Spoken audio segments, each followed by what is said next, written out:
reliable in the country.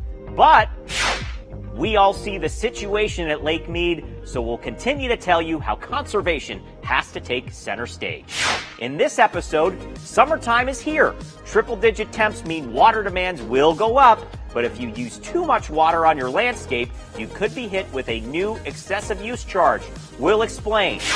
Many people ask, why should we continue to conserve when we get such a small portion of the water in Lake Mead? We'll tap the truth and examine this topic.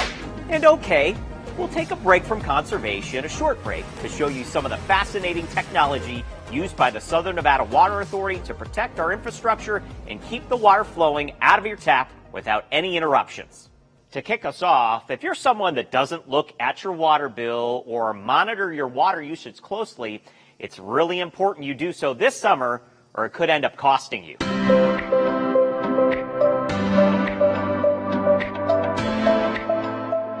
We all know summertime heat in Vegas can be demanding. It means more air conditioning. It means more swimming. And more hydrating. But use more water outdoors in pools and on large patches of grass during the summer months, that now carries some risk to it. If you use too much, you'll get hit with a new excessive use charge. Triple-digit heat is nothing new to those who call Southern Nevada home, and the mandatory seasonal watering restrictions for summer reflect that, with watering for your outdoor landscape allowed any day except Sunday. But did you know outdoor watering from homeowners accounts for a staggering 60% of our total water usage? To help conserve our biggest water demand, the Las Vegas Valley Water District has enacted an excessive use charge focused on the valley's heaviest water users. The excessive use charge is really designed to change the habits of the top 10% highest water users. And oftentimes these residents have large amounts of grass and very large pools, and sometimes more for aesthetic purposes than actual function and use. Many of these homeowners are using more water in 1 month than the average homeowner uses in a year. But anyone who doesn't pay attention to their outdoor watering habits in summer can get hit with the excessive use charge. It's a fee of $9 per 1,000 gallons for customers who use water beyond the summer excessive use threshold of 28,000 gallons in a month. The full details can be found on lvdwd.com. For example, if you use 38,000 gallons in one of the summer months, you'll pay an excessive use charge on that 10,000 gallons over the threshold, $90, and that $90 fee is in addition to the normal charge for each 1,000 gallons of water used. It can add up in a hurry. People who are just accustomed to showering their lawns with a lot of water, especially during the summertime, may get hit with the excessive use charge this summer. And that may cause some serious sticker shock because their bill could double or even triple. Some of the best ways to avoid an excessive use charge is to really get your water management under control. And this includes things like following the mandatory watering restrictions, replacing grass that you only walk on to mow with water-smart landscaping, find and fix leaks in and around your home, and turning off your irrigation clock when it rains, especially in the summer when we have monsoon season. Your plants and trees on drip irrigation should be watered only 2 or 3 days a week in the summer months of May through August. If you have grass, you can water it up to 6 days, 12 minutes max per day. Water before 11 a.m. or after 7 p.m. to avoid times when our summer heat is the most intense. Water-smart plants and trees that use drip irrigation can really survive our summer heat here and still look beautiful and help you avoid the excessive use charge. And we're still offering a rebate to change out your unused grass with a landscape that's a better fit for our desert climate. The Southern Nevada Water Authority offers up to $3 a square foot to convert grass to desert-friendly landscaping. Details at snwa.com. Do you believe that we send all of our water to California, or that resorts, golf courses, and new construction use an oversized portion of our water resources? Well, there's several myths about water use in Southern Nevada that are out there, especially on social media. We're here to set the record straight and to give you the facts. It's time to tap the truth.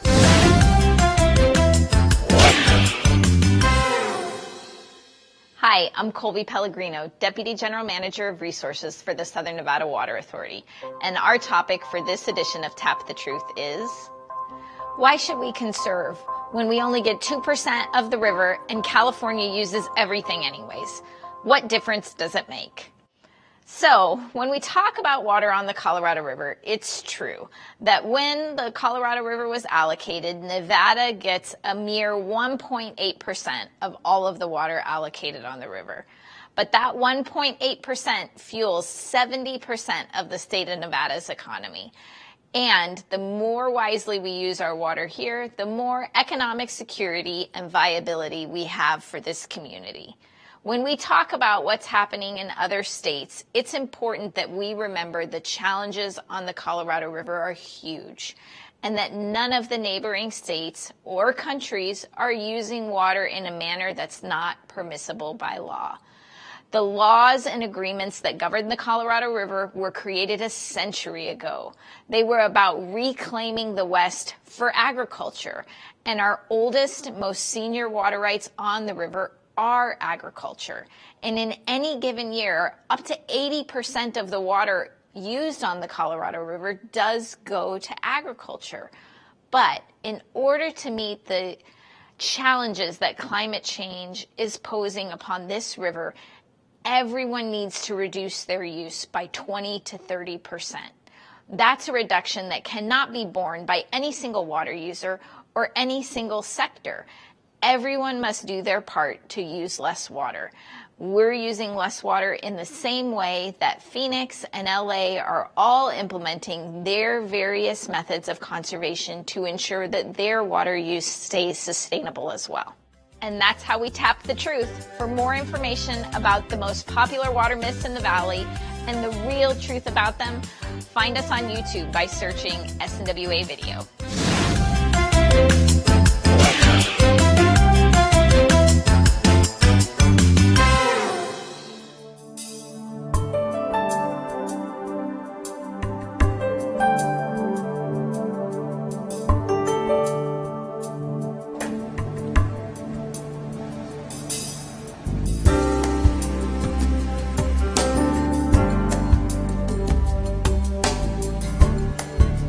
Alright, so yeah, we're inside the reservoir, and one of the primary functions of this ROV inspection is to monitor the corrosion of the pump intake piping, and in other cases the valves that we have inside the reservoirs.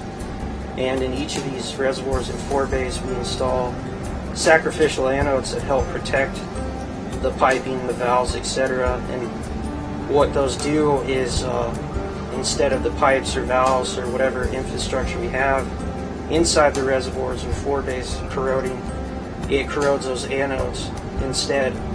And so we have an inspection schedule that we follow, and we'll put the ROV inside each reservoir or forebay in like a 5-year rotation essentially, and that's how we monitor the corrosion. And for the most part the anodes last that 5 years, and then each time the divers go in they'll replace them. And then we'll also look at the floor itself, and that'll help us figure out if the reservoirs need to be cleaned, and if they do, use the divers for that as well. And they will come in with the pumps that they have, and it's essentially like cleaning a pool, just a lot bigger pool. This ROV is pretty crucial to us being able to protect the infrastructure that we have in the reservoirs, and it makes our work much more efficient with the divers, allowing us to not only protect the infrastructure but to conserve the money that we're spending to do so.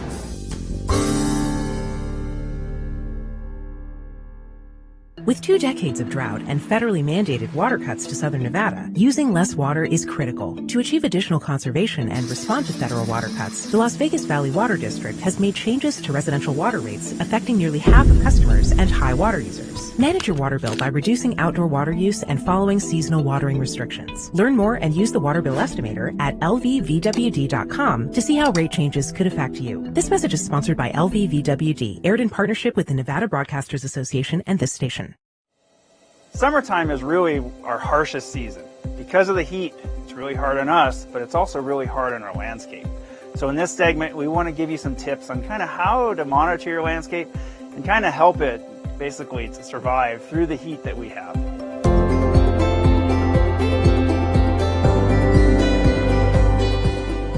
So in the summertime, water demand increases significantly.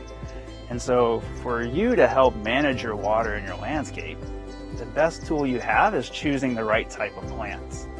So if you're putting in a new landscape, definitely look for more of the desert adapted or even the native type plants. But if you have existing plants, maybe some of them are struggling, you kind of want to replace them, you kind of want to refresh your landscape, again, look towards the desert type of plants, because those are the ones that kind of survive better with our heat, but also use less water. And so that's really critical, obviously, is to kind of reduce the amount of water we use, but still have a really healthy and sometimes lush landscape. So the really critical tool that you have to help you manage your landscape is how you irrigate. And it's really critical in the summertime. First of all, if you have a drip system or a spray system for grass, the earlier the better. So if you can water and you can start watering at even 3, 4 a.m., it's a lot better because you lose less water to evaporation. If it's kind of windy, you're not having water go all over the place. So the water really gets to the roots of the plants. And so that's kind of the key tip, is to water really early on your irrigation system. The other tool that you can kind of use is hand watering. So sometimes if you just have some plants that are really struggling, instead of increasing the irrigation system to water everything, use a hose and hand water some of those specific plants. And then you just run it for 20, 30 minutes. You kind of sit around, you monitor it. You don't want to just turn it and leave because there's a lot of water coming out. But again, it's a really good tool to kind of help some of those plants that are struggling without increasing watering throughout the landscape. So another important thing to remember is just how much you water in the summertime. So although we allow up to 6 days a week, for a drip system, typically you can get by with watering 3 to 4 days a week. And in fact, if you have desert type of plants, you can even get by with twice a week. So even though you can do 6, you don't need to. Now, if you have grass, it's a whole other issue, and sometimes you will need to water 5 or 6 days. But just keep that in mind, that you don't need to water the full amount, especially with a drip system. So hopefully all these tips kind of give you some ideas and tools that will help you kind of manage your landscape through the summer. Again, because it is the harshest season, it's the one that you really have to kind of stay on top of, checking your irrigation system and really monitoring your plants to see that everything is healthy.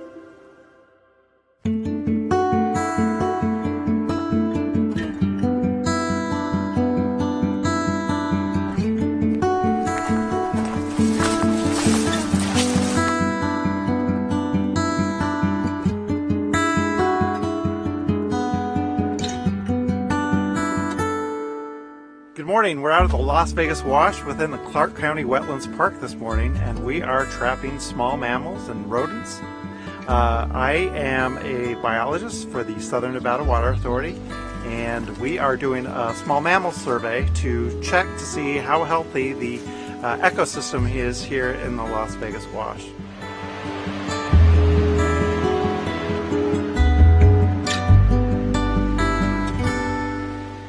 The Las Vegas Wash is a vital component of our water management in Las Vegas, and we're out here today to ensure that our water delivery to the residents of Las Vegas doesn't come at the expense of the hundreds of species of wildlife that utilize this unique resource, being water in the middle of the Mojave Desert. So we are studying all the different types of rodent species. These are key components to a healthy ecosystem. And they kind of bridge the medium between the plants and insects to the higher trophic levels and the larger animals that depend on these species as a food base.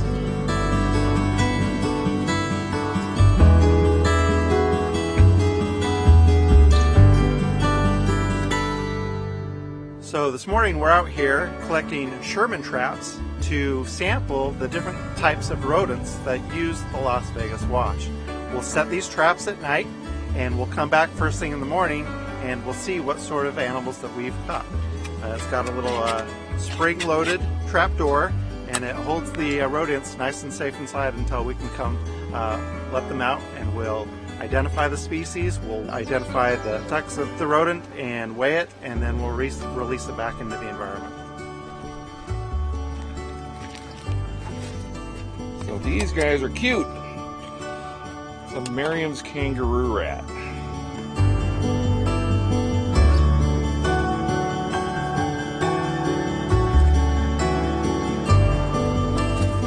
So this is the third small rodent survey that we've done at the Las Vegas Wash. It's been about 10 years and we've done lots and lots of revegetation since that time. So the point of this survey is to see if the revegetation efforts that we're doing is improving the small mammal populations here on the Las Vegas Wash. Celebrating Las Vegas's vibrant past with a focus on our region's sustainable future, the Springs Preserve features more than 2.5 miles of trails to explore, an 8-acre desert-adapted botanical garden, 2 museums, animal habitats, interactive exhibits, and special events. Located on 180 acres in the heart of Las Vegas, there's always something new to discover at the Springs Preserve.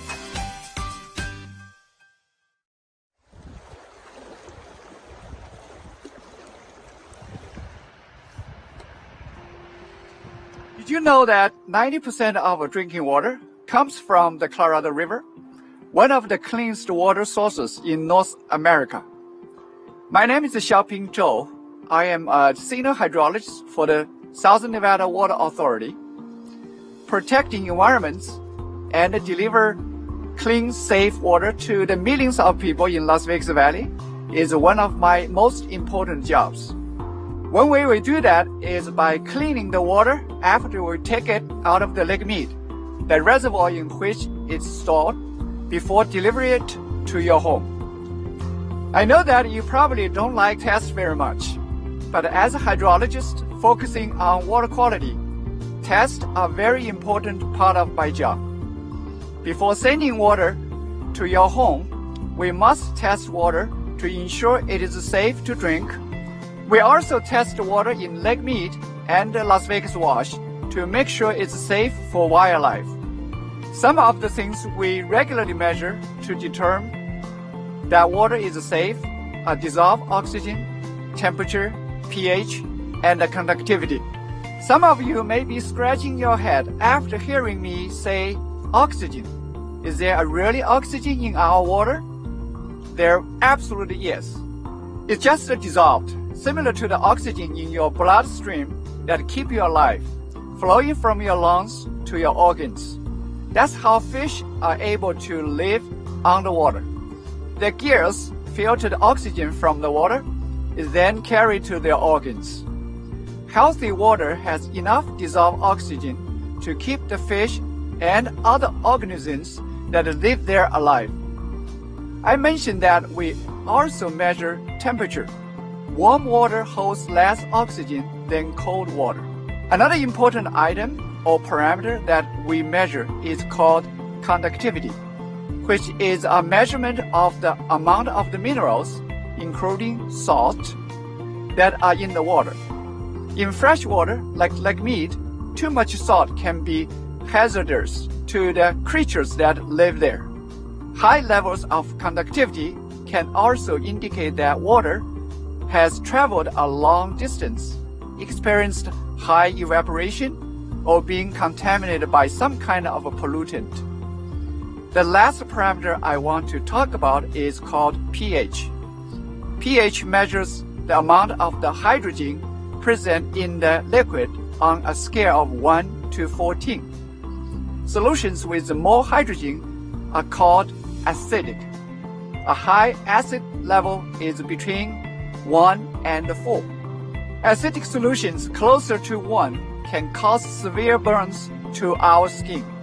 Solutions with less hydrogen are called basic, with a highly basic solution measuring from about 10 to 14. Strangely enough, solutions with a pH near 14 can also cause severe burns. The scale is logarithmic, meaning decrease of just 1 makes the solution 10 times more acidic, where decrease of 2 makes 100 times more acidic. Either way, too much acid or too much base are both very bad for rivers and lakes. Healthy lakes and rivers have a pH that's close to middle between acidic and basic. We call that neutral or a value of 7. To better understand pH, I have a few things here that we can measure. A Coke, some leftover morning coffee, and the Las Vegas wash water. To help us measure the pH of each of these solutions, I have an instrument here called a hydrolab. On one end of the hydrolab, we have those probes that are exposed to the solution and analyze specific parameters, one specialized probe for each. On the other end, we have a computer screen that displays the data. Okay, let's take a measurement of the Coke first. Where did you think Coke is on the pH scale? More acidic or more basic? Can you estimate a number? How close was your estimate? If you have ever had a dentist tell you to drink less soda or juice, it's because the higher acid can eat away at the productive covering on your teeth, causing cavities. Now let's take a look at the coffee and make some more estimates. Did anyone guess that would be higher than 7? Liquids with a higher pH are not usually things we drink and include chemicals like ammonia and bleach. Finally, let's measure the Las Vegas wash water. Any more guesses? I bet you guys are getting pretty good at this. So, it is pretty close to neutral. It looks like the wash has a healthy pH level, which is good considering it's a home for more than 900 different species of wildlife. Now you have an idea of what hydrology is and why taking measurement is so important to understand how healthy of our water system are. We have to collect and analyze water sample regularly from strategic locations in order for us to better evaluate and protect our water quality. Now you have an idea of what hydrology is and why taking measurement is so important to understand how healthy our water systems are. We have to collect and analyze water sample regularly from strategic locations in order for us to better evaluate and protect our water quality.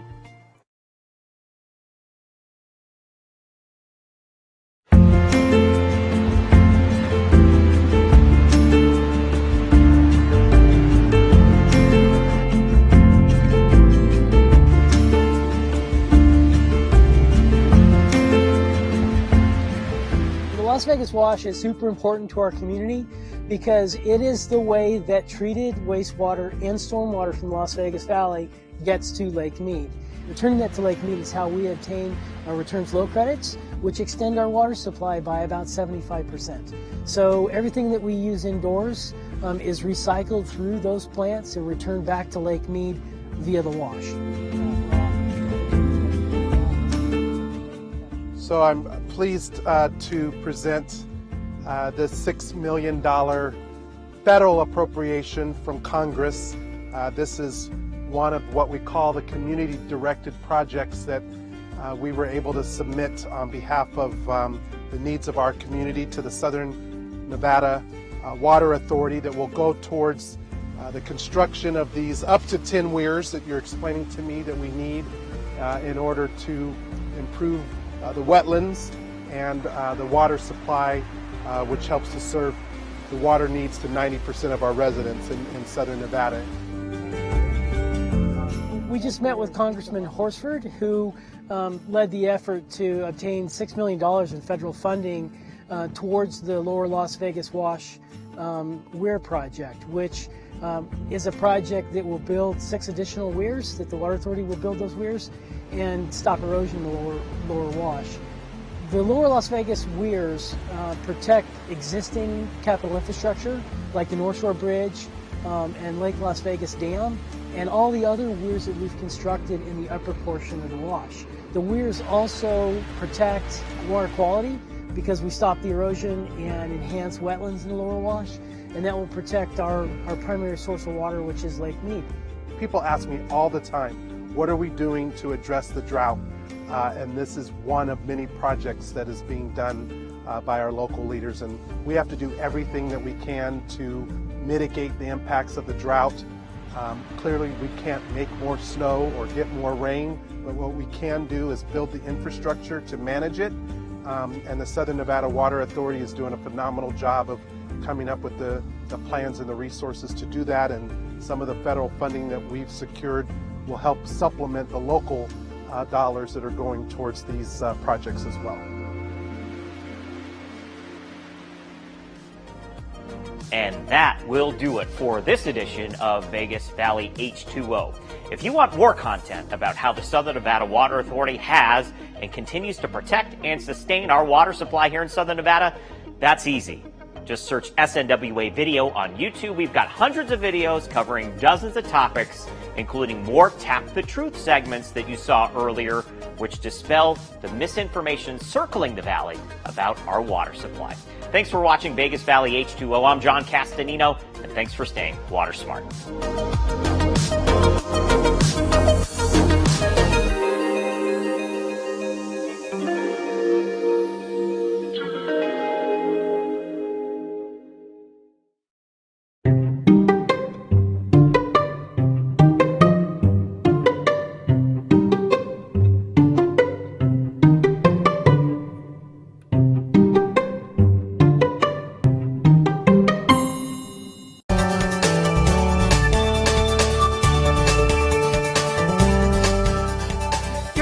Clock is the most important hidden feature of your landscape. It keeps your plants and grass alive, but it also depends on you to set it right to make sure your landscape gets the water it needs. If you're a homeowner or renter, your clock is likely hanging on a wall in your garage. In some homes, they're found on the side of the house. Either way, they're not in the most convenient place for you to get to when you're required to change your watering schedule. This is where a smart irrigation controller can make your life easier. The technology allows you to change your clock on your mobile device from anywhere, anytime. You don't even have to leave the comfort of your couch to turn your water off when it rains. Smart controllers act like a thermostat for your watering system and tell it when to turn on and off. They use local weather data and landscape conditions to tailor your watering schedule. And our research shows these smart devices can save the average homeowner up to 30,000 gallons of water a year and between 5 and 10% of your household water use. Smart controllers aren't just for residents. HOAs and commercial properties can see substantial savings from using them too. Larger properties are perfect candidates for smart controllers since the technology is customizable and capable of watering landscapes that have varied zones and watering needs. And they're super convenient. Landscapers and property managers can manage multiple properties from their phone or computer. Commercial-grade controllers provide real-time data and send alerts when they detect irrigation issues. This helps property managers fix leaks and breaks more quickly. Smart irrigation controllers do require initial setup and monitoring every once in a while to make sure you have optimal water savings, but they're not too complicated to install, and many landscapers will help you if you need extra assistance.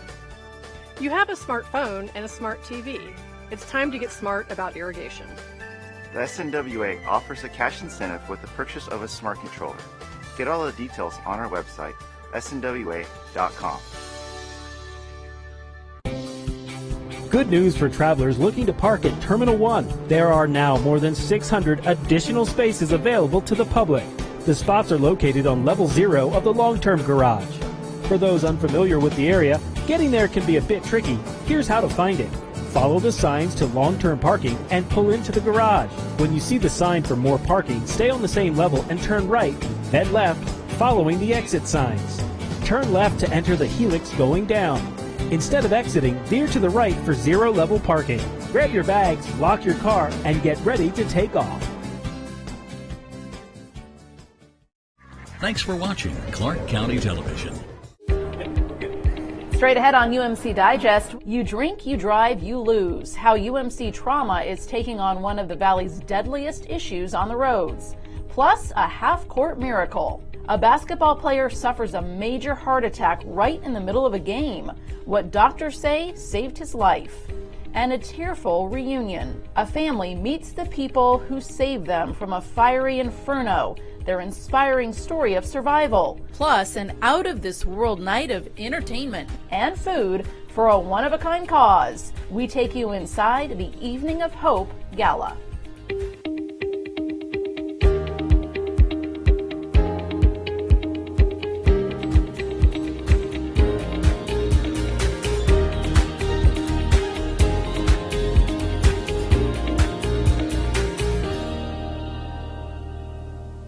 Hello and welcome to UMC Digest. Thank you for joining us. I'm Danita Cohen, the Chief Experience Officer at University Medical Center. On this edition of UMC Digest, drunk and distracted driving continue to be big issues here in Southern Nevada. And now county officials are sounding the alarm as more people are dying on the valley's roads in crashes that are 100% preventable. Here at UMC's Level 1 Trauma Center, our skilled physicians and nurses treat thousands of the most critically injured patients every year, and they're hoping that these stories can inspire our community's newest drivers to make smarter decisions behind the wheel. Tires screeching, crushed metal, sirens, and the humming of the air ambulance. These are the very real sounds you could hear if you choose to drink and get behind the wheel of a car.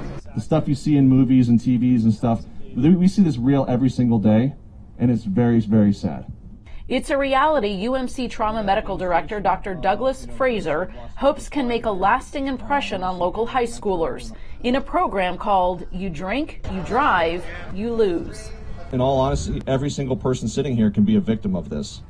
We don't like making those phone calls. I mean, I can't think of anything worse than to have, a moment where we have to notify a family member of a young child that's injured in a crash or hurt in some way of walking across the street and someone else decided that they want to be on their cell phone and look down for a second. Just some of the stories are so moving that it's like you want to do whatever you can to prevent it, and he talks a lot about the preventable accidents. The program gives students at AmPlus Academy an up-close and personal look at the consequences of drunk and distracted driving through real-life demonstrations with first responders and first-hand accounts from victims like Anne Marie. That driver took away someone's son and someone's brother, and he did a 180 on my life. And the next thing I know is my mom is at my bedside in the hospital at UMC. She's telling me everything that happened. And she's telling me that Jesse died. He tried to shield me from the car, and he passed away from his injuries. Having people physically in front of you, it really realizes the situation as opposed to just hearing about, another drunk driving crash last night. It makes it real for us. It's reactions like this Clark County Commissioner Michael Naft is hoping will change a sobering trend in Southern Nevada. It's because this problem has gotten so severe in our community, 30% increase in the last couple of years, that even the people who make money selling alcohol have realized it's a problem. That's why Dr. Fraser says it's important for everyone to be aware of their surroundings on the road so you don't become a victim in one of these crashes. It's a privilege to drive a vehicle. And you need to be responsible, and that means you need to look when you go through an intersection. It means when you're sitting at a red light, you need to look up in your rearview mirror once in a while and make sure another impaired person is not going to change your life. A cardiac arrest on the court. Seemingly healthy and winning at a local basketball tournament, a California father dropped to the ground after making a layup. Doctors say it's a miracle he made it to UMC, and now he's sharing what saved his life. I'm a 58-year-old guy, but I still play on 40 and over, 45 and over, Meet Edgard Leongson, a father, a hard worker, and a basketball fanatic. I've been playing since I was maybe 8 years old, 10 years old when I was from Manila. Edgar moved to the U.S. when he was 21, and he's been traveling from his San Francisco area home to tournaments all over the country. It was his latest tournament here in Las Vegas that changed his life forever. I went for a layup. That was the last basket that happened. And then as I started running down the court to play back on defense, that's where I fell on my face, flat on the ground. Edgard's heart stopped, and everyone in the gym mounted a full court press to save his life. A coach, who was also a physician, and an off-duty nurse watching the tournament rushed to start CPR. I was on flatline twice. So the third time the ambulance came, that's when they hit me with their defibrillator and then just, give me the electric shock. And then that's when I opened up my eyes and everybody started clapping, Edgard was transported to UMC, where heart surgeon Dr. Giovanni Ciuffo was shocked that he had a patient to operate on. He actually had something that is commonly known as the widowmaker, or the left main coronary artery stenosis, plus his right coronary was completely blocked. You have to realize that once your heart stops, the clock is ticking. You really have a very short amount of time. Once your brain and your kidneys and all your organs are deprived of blood flow because the heart stopped, within a few minutes, these organs get damaged. Dr. Ciuffo performed life-saving open heart surgery, bypassing 4 blockages in Edgar's heart. He says Edgard is very lucky to be alive. And I can tell you my experience, what happened to him is really dangerous. Very few people survive a situation like that. But he had the right people at the right time every step of the way. It was really a miracle. Something as simple as knowing how to do chest compression, assisting someone who's unconscious to breathe, and having one of these automatic defibrillators can save so many lives. And I think it should be something that most people, especially in sport events or anywhere where there is a physical activity, or even in simple shops that have a lot of customers, there should always be someone who can bail out someone from such a deadly situation. As for Edgard, he says he'll be sitting on the bench for a little while, excited about his second chance at life. Maybe I will just spend more time with the family and friends, you know. But Dr. Ciuffo is confident we'll see Edgard back on the court soon. I am sure he's going to go back to playing basketball.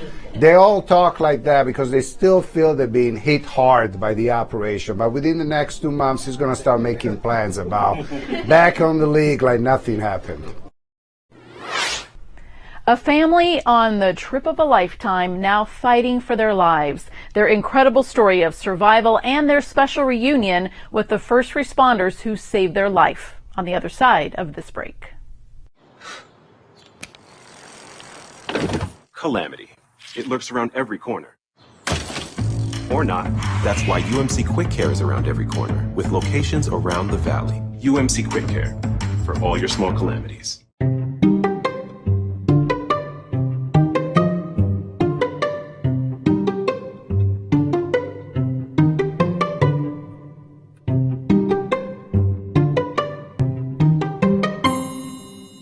With Nevada's only transplant center and verified burn center, the science is here. With award-winning cardiologist and the state's only dedicated heart failure clinic, the talent is here.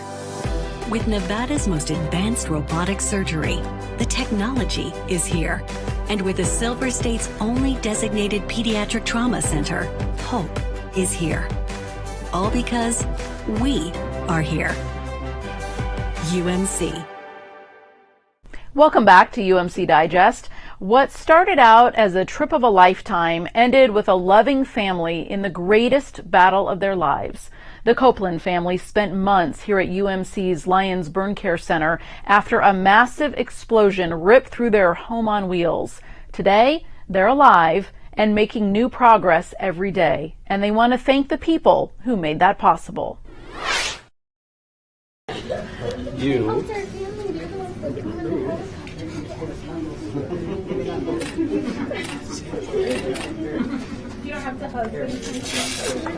A reunion full of tears, hugs, and hope for Kyle Copeland and his family.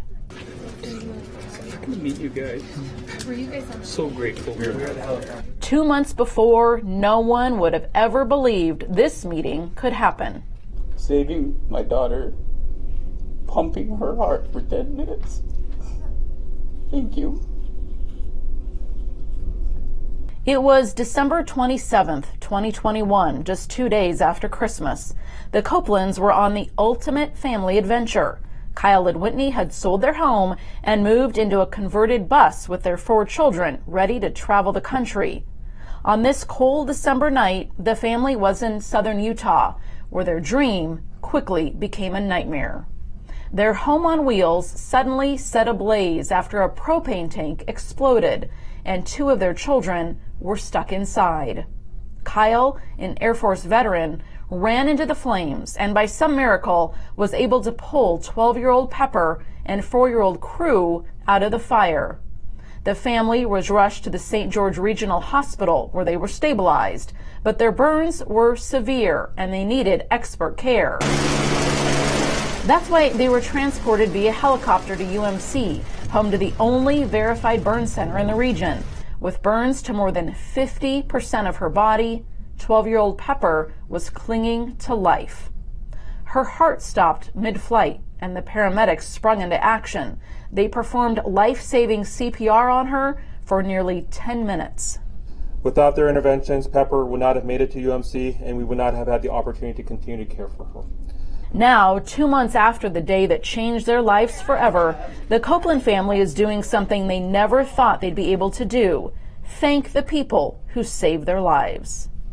You could call this a tragedy, an incident, but we have received such compassion and love from so many people, and we feel a ton of gratitude for everybody that's been a part of this. I know it's their job, but at the end of the day, it meant something way bigger to us than just a job. And so being able to see them and put a face with a name and the flight crews, it was very special. Alyssa Holt and Dexter Shears are the flight paramedics whose quick action kept Pepper alive. Experienced in all sorts of emergencies, they say they frequently meet people on their very worst days, and they don't often get to know how their patients are doing after they get them to the hospital. It's humbling, but it's also a little rewarding because, like for us, it's another day in the office is another day at work, but it's rewarding. We'll never forget that night in Vail and meeting the Copeland family the way that we did. And so to get to see them here now with the progress that they've made when it was a pretty rough day is incredibly special. And I don't think we'll ever forget the opportunity to come and say hello to them, let them know that we've been thinking about them every day. They've made tremendous progress.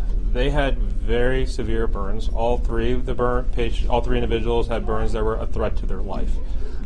But thankfully, because of the work that our EMS crew did in the field, and then the work that we've done since then in the burn unit and in collaboration with our pediatric ICU colleagues for the 2 kids and all the other ancillary staff, we were able to get them through this and get them save their lives and get 2 of the 3 discharged. But the work continues. The Copeland family still has a long way to go on their road to recovery, but their amazing story of survival continues to inspire others, including Broadway star Katharine McPhee. You all have been through a lot, but you've managed to still smile and you're doing your best. Stay positive. There's still love in the peace and chaos, Yeah. The American Idol star, moved by the family's positivity, performed the Nat King Cole classic, Smile. If you smile through your fears and sorrow, smile and maybe tomorrow you'll see the sun come shining through. If you just smile. A message the Copeland family takes to heart every day. Our lives have been changed forever. We know that, and that's okay. And we're grateful for the opportunity to take something on that's new, and that might be difficult, and hard is okay. And that's where we stand as a family. But we couldn't do this without everybody. Kyle, Crew, and Pepper have been released from UMC, and they continue to heal every day. The family recently moved back to their home state of New York, but before they left, they spent a fun family night out at the Las Vegas ballpark thanks to the Lions Club of Clark County. The organization has been a beacon of hope to burn patients just like them and thousands of others as the namesake of the world-class Lions Burn Care Center right here at UMC. Lions Worldwide Induction Day. A roar of applause at Las Vegas Ballpark for a worldwide organization that does so much for our community. Where there's a need, there's a lion. So wherever a need is identified, we do it. And that's exactly what the Lions Club of Clark County did more than 50 years ago when members funded the Lions Burn Care Center here at UMC. Lions have a burn center, and it's the only one in the country. In fact, it might be the only one in the world. This historic and unique partnership started in 1968 when the local Lions Club funded the world-class burn center that now bears the organization's name. At that time, burn victims in southern Nevada had nowhere to turn for the specialized care they needed. I think over 50 years that we have worked together, and Burn Center has saved thousands of lives. You know, we couldn't live here without them. 3, 2, 1.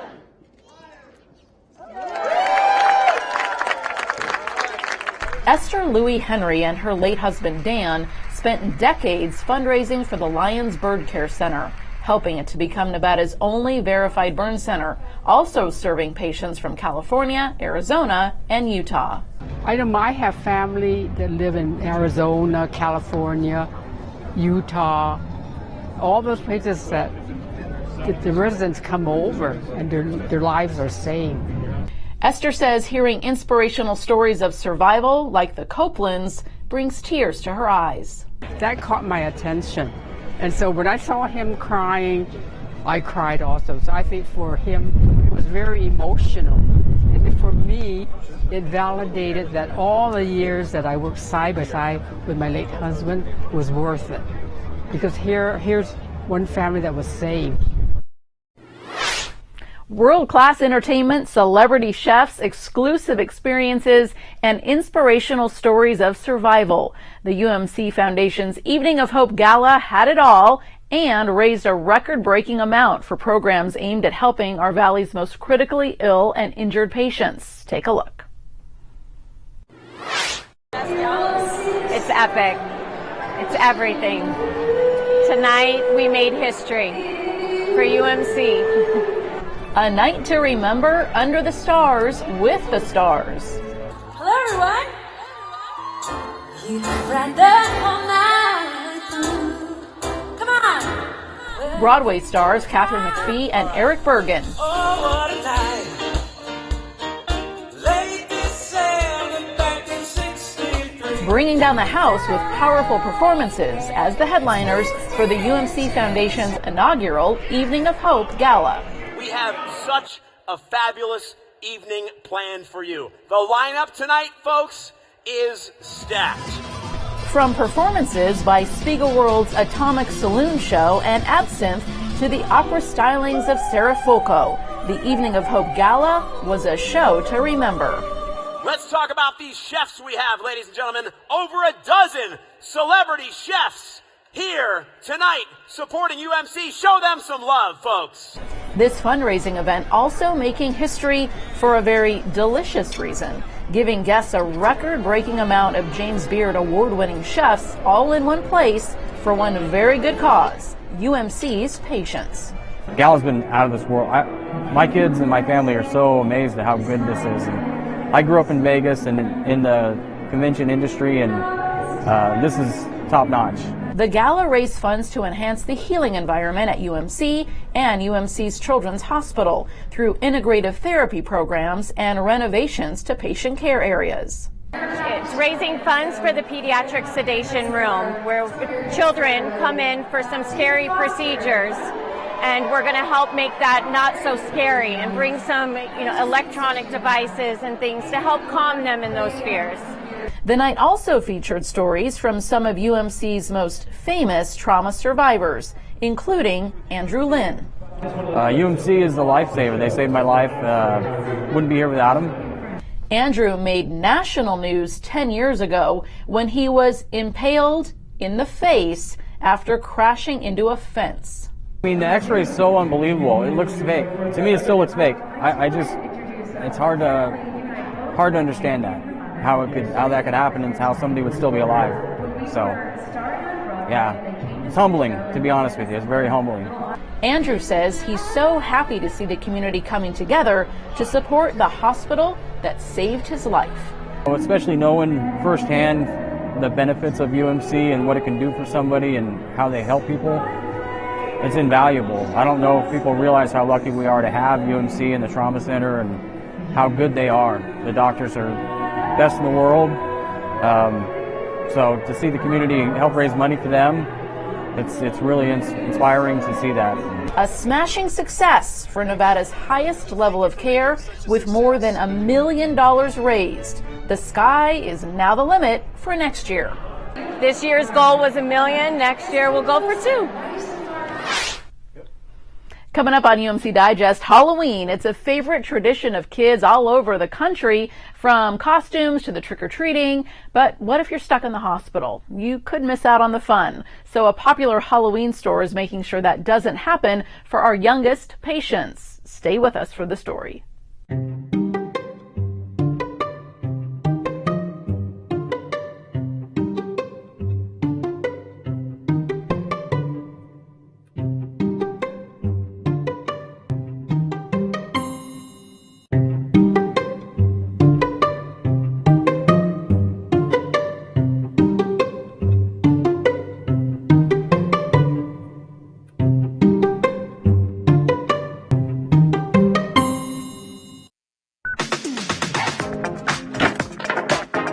Calamity. It lurks around every corner.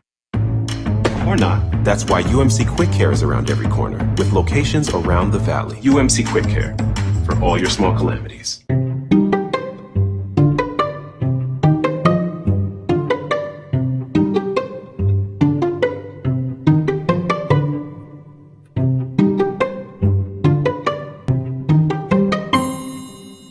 Welcome back to UMC Digest. Monsters, princesses, superheroes, and even human tacos haunted the halls this Halloween at UMC's Children's Hospital. It's all thanks to Spirit Halloween and their mission to make the hospital experience less scary for our youngest patients. You okay, buddy?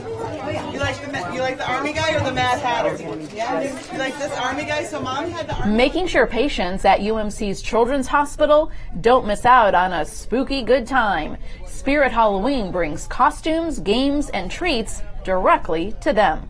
You know, to provide one day a little respite of where they can forget about anything that's bothering them and maybe bring some joy to them and take their mind off of their illness. Brennan Scott owns the Spirit Halloween stores here in Las Vegas. He says he looks forward to hosting this event every year.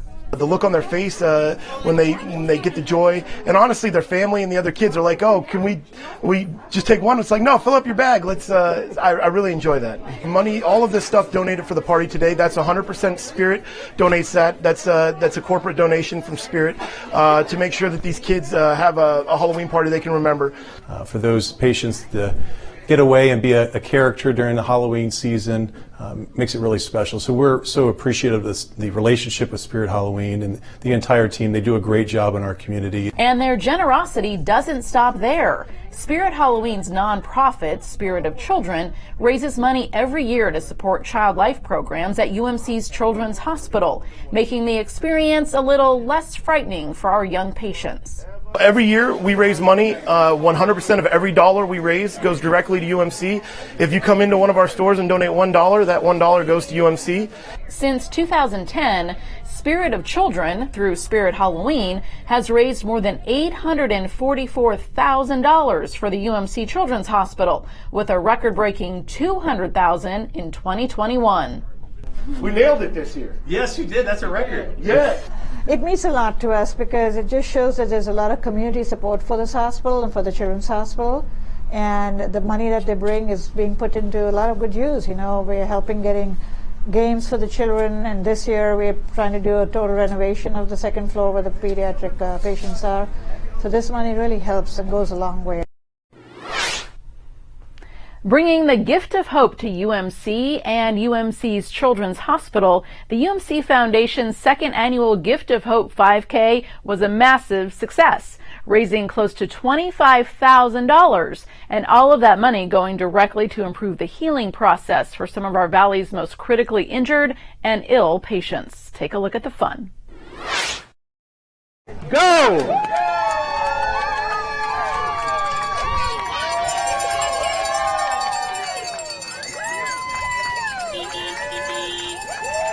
With cheers, cowbells, and even a honk or two, this year's Gift of Hope 5K kicked off with record support from the Las Vegas community. The event taking place at Cornerstone Park in Henderson. Okay, you are helping the foundation raise money for UMC to support the highest level of care in Nevada. Runners, walkers, aliens, Avengers, Empire forces, Jedi Knights, and even dinosaurs laced up their shoes for this incredible cause.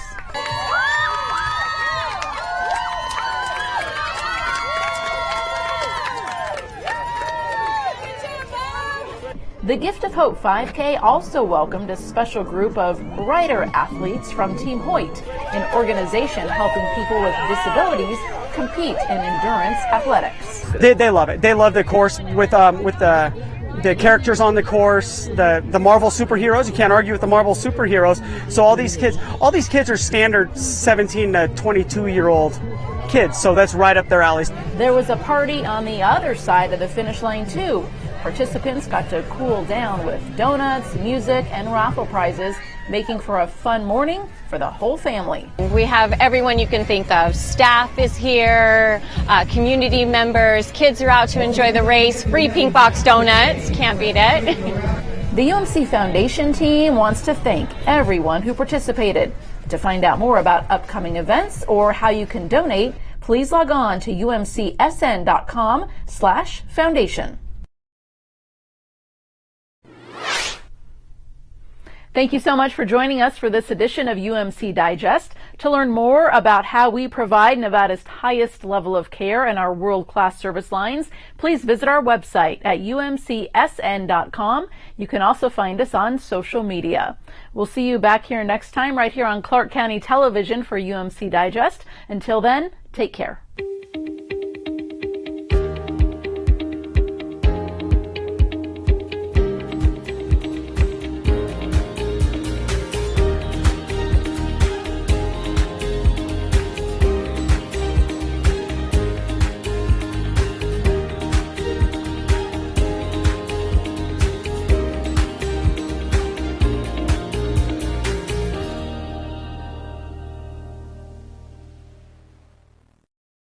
Ladies and gentlemen, there's no secret to this next trick. Hard hat, check.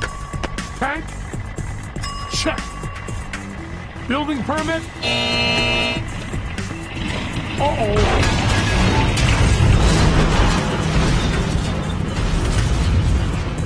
Never fear, Magic fans. They're in here somewhere.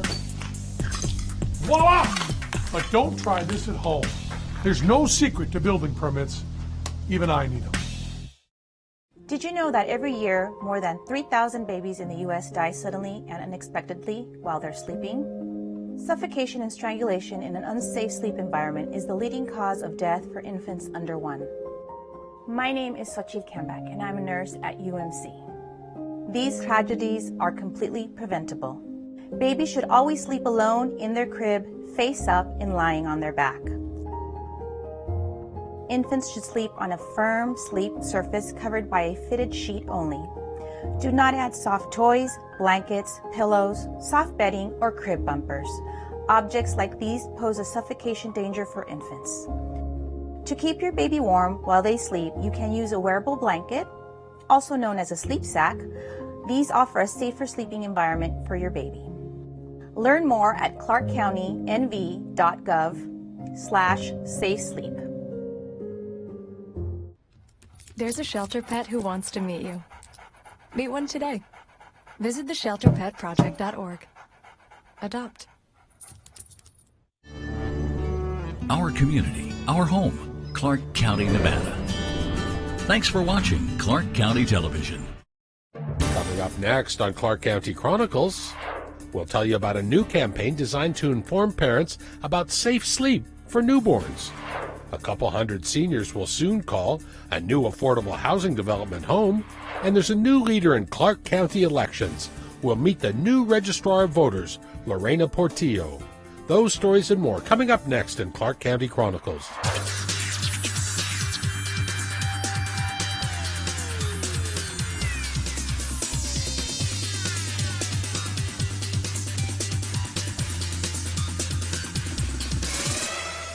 Hello, I'm Randy Swallow. Welcome to Clark County Chronicles. The once-shuttered Safari Motel on East Fremont is now providing struggling folks a place to stay while offering them a bridge to a better future. Commissioner William McCurdy, officials from U.S. Vets, and a delegation of local, state, and federal officials snipped a ribbon to open the former Safari Motel, converting it into a place for people to propel their journey from homelessness to self-sufficiency and permanent housing. We are dealing with a population of homelessness and those that are homeless in a traditional and a non-traditional sense, and it's ongoing. You hear about it every day. It's constantly here, and as Clark County, we're the regional service provider, and so when I see something like this, what I always have to say to people is we don't get to say no. These are human beings, and these are people that deserve permanency. The newly renovated facility will allow 50 people 3 months of free lodging, with on-site case management and support. Clark County contributed $4 million to create this betterment community, with emphasis on BET. BET stands for Bridge, Employment, and Training, which clients will receive in the form of counseling and employment assistance while living rent-free in the well-appointed, remodeled motel rooms. At the end of the day, the thing that we can do in a project like this is instill hope in people who might have to be challenged out of hopelessness because they had no other place to turn. It also gives our community hope that there are better ways to do things, and we are better together. A true public-private partnership between U.S. Vets and Clark County, the short-term sanctuary offers wraparound on-site services from Help of Southern Nevada and other community cohorts. Clark County's financial allocation is for the next 2 years. The Betterment Community Program could be extended to other locations in the future. On any given day, there are 4,000 people in Clark County who are experiencing homelessness. We know that we have a 1,500 person wait list. We have a lot of work to do. This is the first of many more to come, as long as we have the resources to do so, working in collaboration with our private partners as well as our federal delegation to get more additional resources into the county. If someone you know is experiencing homelessness, there is one place to go. Help Hope Home is Southern Nevada's regional plan to end homelessness. Visit helphopehome.org to find resources available, to get registered on the waiting list for housing, and much more.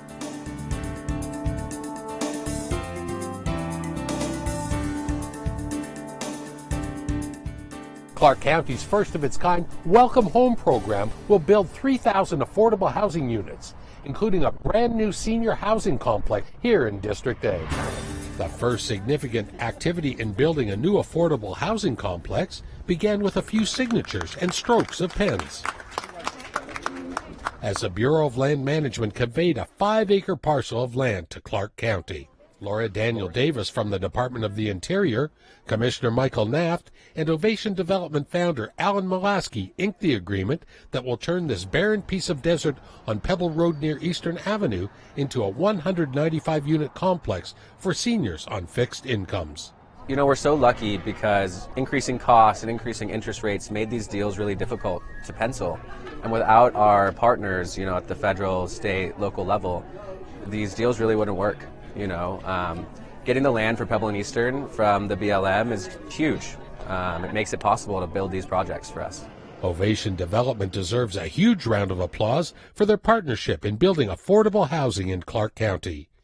They have completed a number of high-quality multifamily properties for seniors and working families. This housing is a blessing for many people in the community who have struggled with some kind of hardship in life.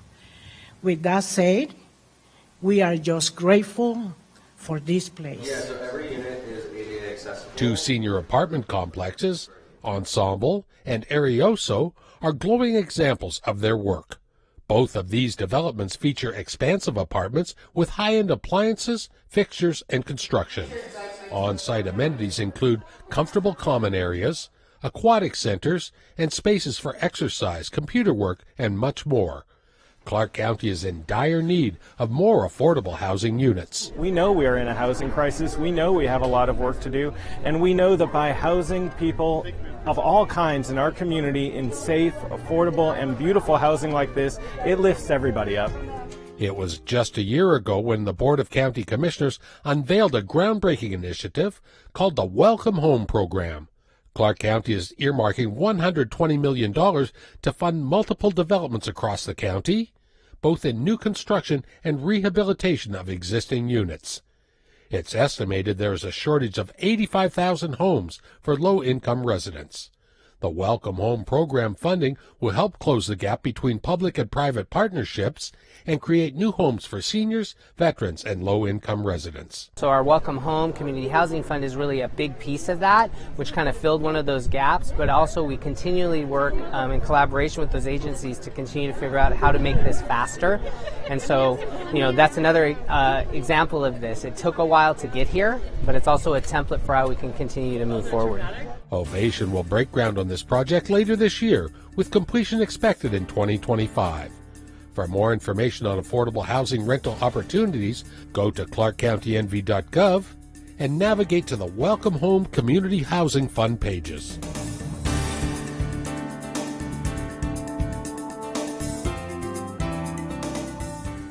For the first time in a decade, there's a new leader here in the election department.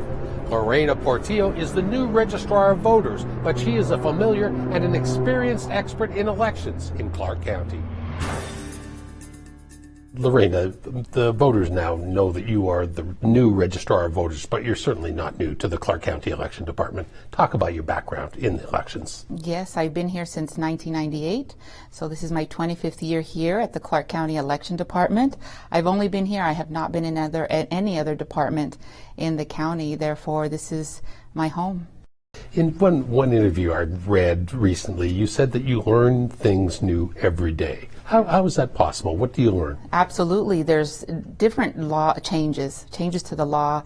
There's different, administrative needs, the growth here has been tremendous since 1998. Therefore, we've added different, staffing, our organizational chart, our equipment. Every year during the legislative session, there may be a change that comes up. In 2020, we had major changes, all-mail ballot elections, same-day registration, etc. There's always something that we have to learn and do new in the different cycles, whether that be simple enhancements to software or major equipment implementations. As we're taping this interview, Legislature 2023 is of course going on. What are you looking at? What types of things are they coming to the election department and talking about? It's important to know that we don't make the law. We do administer the law, which is really important to note. However, we do let legislators know the tremendous impact there will be in any legislative change, whether it's procedural or financial. And we are looking to many bills that may change and impact the elections. There are many that refer to language additions to Clark County, one of them being Mandarin. We are definitely planning for things like that. We are evaluating what those needs would be. And we are waiting until June to make sure to know which ones we need to act upon quickly and which ones will be available and implemented in 2024. Is there a magic number as far as population-wise goes, that as far as adding different languages to the ballot? I know we presently have 3 different languages, right?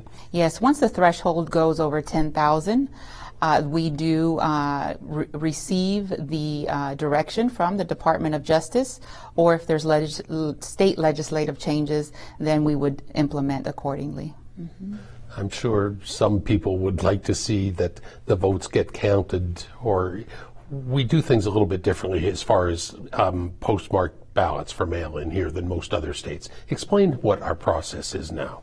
Currently, and just recently, we went through a City of Henderson election, and it applied as well. The laws where it states that postmarked ballots we received, 4 days after the election, 3 days if it's not postmarked. We still have to wait for those, and those will be accounted for as long as they have the proper requirements. We also have to wait for signature curing. That's 6 days after the election, and then we finally canvass 10 days after the election, where the results become official. Therefore, it's not something that happens so quickly after the election where folks are waiting for those official results. There's laws in place where we have to not only wait for the thresholds or the actual deadlines, but we have to canvass 10 days later. So it's not something that we don't ourselves want want to happen right away. There's folks that say, election day, you should know everything, right? But it doesn't happen that way. And I know this year there is no nationwide election, but tell me what you and your staff have been doing this year and what you're doing gearing up for the 2024 Absolutely. presidentials. This next year is going to be the busiest election cycle yet. We're preparing for 3 major elections. We have the presidential preference primary, which is first in the state of Nevada. We have not done anything like this, and if there's more than one candidate that files for candidacy for the Democratic or Republican Party, we will have a presidential preference primary for that party or both. And that is as soon as February 6th.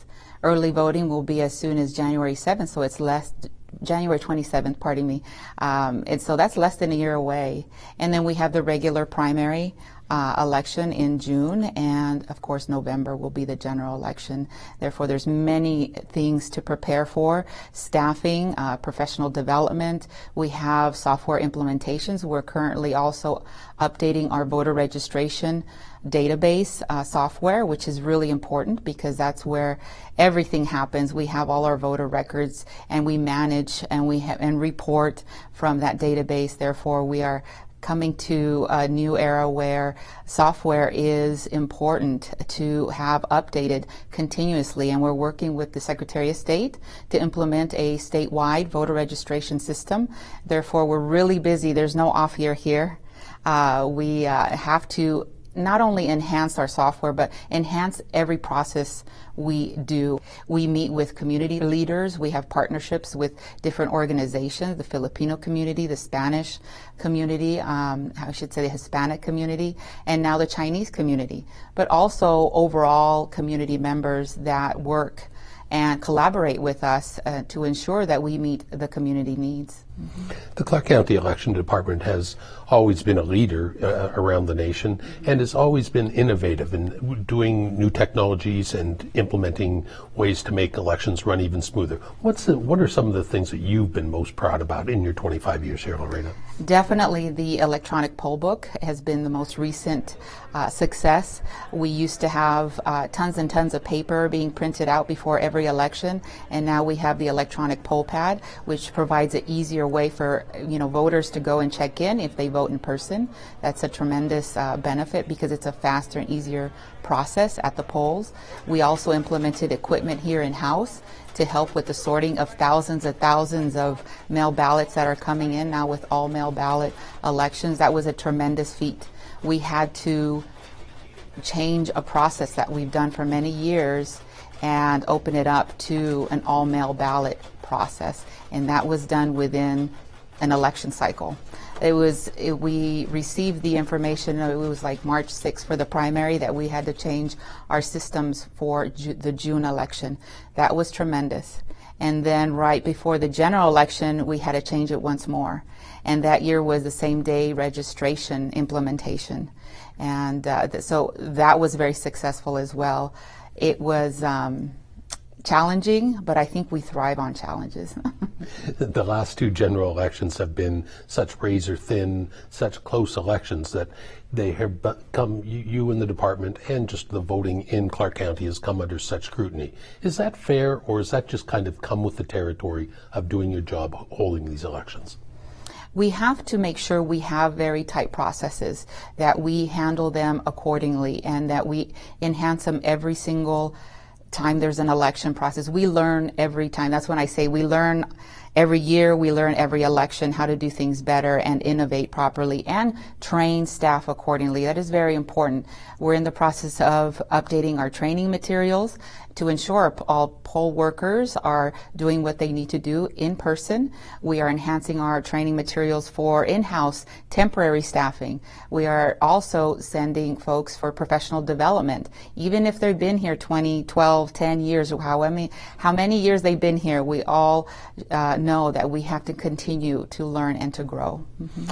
And you folks here in the election department always do a good job with voter outreach. Obviously, it's a little time before someone has to cast a ballot, but what's a message that you would tell the voters to make their voting experience as seamless as possible?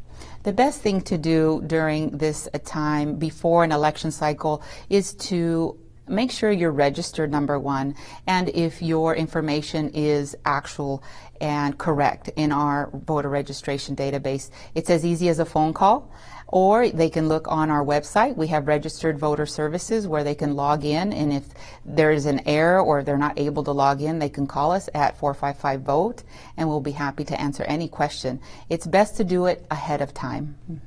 Is there anything else you'd like to tell our audience out here? We would love to share our slogan. We continue to have our slogan, "Don't lose your voice, vote." We truly believe that. We are out there for the community. We're here for the community. If anyone has any doubt, any questions, the new law changes, if there's any, feel free to give us a call. We're here from Monday through Thursday, 7:30 to 5:30. We want to make sure to be available during that time for them in English, Spanish, and Tagalog, and soon to be Mandarin. Thank you very much, Lorena. Thank you. Thank you. Thank you. We must take a quick break, but when we come back, I'll tell you about a new campaign called Safe Sleep. This is Clark County Chronicles.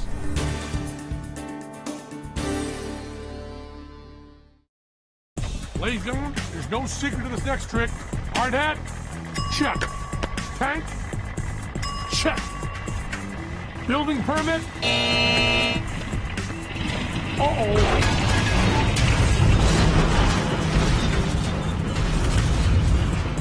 Never fear, Magic fans, they're in here somewhere. Voila! But don't try this at home. There's no secret to building permits. Even I need them.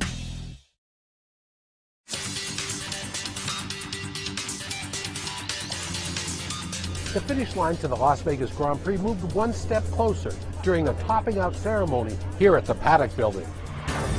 It was a unique celebration. Dignitaries signed a cement barrier that was then hoisted into the air, signaling the topping out construction milestone of the $500 million Paddock Building for the Las Vegas Grand Prix. There is no other place in the world that can host an event of this magnitude. Wildlife Las Vegas, it's a perfect marriage of sport, entertainment, passion, and excitement in the place known as the sport and entertainment capital of the world. Construction work is on a full throttle pace, with crews working 20 hours a day on the project, which will be 3 football fields long and 4 levels high. The Paddock Building will include garages and racing pits, the home to the 10 Formula One racing teams, and the start-finish line for the November race. Well, we're thrilled that we could show the world what we can do. And this gives us an opportunity to demonstrate that we're the best at entertainment. We're the best at sports. We're the best at getting a building like this done in the time that it has taken to do it. It cannot happen anywhere else in the world. This signature structure will also offer high-end luxury suites and a rooftop viewing area. The 3-day event concludes with the Las Vegas Grand Prix, a 50-lap race on a 3.8-mile track comprised of streets on and around Las Vegas Boulevard. The Netflix hit series Drive to Survive has cultivated a new generation of Formula One racing fans, especially in the United States. Formula One has committed to staging the Las Vegas Grand Prix for the next 10 years. It's estimated the race's economic impact in Clark County will be $1.2 billion annually.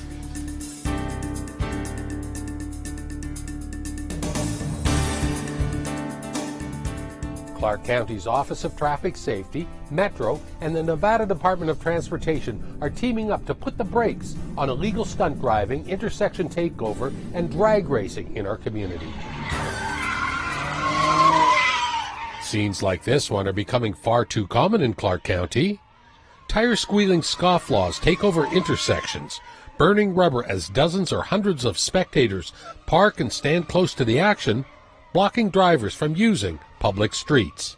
NDOT, Metro, and Clark County have effectively cut off one hotspot for this illegal activity, trenching in a crisscross of rumble strips at Grand Valley Parkway near U.S. Highway 93. This is a creative way to see if this works going forward. And if it does, I think that constituents across Clark County will be thankful so they can actually get from point A to point B safely. The strategy is that these new rumble strips will help curb donut spinning knuckleheads from committing illegal stunt driving and intersection takeovers. People have been killed because of this activity that's out there. It's reckless driving. And that's why the Las Vegas Metropolitan Police Department revved up a special squad called the Racing Apprehension and Intervention Detail, or RAID, last year. 1 year and 1 month ago, we introduced RAID, Racing Apprehension and Intervention Detail, that LVMPD promised we would go out and we would fight this illegal activity, and we did. Since developing this detail, we have made 179 arrests. We have issued 214 citations. We have towed 210 vehicles. This innovative rumble strip pilot project is located here primarily due to the heavy use of the UNEV pipeline just up the road from this intersection. And many drivers of fuel trucks and other big rigs transporting building materials have been threatened and harassed during these intersection takeovers. Our drivers just had reported too many incidents, and we were getting very concerned for our employees' safety, that we ceased operations during high-risk time periods. We stopped transporting fuel from here because our drivers were scared. There were reports of some of these people jumping on the vehicles, slashing tires, and they were afraid that someone's going to lose control and slam into one of our taker fuel trucks. If you see a street takeover or stunt driving event happening, alert Metro's RAID team at raid@lvmpd.com.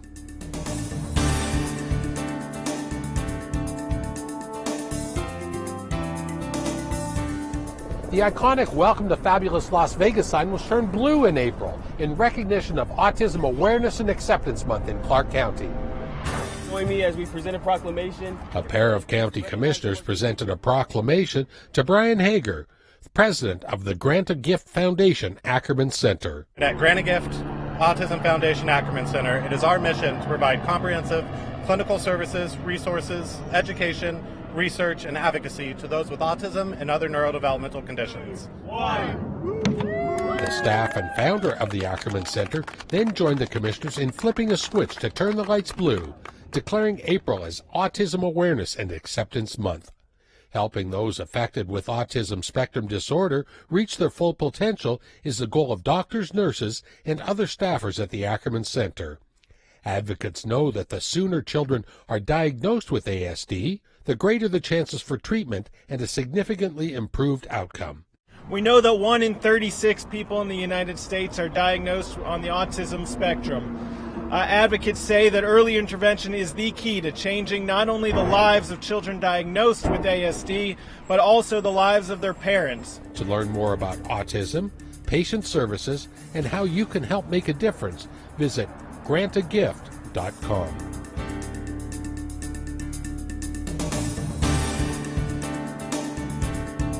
Another Blue Bulb ceremony recognized Child Abuse Prevention Month in our community. Commissioner Justin Jones and representatives from Olive Crest flipped a switch to turn the lights blue to recognize Child Abuse Awareness Month. This effort is in support and protection of our most vulnerable and precious population, children in the Silver State. Child abuse and neglect is a serious problem, as illustrated by the more than 13,000 investigations our Department of Family Services conducted last year. Sadly, more than 2,900 of those investigations substantiated the allegations that were made. Commissioner Jones presented a proclamation to recognize the work done by Olive Crest. For the past 50 years, Olive Crest has created vibrant partnerships with Clark County and other community organizations. Their tireless efforts have resulted in transforming the lives of more than 200,000 children and families. At Olive Crest, our mission is to end child abuse and neglect. We're doing that through 3 key approaches of family preservation, licensed foster care, and support for teens and young adults who have aged out of foster care. If you suspect a child is being abused or neglected, don't hesitate to call the Child Abuse Hotline at 702-399-0081. Or to assist Olive Crest in their mission of Strong Families, Safe Kids, visit their website at olivecrest.org.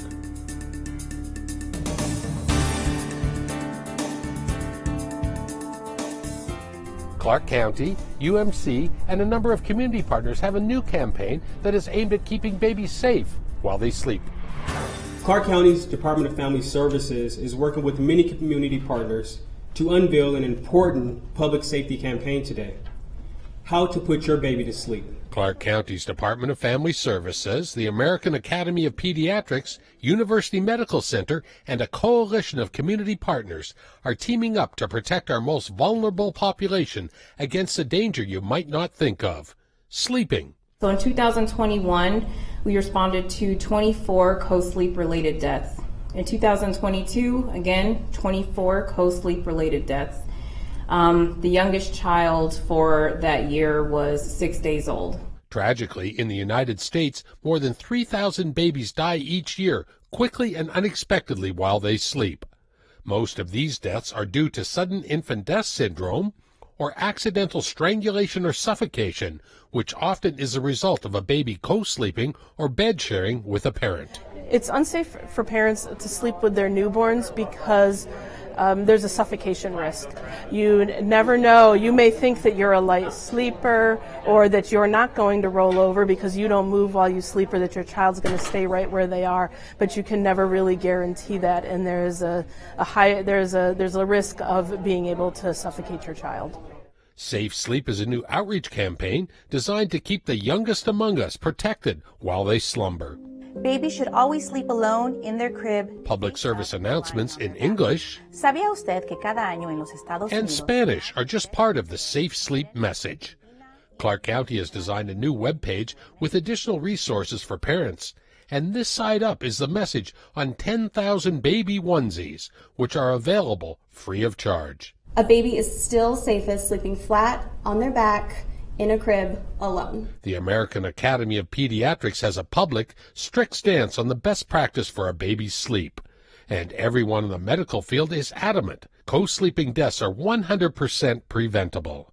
And that includes blankets, toys, pillows, and other creature comforts for children and adults that could be a death hazard for a newborn. Every new parent will find that everyone around them has lots of advice, and while that advice is well-intentioned, the most important advice to take is from your medical provider, from your physician, from the American Pediatrics Association, from reliable sources that are giving the most current, most up-to-date, and most proven information for you to use.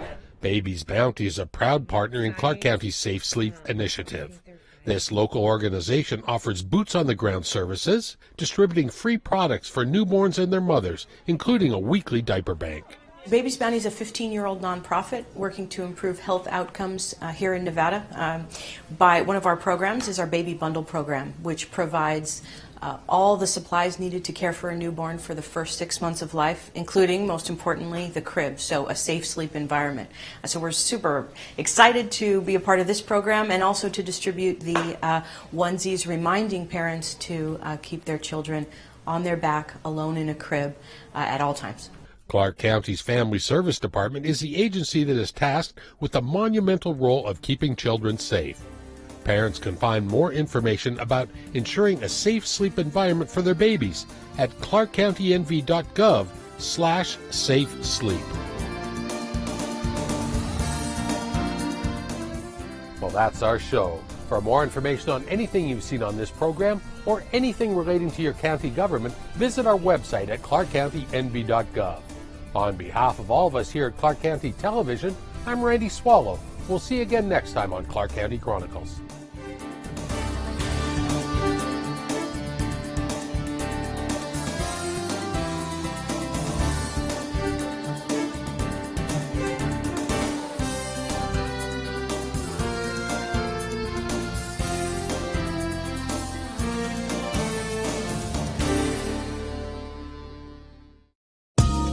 Thanks for watching Clark County Television, the best access to your local government.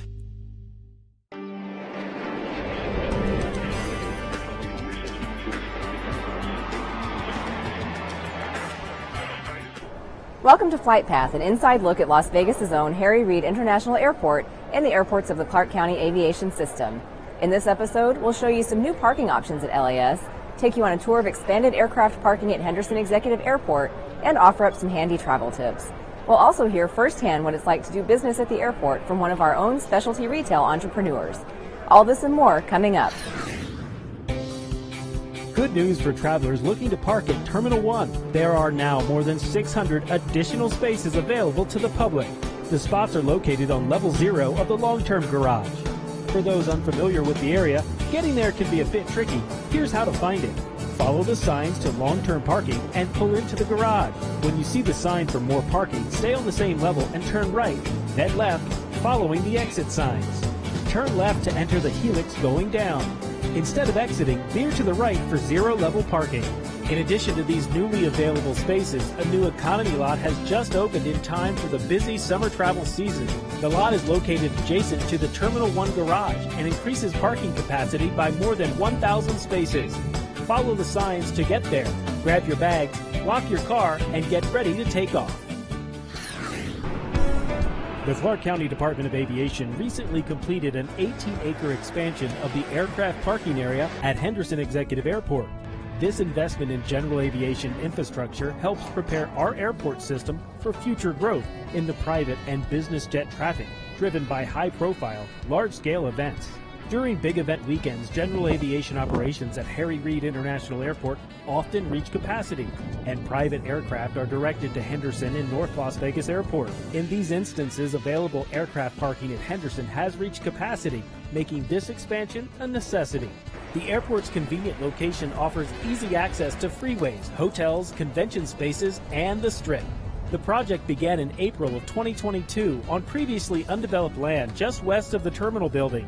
The new space will also be able to support newer, heavier aircraft. In April, the FAA announced the airport will receive $871,000 in funding from a bipartisan infrastructure law. Upgrades at HND will enhance the air traffic control tower by replacing aging equipment and systems and improve critical operation areas of the tower. Las Vegas travelers who are flying with their four-legged family members have several indoor and outdoor options for when pets need a break. At Terminal 1, there are 2 outdoor pet relief areas, one outside baggage claim and another outside departures. Inside, there's a space for your furry friends just past the Seagate security checkpoint, as well as an area on level 2 of the D concourse. Terminal 3 offers an outdoor relief area curbside on level 0 on the east side of the building, and an indoor space post-security near gate E11. For more information and to view maps to the pet relief areas, visit our website, harryreidairport.com/special assistance. For business owners, LAS offers the opportunity to reach new customers every day. But opening and operating a business at the airport isn't as simple as choosing a location and hanging up a sign. That's why the Department of Aviation hosts informational workshops for businesses hoping to set up shop at LAS. These sessions allow local entrepreneurs to network, explore resources, and learn about the challenges of operating in an airport environment. They also learn how to prepare and submit a proposal. Getting a foot in the door can be a long process. A business isn't guaranteed to be selected on the first try. The owners of airport specialty retail shop Califano know that firsthand.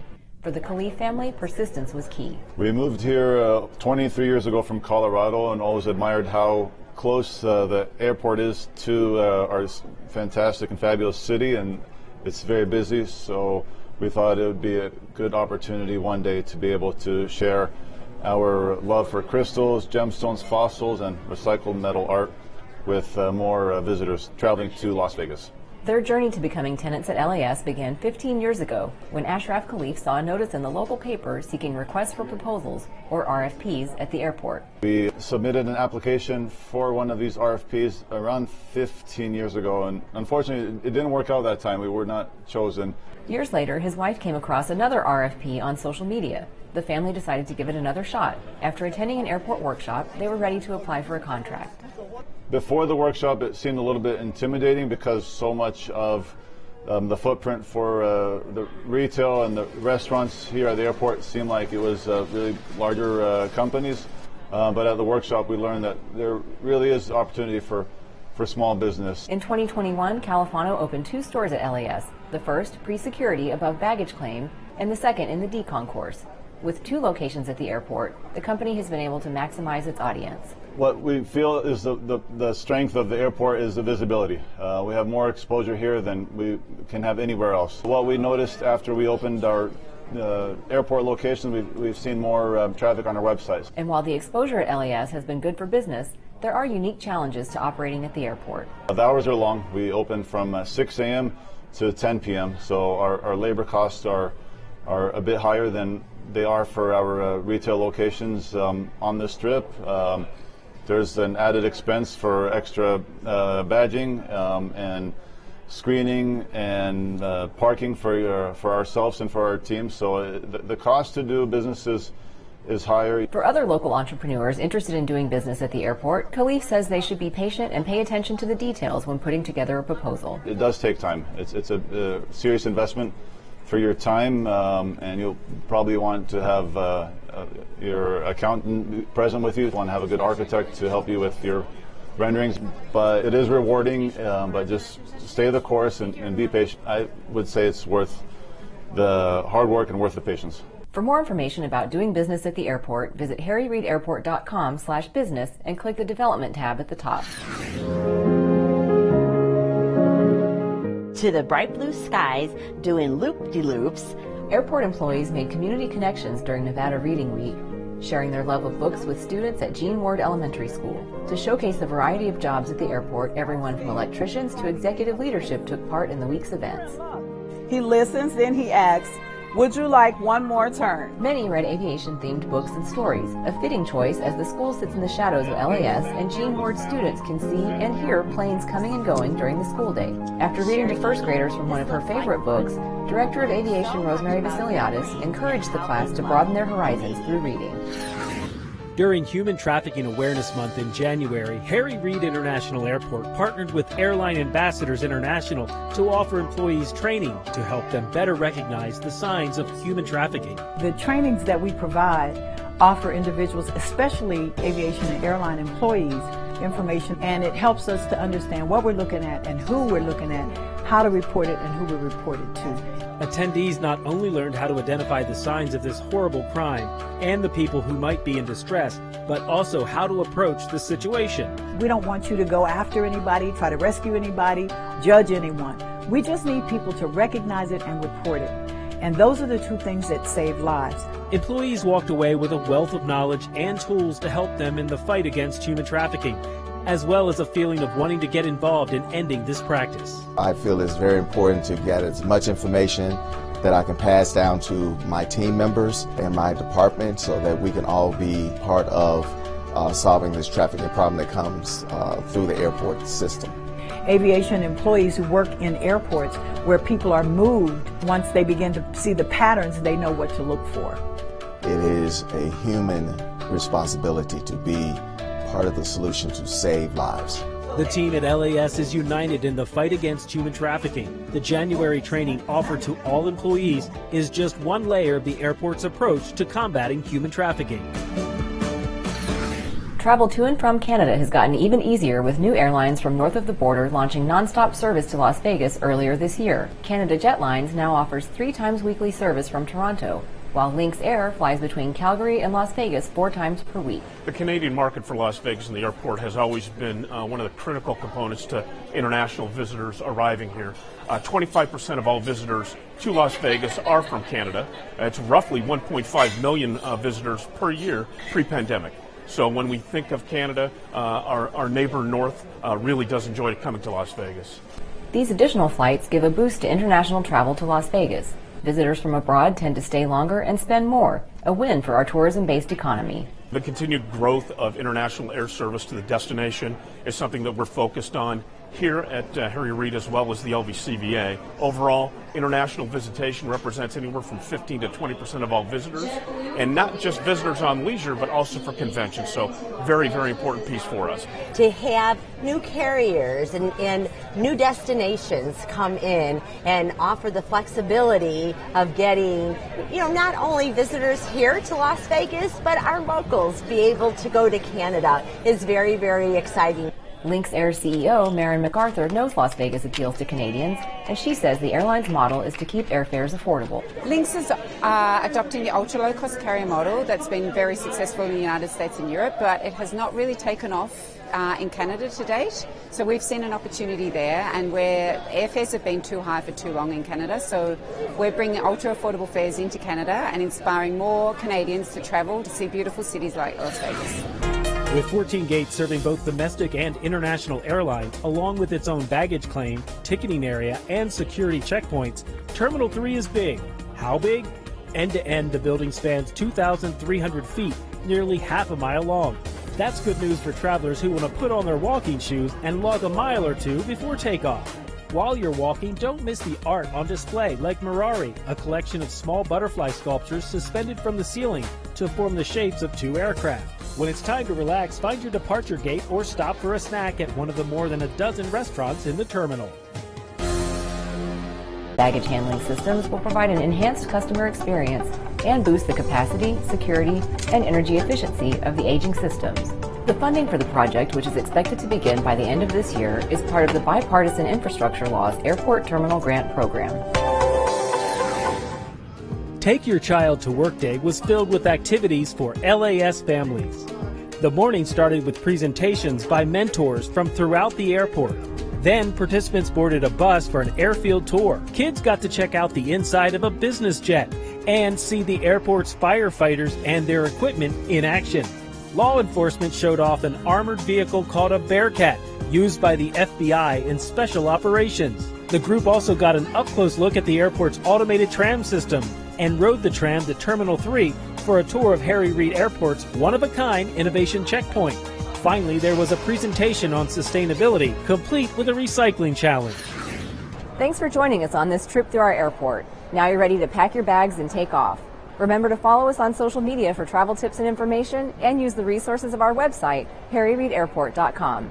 We'll see you next time on Flight Path.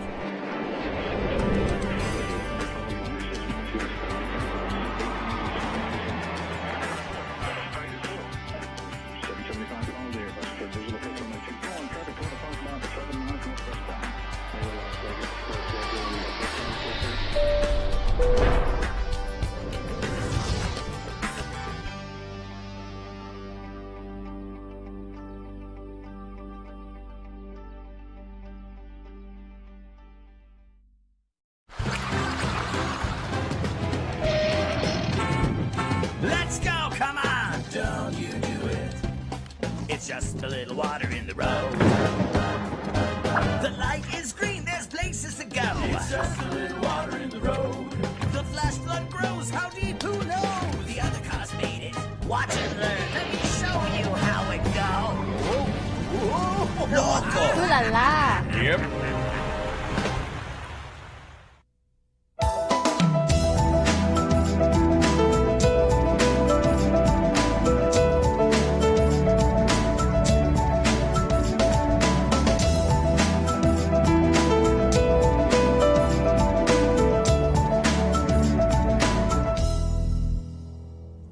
I helped make this town happen, said Florence Lee Jones Kalin about her 40 years of life and work in Las Vegas.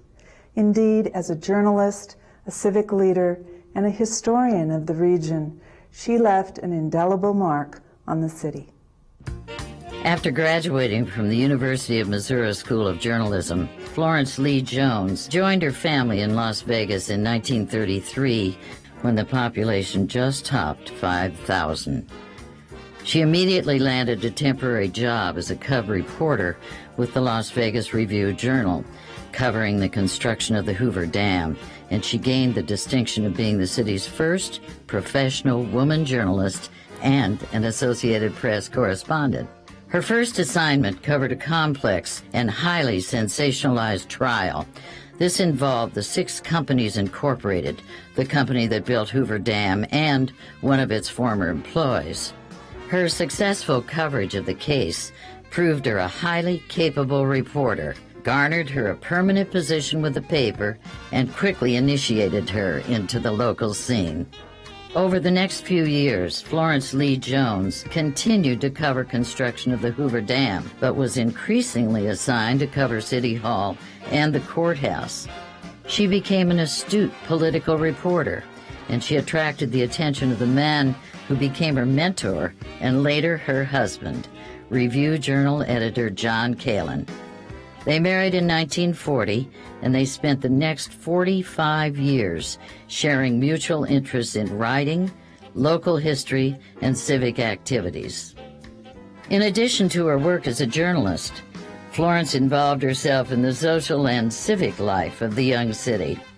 While she was assigned to cover the newly formed Las Vegas affiliate of the Jaycees, Florence promptly joined and enthusiastically recruited other women, unaware of the national organization's rule that excluded women members. Despite this, Jones forged ahead into her first Jaycees project as head of the committee that developed Lee Canyon ski facilities. She also worked with the USO to provide recreation for servicemen during the war. In 1946, Florence co-founded and served as the first president of the Service League, later renamed the Junior League. The organization gave millions of hours and raised thousands of dollars for education, social welfare, and service needs, and was responsible for civic projects such as Fantasy Park Playground. Florence retired from the Review-Journal in 1953, but she returned 10 years later to write the popular society column, Socially Speaking, that appeared in the Review-Journal's Sunday edition for the next 20 years. Her love of history led her to work to establish the Nevada State Museum and Historical Society in Lorenzi Park. She served on its board from 1971 until her death in 1985. She also published local history in several articles and books, including a 2-volume history of the Las Vegas Valley Water District, co-authored with her husband. Florence always felt fortunate that her profession and her avocation were so closely connected. As a newspaper reporter, she said, "I was intimately involved with history as it was happening."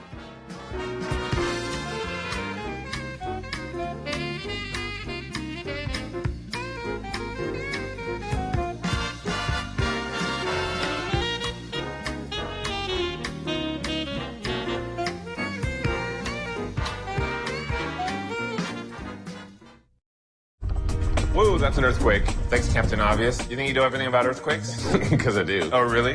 Which state has the most earthquakes after Alaska, California, and Hawaii? Yeah, Nevada. And I happen to know that if a big one hits, you want to drop, find cover, and hold on until the shaking stops. Most injuries happen during earthquakes because of falling objects.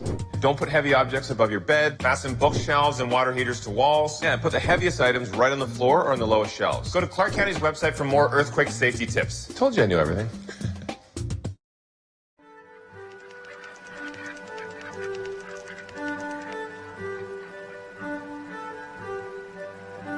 The Clark County Wetlands Park contains many kinds of landscapes for you to explore, while never having to leave Las Vegas. Whether you visit to see the beautiful desert expanse or the cool, shady wetlands, you'll find an array of plants and animals unique to each habitat.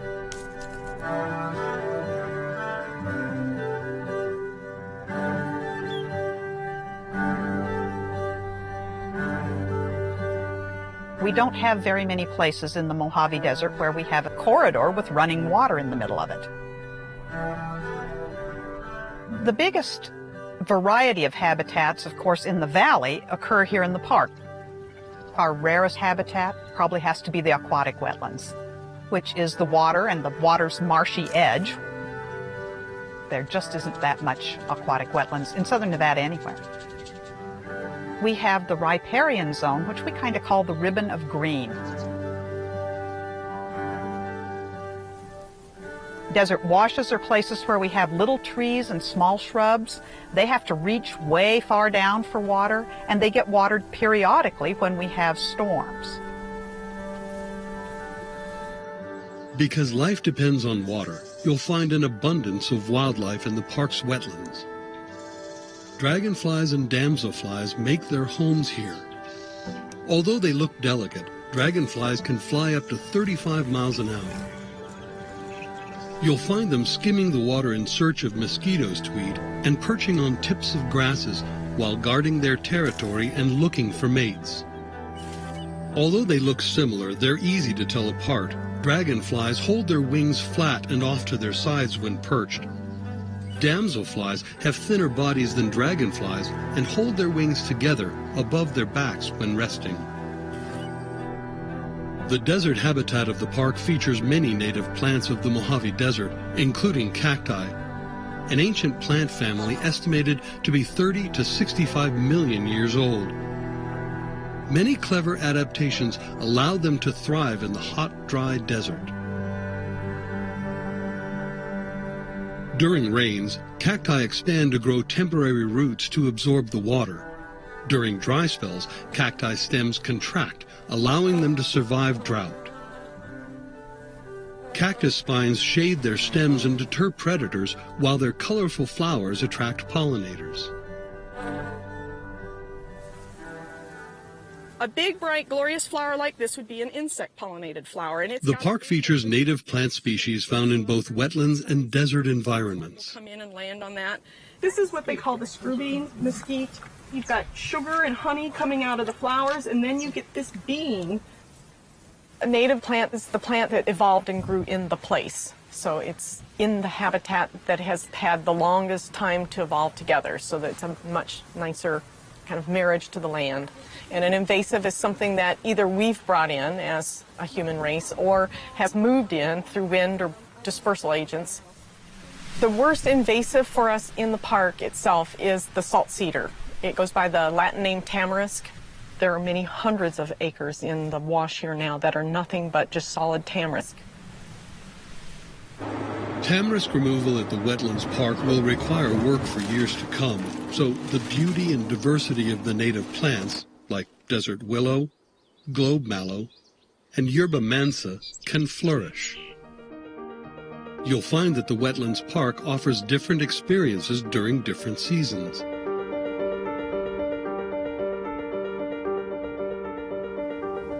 Cottonwood trees, typically found in riparian areas near water, are seasonal indicators. When the bright green leaves of summer turn golden in autumn, winter frosts will not be far behind. The park is home to hundreds of species of birds. Many make their home here year-round, while others stop here during seasonal migrations. Some birds change their looks with different seasons. In breeding season, American avocets change the color of their plumage, and the bill of the male ruddy duck turns a bright blue. The park's urban location provides critical habitat for wildlife, something not always found in city environments. Biologists monitor the park's wild creatures to measure their numbers. Aww. Baby animals, hands down, have got something over all the rest of us, some indefinable sway. But what from a biologist perspective is so wonderful about it is it means that that bird has been able to successfully complete reproductions, to successfully nest out here at the Las Vegas Wash and to hatch their young. And the odds against that are actually pretty steep. Hopefully now it'll be able to raise those young up to the point where they fledge. And fledge just simply means that they're ready to strike out onto the big bad world all by themselves. That's one of the key reasons why people often conduct bird surveys, is because they're an indicator of what's going on in your environment. We've identified more than 200 species now in the some 10 years of monitoring out here on the Las Vegas Wash. Yellow warblers, if we hear them sing again, which I expect that we will. That's the yellow warbler right there. The tone's always there. It's very, very sweet. One of the descriptors for their song is "Sweet, sweet, I'm so sweet." Yeah. Or "Sweet, sweet, I'm so very sweet."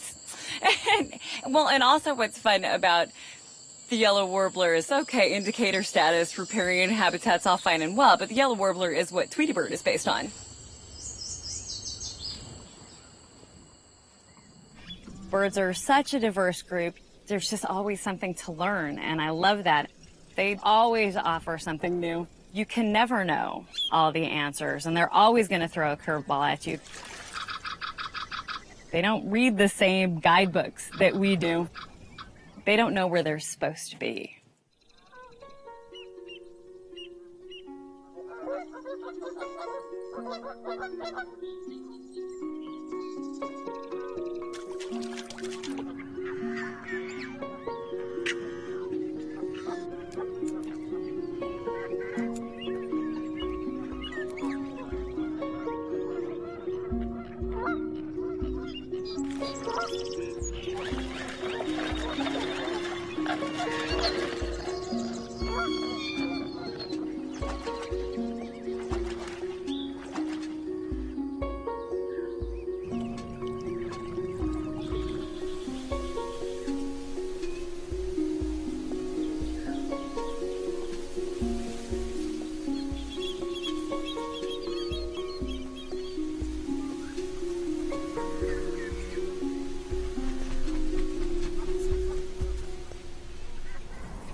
Visiting the Clark County Wetlands Park offers a rare glimpse into Las Vegas's origins.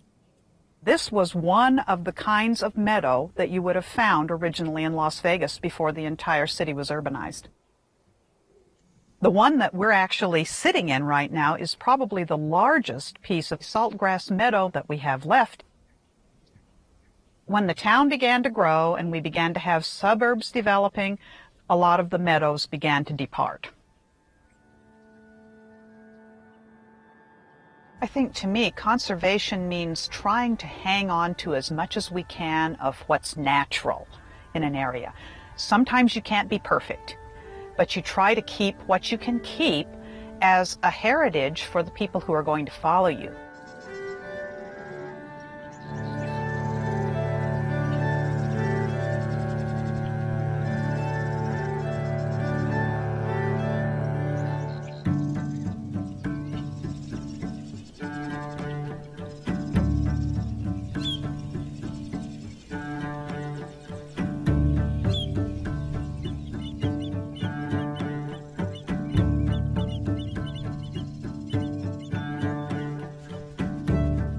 It's wonderful to be part of actually being able to hold on to a large parcel of land with so many diverse habitats in it, and to make that available for everybody that lives in Las Vegas and everybody that visits from around the world.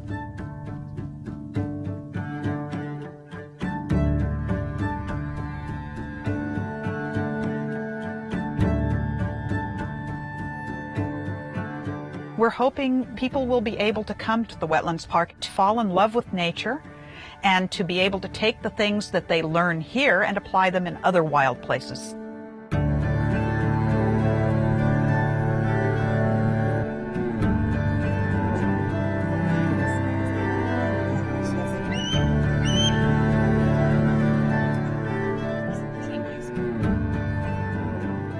Though the Clark County Wetlands Park is still a work in progress, it's now open for you to experience firsthand. The Clark County Wetlands Park. It's yours.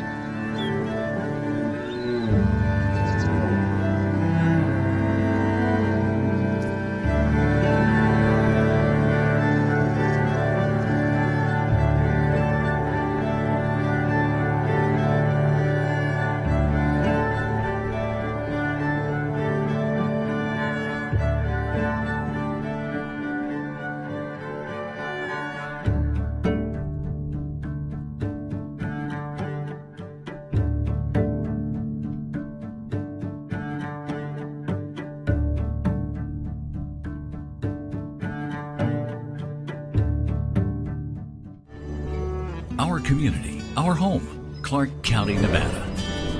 Thanks for watching Clark County Television, Southern Nevada's best access to local government and the community.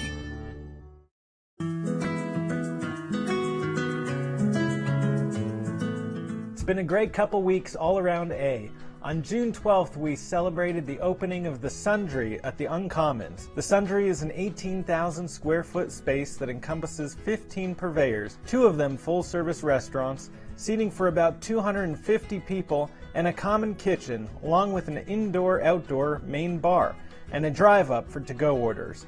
It's just one more part of this incredible complex, and I hope you'll enjoy it, the 215 and Durango. On June 14th, we visited the Plumbers and Pipefitters Local 525 to see the Regional Apprenticeship Contest in full swing. 55 apprenticeships from 11 states competed to move on to the United Association's national competition. I had the opportunity to attend and watch these talented apprentices and instructors as they displayed the skills they've gained through classroom and shop instruction, as well as on-the-job experience. We celebrated Father's Day a couple days early with our friends from Ovation's Ensemble Project at Las Vegas Boulevard and Agate.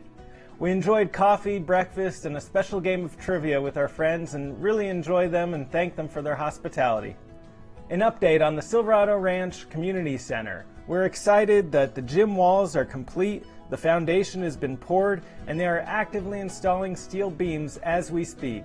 I'm looking forward to hosting another event soon at the Silverado Ranch Park to celebrate the soon-to-be-opened Silverado Ranch Community Center. Coming up all around A, our next round of coffee and conversation will be on July 1st at 9 a.m., this time at Crouchy John's Coffee off of Wigwam in Maryland, 8520 Maryland Parkway. On July 22nd, we'll be at the Searchlight Community Center as we host a special health and wellness fair. We did this a couple years ago. It was a great success. I look forward to seeing you there and all around A. Welcome to District B. District B is busy again. This week we were fortunate to go and turn the lights purple to bring awareness for brain health and Alzheimer's. And as many of you know, Alzheimer's is something that affects people every single day. Our neighbors, our friends, our family. It's not just the person that is suffering from Alzheimer's, but it's the caretakers. It's such an emotional toll on them. So we're really just trying to bring awareness and to remind the public to go and get checked early, stay on top of it, and be really supportive of the people that are having to take care of their loved ones. So don't forget, June is the month of brain health awareness and Alzheimer's. So take a moment out to thank a person who's caring for someone with this awful disease. The Aftermarket, what an exciting project for us. We've been working 6 years on the Aftermarket project, and it is bringing a grocery store into a food desert. So we're very excited to open the store. The store is already so busy. People are coming in, can't believe that they have a true grocery store in their neighborhood. It's been a little over 6 years since they've been able to walk into a grocery store. They're doing so well that they sold out of 80 pounds of catfish within the first couple hours. So if you haven't stopped by, stop by the Aftermarket. They're doing a great job. So we are excited. We went to visit the robotics team in Moapa Valley at Moapa Valley High School. If you didn't know, they took state championship this year for 2023 of the VEX tournament, which is super exciting. They're a small team of maybe 8 to 10, but they're a mighty team. So they took first place. They've made partnerships across the valley, across the state, and now they're working on partnerships with other college folks around the country, and we hope that we can engage them and help them partner with them so that we can have some real robotics and some mechanics in our future workforce. So hats off to all the kids out there in Moapa Valley, and we appreciate what you did, and we're excited to have championships right there in our own community. The Bunkerville reopening, very excited. This has been a long project. So as you know, we've been working in District B to rehab our older neighborhood parks. Bunkerville Park is the Dudley Levitt Park, and it has been out there for many, many years. So we were excited to work with the community. We got a SNPLA grant, and we brought in new baseball fields, new picnic areas, updated the splash pad. So it was very exciting to see all the kids playing and to have people really enjoy their neighborhood park. And we want to thank our Parks and Rec staff out there, John and Elmer, for all the work that they do. And it was a fun celebration. As you know, when we went out and we did our Bunkerville Park, we have a tradition that we started just last year on Bunkerville's Best. And that really is talking about the history of Bunkerville and what people bring to it. We really want the younger generation to know how important it is to keep our history alive. So Bunkerville is one of the original towns in our community. where they started with farming, and most of the farming was shipped to the East Coast way back in the day. So this year we took it upon ourselves to nominate all of the town board members, because it really does take a special person to sit on our town board. So we'll be honoring 5 of them for the whole year. And we have a belt buckle that we give out that is really what Bunkerville likes, but opening a park, celebrating the history, and reminding people of the best in Bunkerville is a great thing to keep going. Southern Nevada Health District, as you know, it's we're in summer and we're out of school, but we never forget that school starts very early in August. So please, the Health District is open for the shots that you may need, and don't just think that it's for those kids entering kindergarten. Many times middle school kids need their shots too, so we remind you to check out the Southern Nevada Health District website to get your appointments for your shots. You'll see that they'll be in your neighborhood at many of the community parks, and we really want to thank them for those partnerships. Lastly, always a reminder, Southern Nevada Water Authority, please never water on Sunday. Please be mindful of your watering clock. It's a total of 12 minutes. So please do your part to help keep our community safe and going forward. And we appreciate you stopping by District B, and we can't wait to see you next time.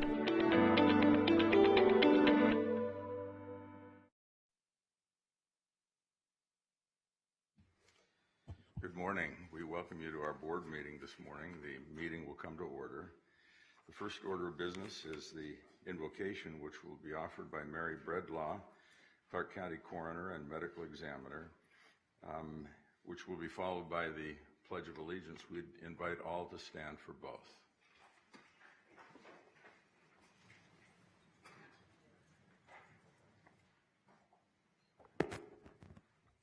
Let us pray. Kind and loving God, giver of peace and healer of souls, today we meet for yet another meeting of minds, of discussing county area difficulties, listening to suggestions with courtesy, and of acknowledging gifts within the county professionals. We support the commissioners in acknowledging citizens who are being honored each month for what they do in the community, to use resources well and improve our lives. We share in common. In the midst of this week's gusty winds and hazy skies, let us enjoy our recent mild weather as we pray for other parts of our country who have been experiencing destructive weather conditions. Teach us to always look for ways we can assist citizens who are facing stress and safety issues during storms. We also acknowledge local cheering in Las Vegas recently as the Vegas Golden Knights made history as hockey champions, and others in our country cheered us on and gave Las Vegas a new positive image to be added to us. We close the prayer in gratitude for this much enjoyed sport, which is just one example of what working together can accomplish. 2, as does publicly celebrating yesterday's Juneteenth days, to acknowledge African Americans as gifted and free equals. And 3, a Father's Day greeting to honor those who gave us love, life, and training. Amen. Amen. I pledge allegiance to the flag of the United States of America and to the republic for which it stands, one nation, under God, indivisible, with liberty and justice for all.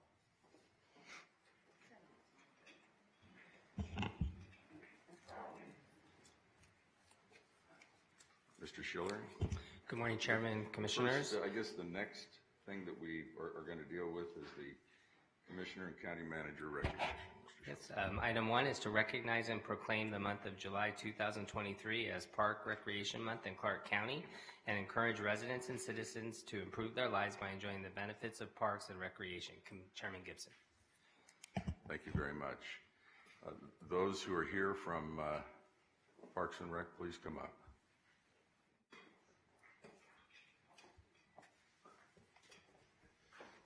Clark County Parks and Recreation works to identify and provide a recreational experience for residents and visitors alike.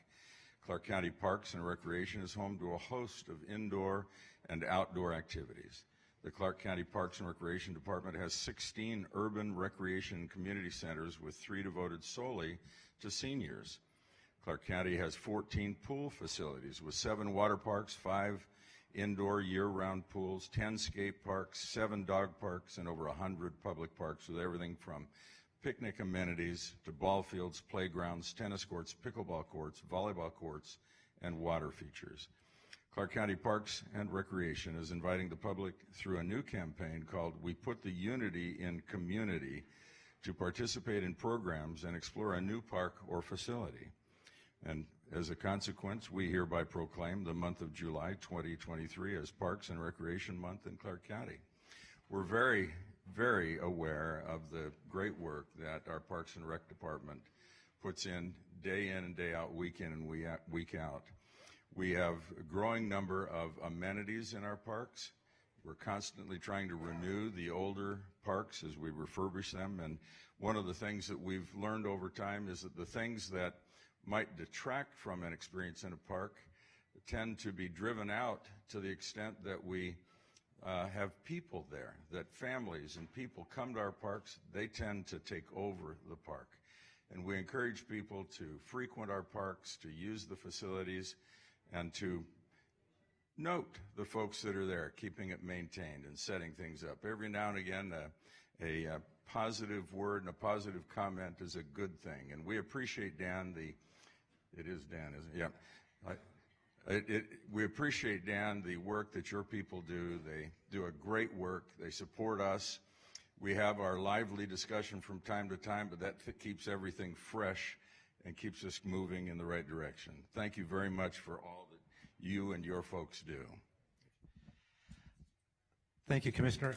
And just real quickly, we couldn't accomplish a fraction of what we do without the support, ongoing support of the county commissioners here. So we thank them very much for their ongoing support. We got a lot going on. We have a lot more coming down the pipe as well. Let's give a hand to our Parks and Rec Department.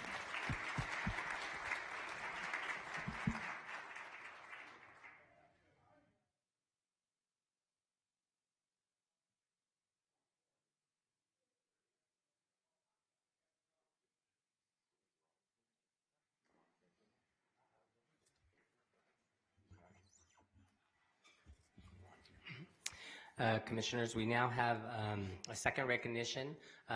This is for Ron Carrington. He is here in the audience today. I'm going to ask Lisa Kramer to come up and turn it over to you as the commission. Many of you know at many of our events, anywhere you go in our community events, he is typically there. He's there when it's 110, and I've seen him there early in the morning before I even get there. So with that, I'll turn it over to you.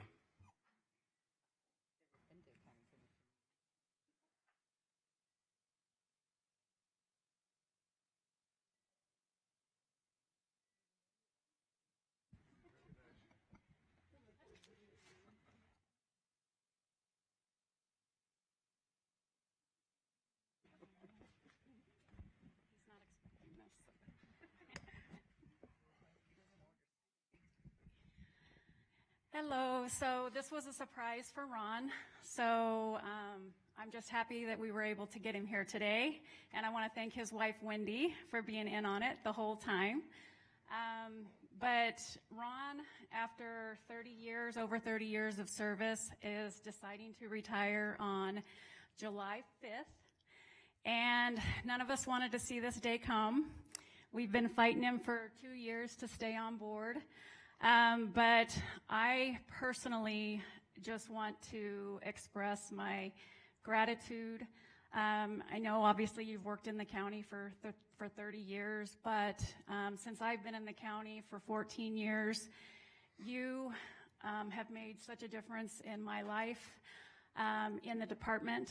Your leadership, your commitment, your passion for doing what's right and what's right for your team and what's right for the county and for the department. You used your voice. You never hesitated to speak up, and that's what I appreciate most about you. But we are going to miss you when you decide to move on. I know you and Wendy have great plans, and we love you, and we're going to miss you very much. And I just want you to know that you've left an imprint on the county that will never go away. So thank you for all you've done for us, and thank you for your friendship. Thank you.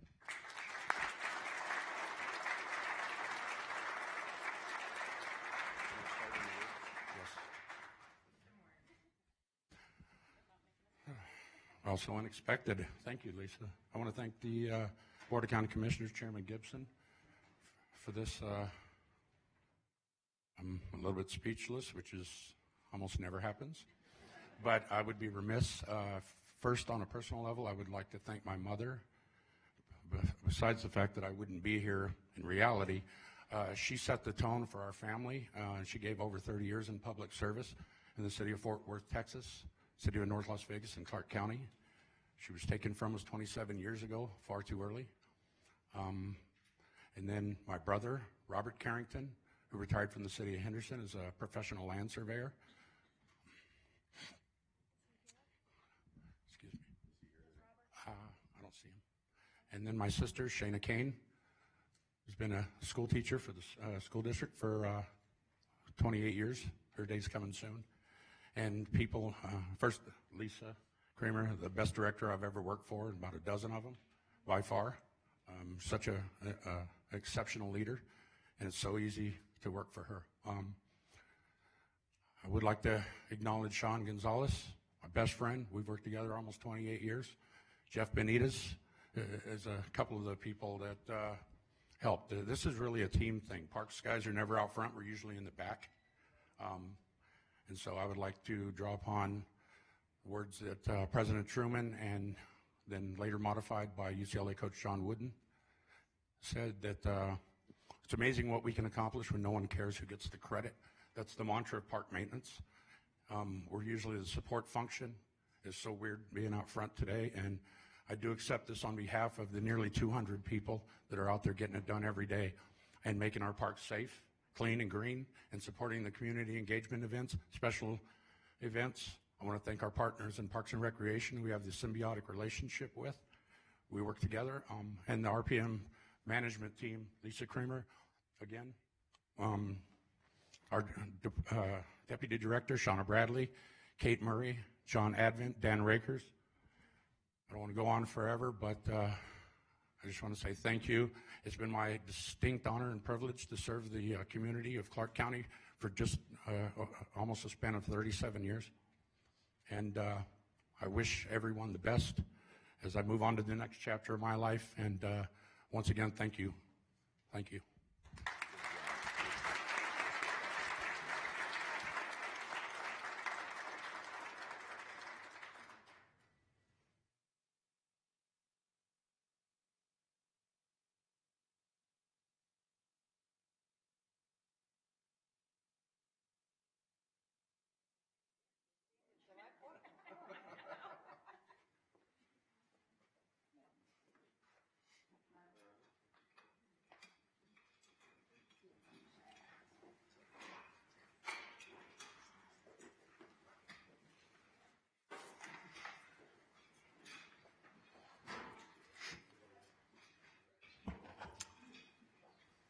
Now's the time for public comment. If there's anyone who wishes to comment on an agenda item, you're invited to come forward now.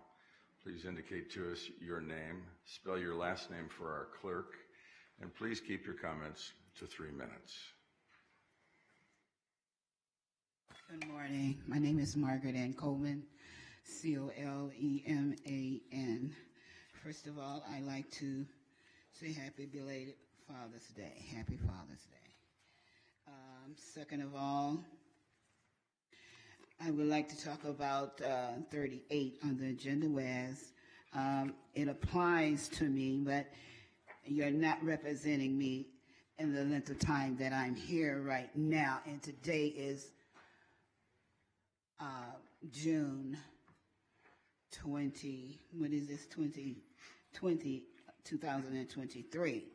You want to represent or give me the appreciation in December 2024 to November 2025. That gives me no living rights of today. This is concerning a better day to go forward, to open my door to help self and my family and others to go forward in the state of Nevada and get back my better health. I believe if a doctor is there to do all to do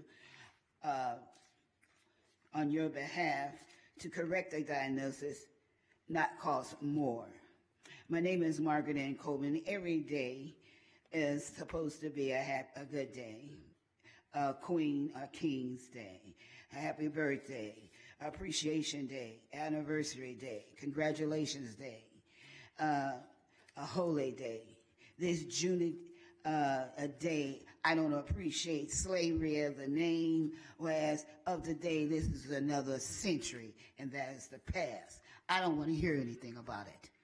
Even give it a day because it's a disgraceful in the first place of giving all people. None of you different races coming up with this slavery thing. My day in Nevada has been only hate me for helping to get the truth out. So to stop you from being insensitive to my needs as you has been today. We need to stop trying to kill me just because I belong and I want to get back what I'm entitled to, and that's my $3 million, my workman's comp, and give the opportunities to help my children and others get back 1316 Wizard, my money, and which you're sitting on every day, and closing my door with Pegasus of a gentleman named Gal Crespinier, and you, the board members, being the controller of his default. As you know, I have to continuously go to these organizations for help. Thank you, Ms. Coleman. Are there others who wish to comment during this portion of our agenda? Let me just say one thing. If you're here on any item other than 78, 79, 80, and 81, which are the public hearing items, there won't be any public testimony for those items. So I see a lot of people are here on item 90. This would be an appropriate time for you to comment on the things that you wish to comment upon. Mr. Braisted. Mr. Chairman, Daniel Braisted, B-R-A-I-S-T-E-D. I'm just commenting on the different pieces of paper that are prepared, a lot of good information, but I miss on the back of, let's say, the Clark County School District, a paragraph saying that if you want to comment or improve on any of these, contact us here. I don't see any contact information. On the Animal Foundation, the last page says questions. Well, what do I do with the question? Do I call them? Do I write to them? The same with the airport. There's not a it doesn't have to be a direct line. It could just be a voicemail to deal with this. The one on charging, my issue with charging is I don't believe in electric cars as being the future. I think they cost too much in fossil fuel to make, to mine for their batteries, and it's a fad that's going on. And if you want to have an electric car, then pay the full price. Don't ask the rest of us that don't believe in it to fund and subsidize your costs through taxes, because it's not right. And I don't see any charges in this for people to take advantage of that, because it's coming out of other people that don't believe in electric cars out of our pocket. Thank you. Thank you. Good morning, Commissioners. Anula Wildrich, my address is on record, and I am here to comment on item 90, the Animal Foundation. I believe that Commissioner Segerblum recently commented that it would make sense to try to help a facility that is already in existence and is new and state-of-the-art, and I think that would be prudent. And regarding whatever kind of funding you decide to approve, you could always require more accountability. But just as significant, it's paramount that we prevent animals from entering into the system in the first place, because that's where our problem lies. Some of us in the community have been focusing on spay and neutering, promoting adoptions, trying to find affordable vet care, and trying to work with the rental industry so that they would hopefully comply and ease up restrictions on pets. But we need help from you, our officials. I'm on the Clark County APS Backyard Breeder Task Force, and I can tell you there are hundreds of them out there. Many of them have little to no knowledge about animal care. They have caused parvo outbreaks. They have dumped sick animals and litters, which have become the burden of shelters and rescues. It's not sustainable. And when we file a report and an ACO is dispatched, the most that officer can do is cite them and recommend that they get a license. Why? These people should be prohibited from acquiring a license. They should not be encouraged. We don't need more breeders. And I'm not sure about the legalities, but I'm wondering if we could even have a moratorium on all breeding until we get the crisis under control. I think that would make sense too. One thing is clear, that funding alone is not going to solve the problems, that we need to stem the flow of animals into the system, and we need your help to do that. Thank you. Thank you. Please let's not do that. Yes. Hi, my name is Kristen Sears. That's TSIOURIS 905 Cypress Ridge Lane. Thank you for hearing about this. I came today to discuss the policy that the TAF has of using psychotropic drugs in animals that puts our community at danger. This policy prevents potential foster and adopting families from knowing critical medical and behavioral information prior to placing these animals. Using and abruptly discontinuing trazodone routinely and as a matter in a number of cases is well known to induce aggression in animals. This is well documented in the veterinary literature.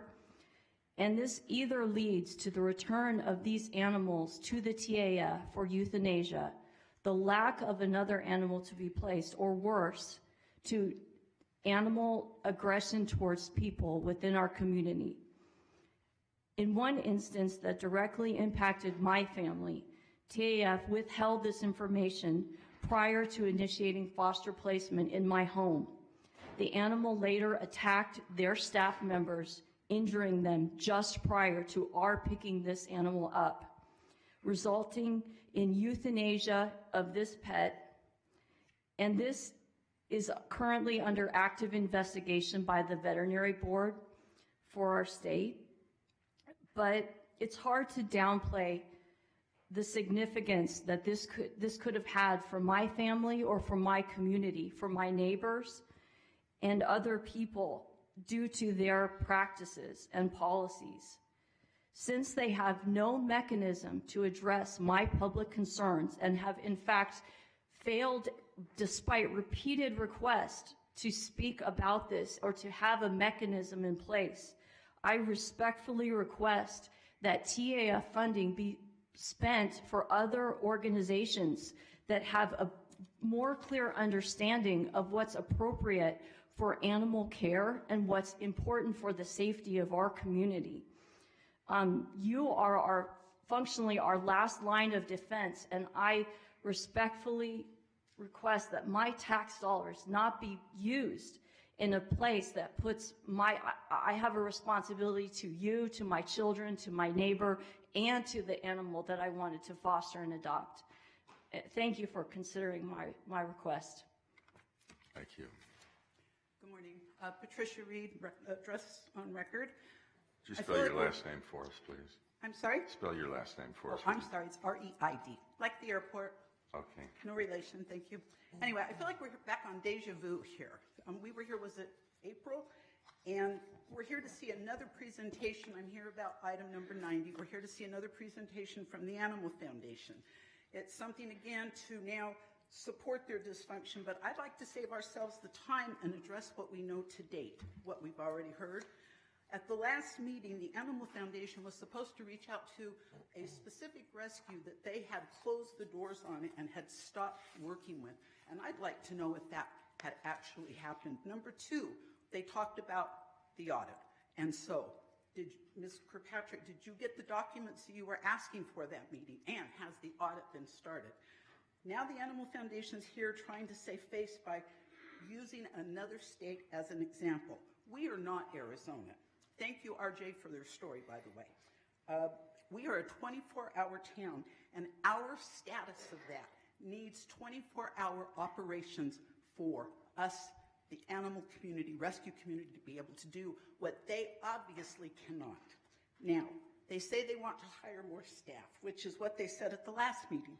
The problem is no one wants to volunteer for this administration, number one. The administration had an opportunity to hire people with all of the experience and knowledge that they needed, but they were not hired because of their affiliation with the rescue community. Again, why would you do that? You had the opportunity, you've proven you can't do it. Again, we're back here to dysfunctional operations continuing. It is time to start funding the rescues. They do all of the work that these people are obviously not able to do. I thank you so much in that consideration. Please fund these organizations. Thank you. Thank you. Morning. Good morning, Commissioners. Thank you for your time. I do have one little graph there that might be enlightening. Would you tell us who you are, please? I'm Keith Williams, WILLIAMS, 4516 West San Miguel, 89032. The Animal Foundation is here to talk about intake diversion. The component that is fundamental to intake diversion is someplace to divert them to. As TAF continues to divert intakes, where are they going? My group, C5, is trapping over 5,000 cats a year, more than ever. Currently, our backlog of projects is the most it's been in over a decade. We are running deeply in the red, and will be receiving no extra money from all this. Animal Protective Services, APS, departments are being buried. APS cats to lead is up by 40%, while public cats to lead is down by 58%. Yes, they are being diverted. Is APS, Animal Protective Services, receiving more resources? Reports of animals killed in the streets and found abandoned are skyrocketing. The organizations and individuals dealing with this are not being funded. TAF is demanding more funds to divert more animals. The animal welfare community does not have the resources to deal with any more of these so-called improvements at TAF. What do we need? Obviously a lot. But the most pressing need is a functional shelter and resources for the ones actually doing the work. The fundamental truth is that if you're not sterilizing animals, you will be euthanizing animals. TAF sterilization of animals is down by 45%. Cat sterilizations are down by 69%. When the CCP, the Community Cat Program, was set up by Best Friends and TAF, they committed to sterilize 5,000 more cats a year above what they were currently doing through adding TNR and SNR. And this is something that you changed a lot of ordinances to make happen. This program is currently sterilizing 750 cats a year. TAF needs to provide more services, the services they promised us, and not be paid to do less. Thank all of you very much. Thank you. Good morning. Morning. Bryce Henderson, No Kill Las Vegas, 1037 Bracken Avenue. We're all in favor of more money going to the animals, just not the Animal Foundation. I have read the Animal Foundation's proposal today, and I just don't think it's the best way to use our tax dollars. You would be giving more money to an organization that's demonstrated they can't manage the money they currently have, they can't staff the positions they currently have open, and they can't follow through on their current contractual obligations. I hope some of you will have direct questions for them today.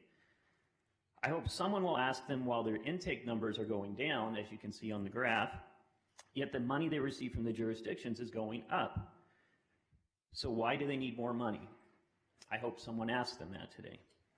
I hope someone will ask them why they can't raise this money privately through donations. I believe it's because the community has lost faith in them and they would prefer to give their money to local rescue groups. So if the community you represent does not want to give them money, why should you? I hope someone will ask them that according to their tax returns, they have $4 million in reserves. So why aren't they using some of that money to pay for this initiative? I hope someone will ask them if having 6 executives making over $840,000 a year combined is a wise use of funds. In their proposal, they state that if you give them this money, they will reduce the turn-in time for strays to 3 days. That is unacceptable. If people's pets are lost, they go looking for them on the same day, not 3 days later. And our community is not set up to handle these strays. That's the Animal Foundation's job. Until recently, the Animal Foundation had always accepted strays on the same day. Now they want $500,000 to do it in 3 days. By the way, if you found a lost pet today, the next available appointment is August 1st. If you do grant them these funds, it should be under the condition that they no longer require appointments for strays. Force them to abide by their contract and take in strays immediately when they are brought to the shelter. I would ask that before you consider approving additional funds for the Animal Foundation, you wait until the financial audit that the county is conducting of the Animal Foundation has been completed. Let's see what's really going on with their finances before we give them more money. I would also ask that you review other options for funding that might have greater returns. We have 2 other organizations in town that already have animal helplines that they put in place without your funds. I would rather see you give that money to them and help them grow their project instead of the Animal Foundation that's continually proven that they can't control their money. And lastly, I would ask that if you are going to give them money, mandate that they take in strays on the same day. Thank you. Thank you. Morning. Good morning. This is Nick Sears, 905 Cypress Ridge Lane. Thank you for the time that you're giving us. Just spell your last name for us, please. Yeah, T-S-I-O-U-R-I-S. I wanted to share my experience and concerns regarding the management of taxpayer funds by the Animal Foundation, which we entrust with the critical responsibility of protecting the rights of animals and finding them homes. Recently, we embarked on a journey to foster a dog from them, hoping to offer a deserving second chance at a happy life. We tried for many days to give the dog a home and help the foundation as a previous adopter and approved foster. However, we were left questioning the integrity and effectiveness of their management. We were shocked to see that they performed surgery on the dog after we had met it, only to euthanize it a week afterwards, despite a firm commitment from us for placement. Why would anybody perform surgery on a dog and spend the money and all the distress only to kill it a week later when we had a family ready to adopt? It's really troubling to see how poorly it has been utilizing taxpayer funds. As an individual who contributes to these funds, I believe it is our right to demand more transparency and accountability in their allocation. We deserve to know that our hard-earned money is being utilized effectively. And furthermore, it's very disheartening to witness the missed opportunities for collaboration with other organizations, just like you heard, that could excel in the mission to protect the animal rights and place them with loving families. There's numerous reputable animal welfare organizations that demonstrate exemplary practices, leveraging innovating programs to ensure the best outcomes for our animals.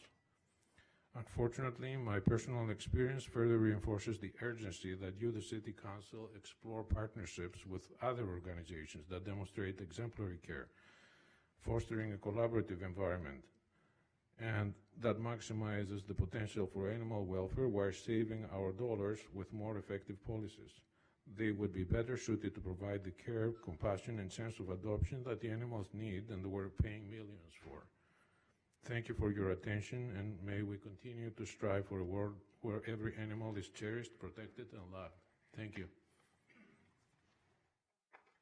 Good morning. Good morning. My name is Sonia Stiris, T-S-I-O-U-R-I-S, 905 Cypress Ridge Lane. Ladies and gentlemen and fellow animal lovers, I am here to talk about the dog my family wanted to adopt but was killed by the Animal Foundation. It is the story of a dog who tragically had its journey cut short. This dog, who I'd hoped to welcome into our home, came into our life through the Animal Foundation.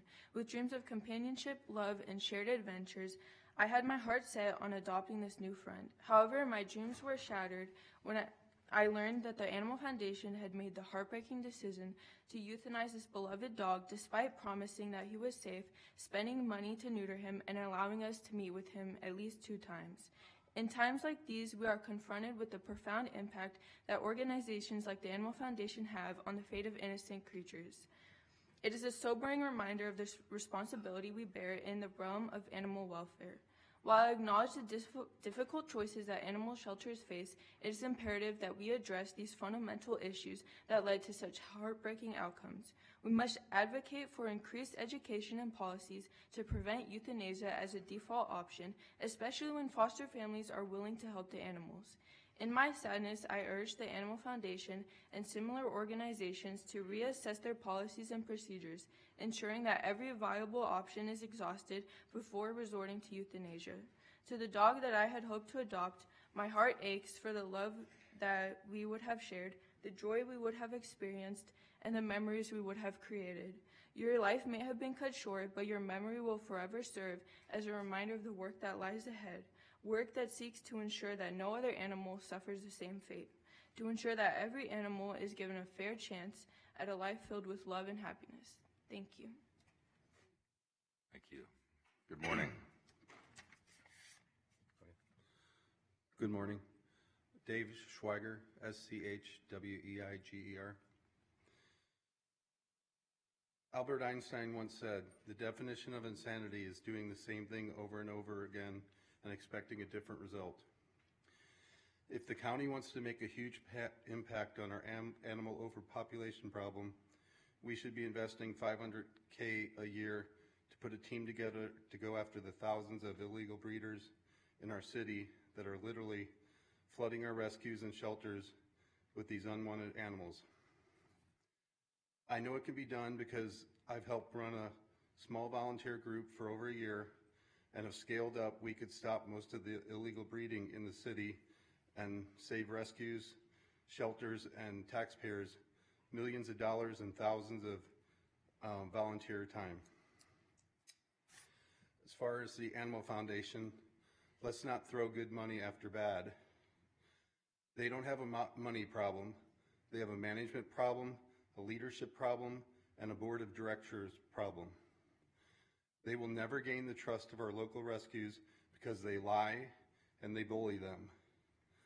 If you want to give $500,000 to a shelter doing things the right way, who does have the trust of our community and rescues, you should look no further than the Nevada SPCA, who is doing an amazing job. Thank you. Thank you. Good morning. Morning. My name is Kelly Winder, Winder. I'm a local volunteer in Canine Rescue.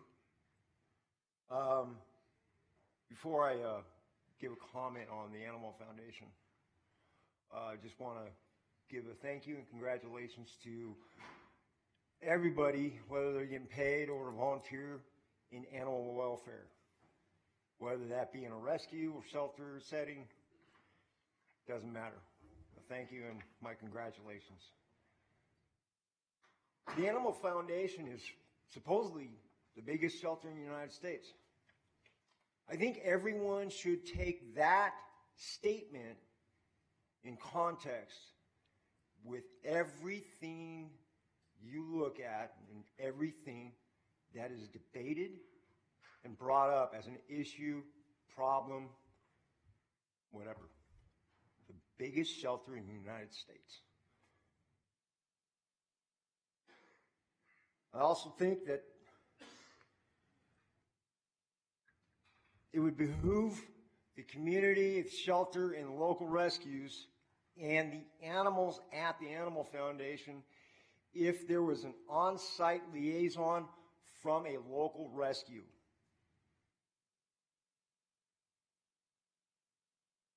I also think that the Animal Foundation should be 24/7. That's what I think. It's the biggest shelter in the United States. There's a reason for that. The intake is gross. It would be worse if they did their job, or the numbers would be different if they did their job right. If they actually allowed an actual intake that really was truly representative of this community. The rescues are burdened beyond belief.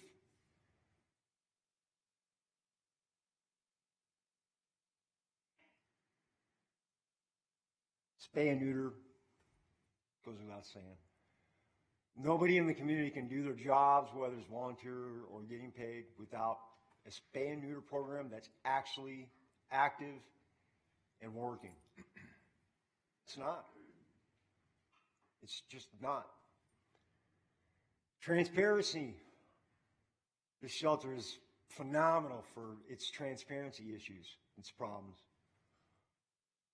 There's supposedly a meeting once a year they're supposed to have that it's supposed to be publicized or be available to the public, something.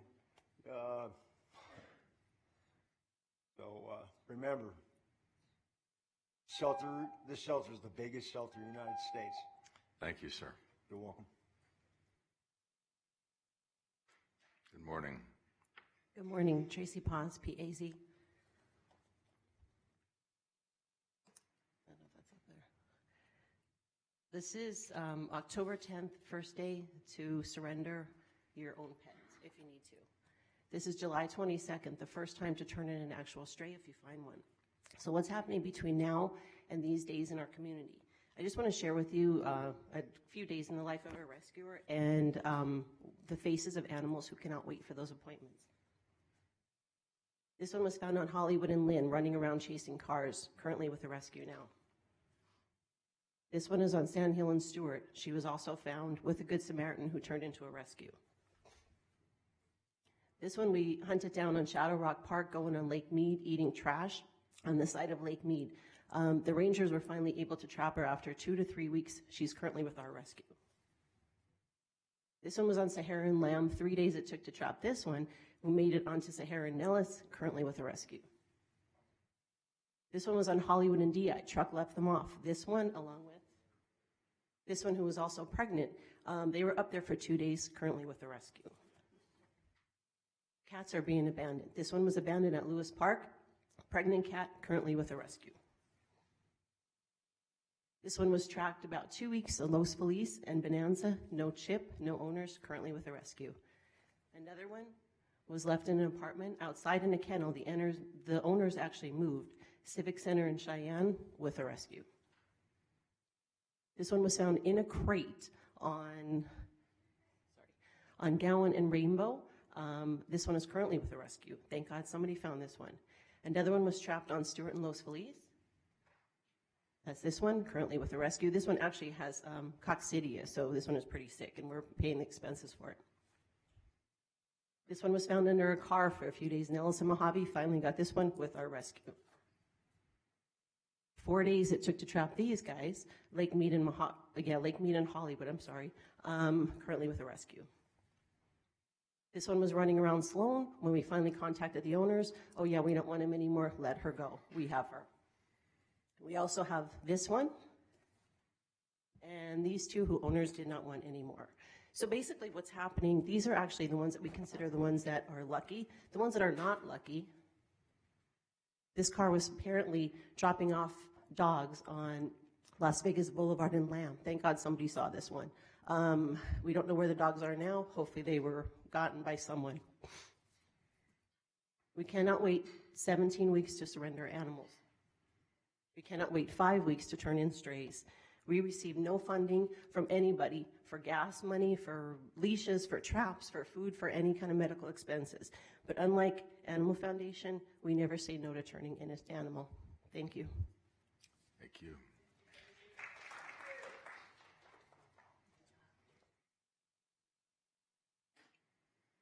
Good morning. Good morning. my commissioner, Chairman Gibson, and commissioners. My name is Gina Grayson. I'm with Nevada Voters for Animals. I've been a long time animal advocate. I've been before this commission so many times I've lost count, and all mostly because of the Animal Foundation. I became an advocate. Some of you already know this story, but I'll repeat it for those who don't know. Because I went down to look for my friend's dog in 2005 at the Animal Foundation and left the building vomiting in the parking lot and shaking because I was so horrified by the conditions down there. I tried to go and report what I saw. I went to city council. I called the mayor, then Mayor Goodman, the first one, and the councilman for that area. And he was so angry because he was tired of getting all those complaints. And it took 2 more years before they declared an emergency, shut the building down, and culled about, what was it? They say it was 1,000. It was more like 2,000 animals. From there, they made improvements. And here's what I don't understand. When that happened and that disaster happened, the county sent over, I don't know how that all worked out. I mean, you had a contract back then, I'm pretty sure. But you guys actually sent over Christine Robinson from the county. Why can't we do that again? Why can't we send someone over there to take over? Because the leadership they have now isn't working. Clearly. How many times do you get to fail up in this business?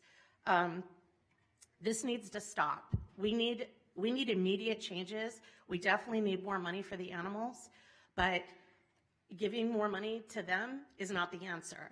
Please, as you've already heard, there's already two organizations with call centers, NSPCA and Hearts Alive Village already have call centers. Please fund them and expand their call centers. They actually care and they're passionate about helping the animals because they're already doing it. They already thought of this. They didn't need to go to Arizona and figure out how to fix things. They already were doing it. Las Vegas Valley Humane Societies had a call helpline for 20 years. They had to defund it a few years ago because they didn't have the funding to do it, because they don't get the taxpayer dollars. So, I'm sorry, Commissioner Miller. I hope you care. Anyway, we're still waiting for answers on all of the issues that are going on. We still don't have them. Commissioner Kirkpatrick, you've already been asked the question, did you get your answers? One thing I want to share, if you've lost your dog, good luck finding it, because you're not going to get it. By the way, I love how they threw in some extra dates, early turn-in dates. You can turn in a dog tomorrow, surrender a dog tomorrow. That's how disingenuous their operations are. When I checked on the 7th, it was like October 1st. Now suddenly you can surrender a dog tomorrow. Everything they do is disingenuous. Thank you. Morning. Good morning. My name is Sarah Conte, C-O-N-T-E. I am with Nevada Voters for Animals. Just to reiterate what Gina Grayson has said and the other rescuers that are here today, I believe that funding should not be given to the Animal Foundation. That money should go to the animals. So far, there has been no accountability by the Animal Foundation. It's been on the news several times, and yet a report has not been issued, and there was no accountability. And I believe that it's important that we, the taxpayers of Nevada and Clark County, are made aware of where this money is going and why they need more. I think that it is important that they be transparent in everything that they do, in the operations, in the salaries that are issued, and in all things having to do with the rescuing and housing of these animals. Thank you. Thank you. Good morning. Morning. My name is Melanie Shane, S-H-A-Y-N-E. I'm the founder of the Doggy Task Force and Kiss My Paws Rescue. I founded the task force 4 years ago this upcoming July, and my rescue inadvertently started during COVID when the Animal Foundation shut down, and there were nowhere for these dogs to go. So we stepped up again and took in these dogs and found them great homes. Nothing has changed since the COVID shutdown, and in fact, it's gotten worse.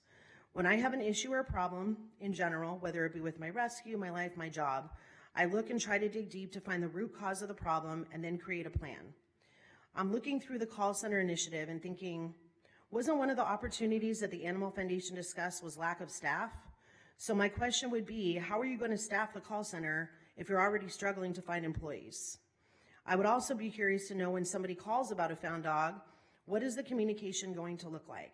Are they going to be told they need to make an appointment? Are they going to be told they need to let the dog go if they can't hold on to the dog? Are they going to be told to call animal control where they might have to wait 1 or 2 days until the dog is picked up? What's going to happen is the same thing that's happening now, and it's just a waste of money. My rescue has 18 core non-paid volunteers, most that have been with me from the beginning. Supply coordinators, medical coordinators, event coordinators, etc. The success of a business entity comes from the leadership. If the Animal Foundation had better leadership, maybe they wouldn't have such a negative stigma attached to them and people would want to work there. Our rescue has euthanized 1 dog because of medical in almost 2 years. We don't euthanize for space. We figure it out. We hire trainers. We work with our fosters. We provide support to fosters and adopters. If that money was to be given to them, couldn't that be spent in that way, as opposed to a call center where they're going to be told the same thing that they're being told now by animal control when they call for a pickup? We have taken in several medical cases the past few weeks. Grayson, he's our little pit bull puppy, has parvo. Just heard from the vet today, and he's doing great. We don't euthanize because of parvo. And I'm going to tell you that we found a husky running down the street about a month ago, found out the dog had parvo, they put the dog down. So our dog is doing great with medical care. They decided to put the dog down. Junebug, who was found in a lot 2 weeks ago.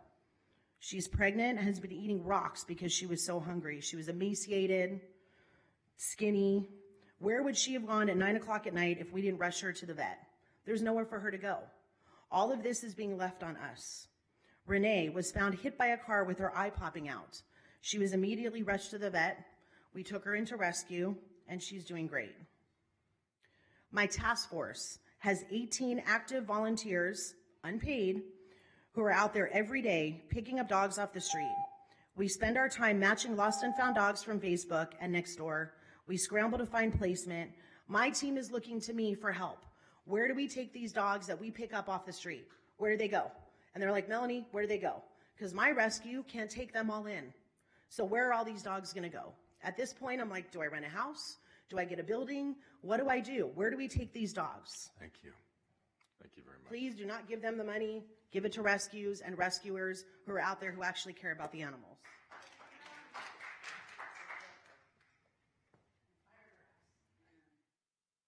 Hi, Michelle Wilson, WILSON. I just want to say that good money after bad money. Animal Foundation used to sponsor some of the feral cat spay and neuter. They don't do it anymore. Why not? They're getting all this money. It goes on C5 and now Humane Society, but they're both running out of money. And Animal Foundation, that's their function. And they won't sponsor any cat TNR. And I thought they were allotted to do that. I mean, that's what they're supposed to do. Again, I'm out there every night and I see the dead animals and you can't call them to come get them at night. They're failing us. They offer us no services. You can't turn a dog in. You can't do anything anymore. And there's lists of dogs every day on Facebook that are euthanized. And they're beautiful, beautiful animals. Cats, dogs.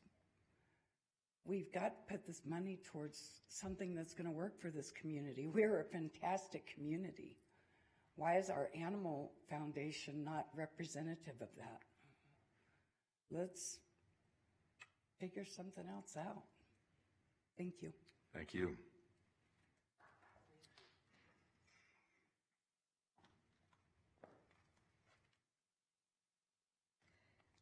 My name is Annie Jensen, and I'm the founder of Street Cats Care and Rescue.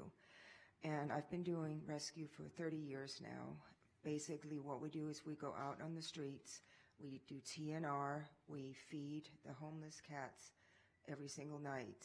And it's a big project. We're doing it all without funds.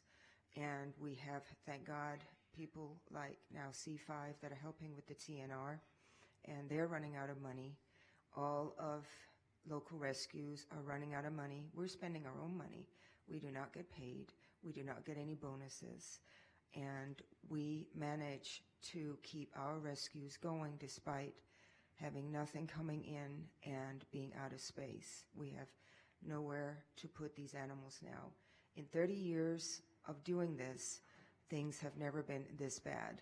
And what we hear repeatedly from the public is because there's no trust in Animal Foundation, they either let animals just run or they want to turn them over to us local rescues.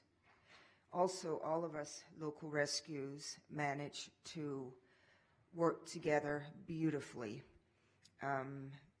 There are no problems. We help each other out, whatever. We donate to each other whenever there's a stressful situation, which is daily.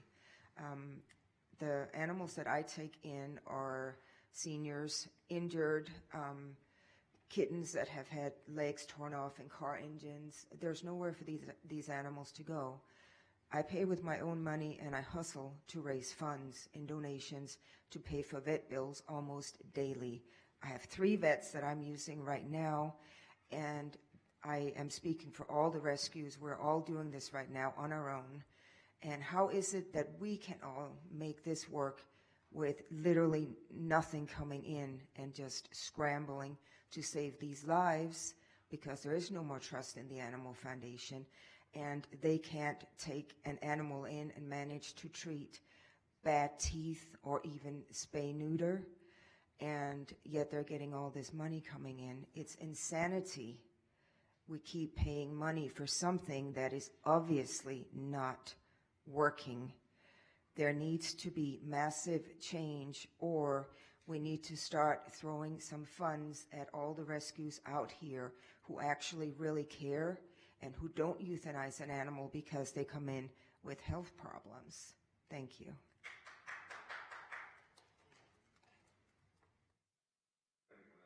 Is there anyone else here who wishes to speak during the public comment period?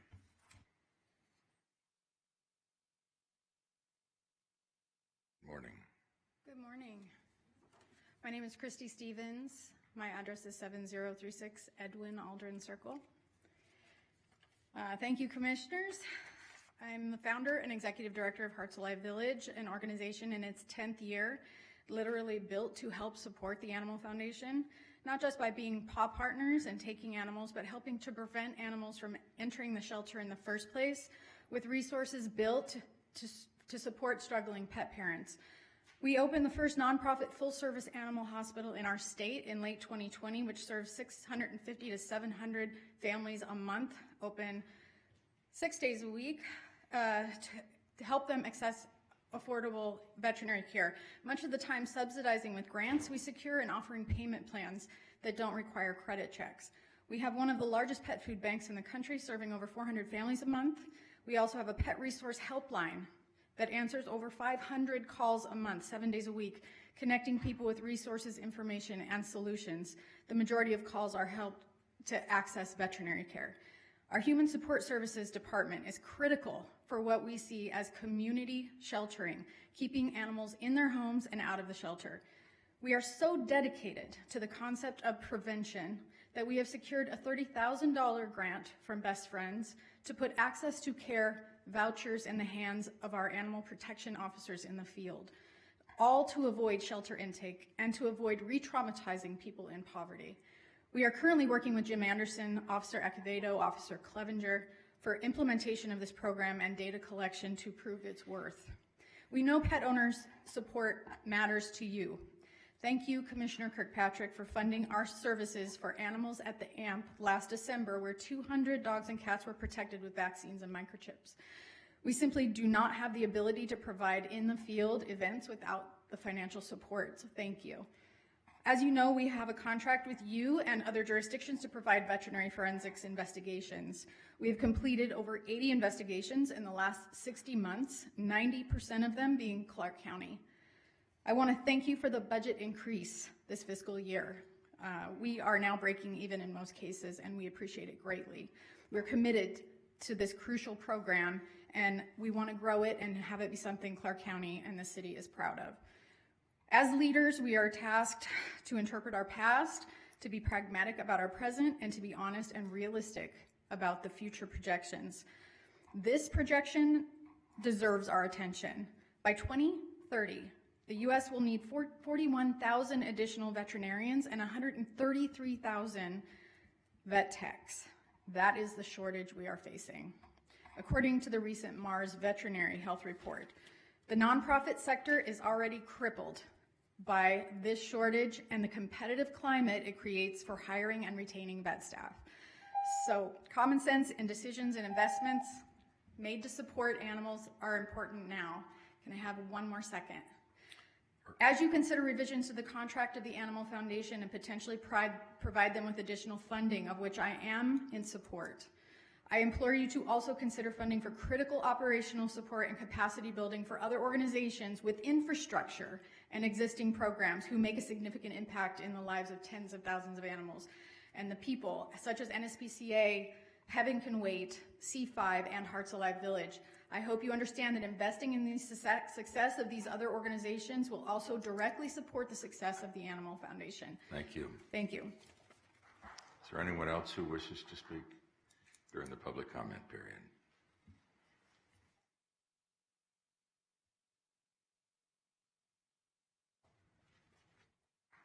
Hi, my name is Valerie Alcala, and would you spell your last name for us? Alcala. I'm sad to say that I've lost trust in the Animal Foundation. I think it's very clear from today's meeting and just all the other meetings and the emails and phone calls that you get that the majority of the community does not trust the Animal Foundation.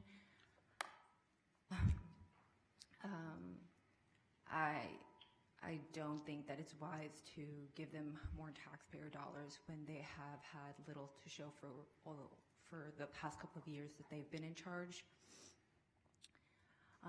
They used to have, it's basically non-existent, a community cat program. Last report I saw, they were in the teens, I believe, maybe lower. C5, on the other hand, is always in the hundreds range. So I'm not sure what they are doing with the money that they have right now. I think that it's wiser to spend it on animal rescues that have, sorry, I'm a little nervous, that we can see that they have results. And the Animal Foundation hasn't had any. That's it. Thank you. All right, the public comment period is closed.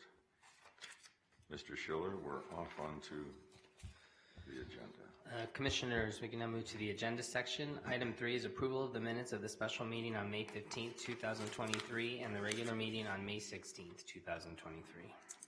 Any additions or comments on those minutes? I'll entertain a motion. There's a motion for approval by Commissioner Johns. Please cast your votes.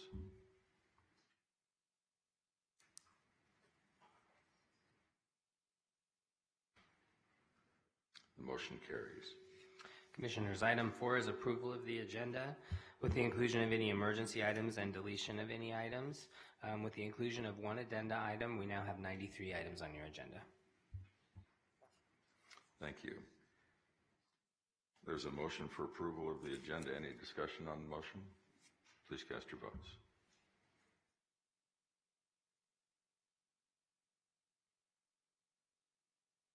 The motion carries. We can now move to section 5, your consent agenda. It comprises items number 5 through number 77, comprise the consent agenda. We have no items to be deleted and staff have no items requested to be taken separately. Thank you. At the pleasure of the board, are there any items to be removed from the consent agenda? There being no changes to the consent agenda, I'll entertain a motion. There's a motion for approval of the consent agenda by Commissioner Johns. Please cast your votes.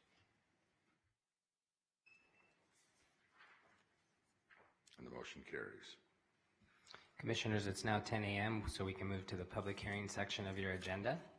Item 78 is to conduct a public hearing on the district's delinquent accounts, adopt the delinquent accounts report with any changes deemed appropriate by the board, and place these delinquent accounts on the Clark County tax roll for collection or take other action as appropriate. Thank you. This is a public hearing. Is there anyone here who wishes to be heard on this? Before we do that, Tom, would you like to introduce the item for us? Excuse me. Mr. Chair, members of the board, good morning. Tom Minwigan with the Clark County Water Reclamation District. Commissioners, I do not have a presentation, but this is our annual process that is set aside to put our delinquent accounts on the tax roll. We do have a number of customer service representatives with us today, and they can also help any customers that might be here with any questions they may have about their accounts. And Commissioners, you might be aware, this is a very essential process to our operation, and it enables us to collect all outstanding sewer service fees and charges. And those revenues actually go toward our operation and maintenance, as well as our capital expenses that help operate our wastewater infrastructure. Commissioner, Mr. Chair, that concludes my comments. I'll be glad to answer any questions you may have. So you have customer service reps here, and Yes. if anyone were to call your offices, they would find access to customer service reps there too. Is that As well, right? yes. And what's that number? Let's go with the main number. We're going to go with a number 702-668. And I'm going to give you my number, and I'll make sure they get to a customer service, 8063. All right. Thank you very much. This is a public hearing. Is there anyone who wishes to speak on this item? There being no one, the public hearing is closed. Is there any thoughts from members of the board? If there is nothing, I'll entertain a motion. There's a motion for approval by Commissioner Jones. Any discussion on the motion? If not, please cast your votes. The motion carries. Thank you, members of the board. you. Thank you. Commissioners, item 79 is to conduct a public hearing to approve, adopt, and authorize the chair to sign an ordinance amending Title 20 of the Clark County Code, Chapter 20.10, Section 20.10.010, rental fees and charges, Harry Reid International Airport, provide for matters properly related thereto or take other action as appropriate. Good morning. Good morning. I'm Rosemary Vasiliadis, Director of Aviation, and I have with me Joe Pekowski, the Airport Chief Financial Officer, and we do have a quick presentation for you if you so desire. Thank Mr. you. Chair Why and don't we Board. do that Okay. then? All right. So this public hearing actually it completes the process for the rates and charges for the upcoming fiscal year 24, for the commercial airliners that operate out of Reid International Airport. And just for the record, everything complies with the use and lease agreement that we have entered into with our airlines, with our signatory airlines that have voting rights. We're in year 4 of a 10-year agreement. So to start with, this is actually an economist's dream because it is the perfect V-shape trend in recovery, and that is what we experienced at the airport prior to the pandemic and then following the pandemic. As already reported, we were the first large airport to recover domestically, and we have been growing ever since. Our international is almost back, and we feel that we're going to get that recovered probably within this calendar year. We did set a record, surpassing the 2019 record in 2022 with over 52 million passengers coming through. It does feel like there's no slowing down at the moment. Conventions have come back. Certainly the special events and the large venue events are a great contributor to what we have been experiencing at the airport and in the community. This is a very busy slide, but what it shows is we're back. We've recovered very nicely. We have actually more additional domestic markets that we are serving that we had prior to the pandemic. And again, that international market is recovering nicely. We do have new entrants coming in. We're going to be serving El Salvador, so that is our second Central America city, and that is a new one for us. And really what this is saying is our destination remains strong, and people are coming through the airport to visit it. Certainly for the large venue of events, it is more of a fly-in than drive-in market when you have professional sports and visiting teams coming from all over the nation.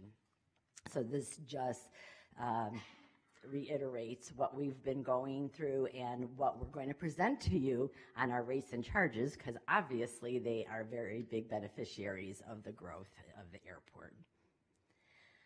This is one of my favorite slide, because I'm going to start with the bottom one, which is the yellow line, and you see that our debt service is going down. You know that we have made a very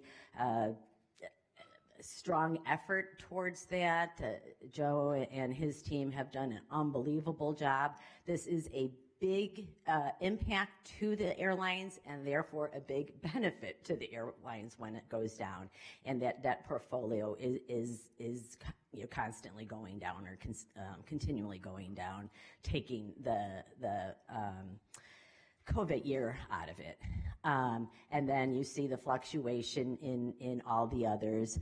Our non-airline revenue, so that gaming, number one, parking, concessions, all of that is something that the airlines are very, very definitive on asking us to try to benefit from, and you can see that we have been doing that. I'm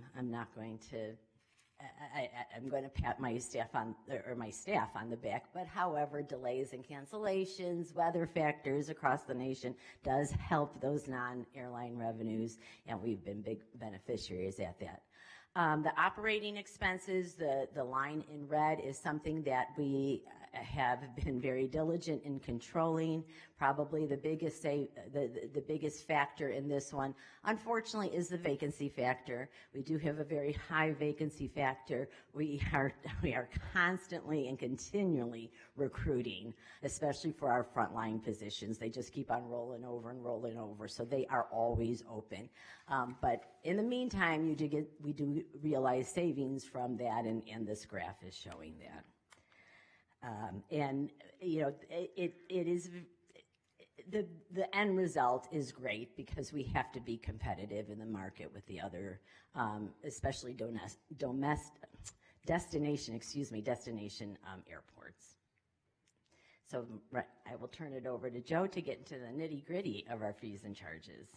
Sure. So the blue line that you saw in the previous chart, what that all equates to is what our negotiated use and lease agreement calls for is the airline rates and charges. So these are all the fees that the various airlines pay at the airport, from landing an airplane to using a gate to renting space in the airport, and so forth. And I want to just draw your attention to the bottom number. So the bottom number is what we call our CPE, or cost per enplanement.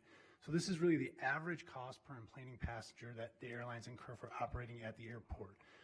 As you can see, the budgeted number for 24 is $6.49. It is a considerable decrease from the previous year, and really that's largely due to our efforts to maximize our revenues, as we talked about in the previous slide, and also control our costs, and that results in a lower CPE and cost for the airlines. And then also growth does favor a lower CP as well, as you have more traffic and passengers going through to share in that cost. We've also utilized our relief funding, so we're using up the last of our relief funding this fiscal year, and that has also helped attribute to the lower cost per enplaning passenger. And they use that cost per enplaning passenger to kind of compare us to other markets.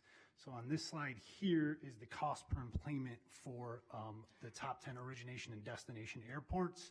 As you can see, we are the lower one on the list. This is where you want to be lower. So we have to compete with places like Orlando for that passenger discretionary spend in the leisure market that we are. And by controlling these costs and having a lower CPE, it helps the airlines not only plan ahead, but also to be able to offer potentially lower fares to our customers. And on this slide here, so as I mentioned earlier, we have a negotiated use and lease agreement. These 13 what we call our signatory airline members are the ones that have signed that off on that agreement, and there are parts of it. Southwest is our chair, being the largest share of the market in Las Vegas, and in total, these 13 airlines make up about 95% of the total share at Harry Reid Airport. So we held a meeting with the committee on April 25th, and what you see on the right is unanimous approval of our budget and the rates and charges that we're proposing for your approval on the very next day.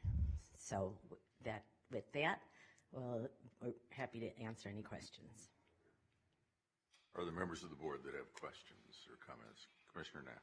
Thank you, Mr. Chair. Could you just help us explain to residents in the community who are seeing this, Joe, you touched on it a little bit as to the value of offering lower rates to the airlines. Maybe some of that saves through pass-through costs, but I think the average person might see it, of course they're going to sign and be signatories to a price reduction, but does that come with any strings to our partner airlines, commitments on routes or discussions on additional route opportunities? So the general commitment for the signatory airlines is they have a commitment to make the airport whole in the event this is our budget, right? But say we did have a downturn, right? They would be on the hook to come up with the additional revenues needed to support all the operating costs of the airport, both the operating cost and then the debt service as well. So that's kind of their commitment to here. It's a total of a 10-year lease agreement. I believe this budgeted year is for our fourth year, the 10-year total of the agreement. So they'd be with us in good times and bad? Yes.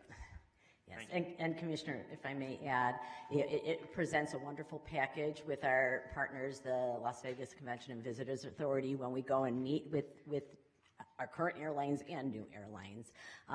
Airlines are a business, and they look at the yield by market. So they'll look at our CPE when they put it into their model to see what could be attractive for them. Something like this. Gives us a helpful tool to sell the destination. Yes, it is. Yes, sir. Thank you. Thank you. Commissioner Segerblum.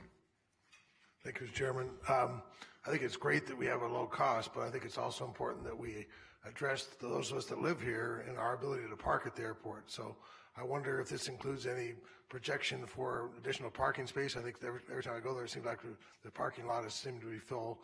And if not, what can we do to try to build another parking garage or to accommodate the locals? Commissioner, that is something that we are looking at. It is not currently in the current CIP plan.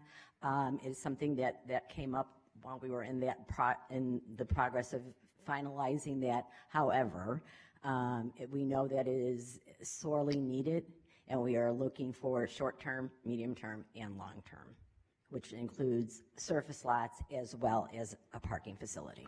Thank you. Commissioner Jones. Thank you, Mr. Chair, and thank you for your presentation. I know we talked a little bit about capital expenditures. Terminal 1 is kind of dated, or at least parts of it, and certainly the airlines have an incentive to keep their rates low, and I noticed that we're substantially lower than we were in 2019. So in terms of the 10-year capital plan, is there an investment in order to make those improvements to Terminal 1 to bring it up to date? So certainly many of the airlines or the airports that you're comparing to that have higher CIPs, they also have made substantial improvements to their airport recently. Mm-hmm. Thank you, Commissioner, for that question. It is something that we know we do have to continue to work on. You see in the current capital plan, there is a lot of operational, back of the house, if you will, improvements that need to be made for the growth that we have experienced, especially in any of the luggage systems, and the conveyor belts, the actual system itself. Those you see in the plan. However, like we did with ticketing when we upgraded the floor with the new design, we're taking out carpet everywhere and replacing it with the Las Vegas Sparkle terrazzo floors. We try to upgrade and change the look of the window walls and everything. We will be injecting those projects in as we go forward, because as soon as you do one, then it makes the rest look old and dated. So we will continue to do that. We do have some bigger ticket items, though, that we need. So you'll see additional restrooms, especially in the sea gates, that are desperately needed. We have run out of room in Terminal 1, so we're actually punching out the building in the A, B, and C gates to be able to accommodate what our current traffic is and what we think the growth is. When we have that, that's going to allow us to take out, let's take restrooms, for instance, the older restrooms in the C gates to upgrade those. So it is a long-term type of improvement, but we will be injecting that in our 10-year plan for sure. Okay.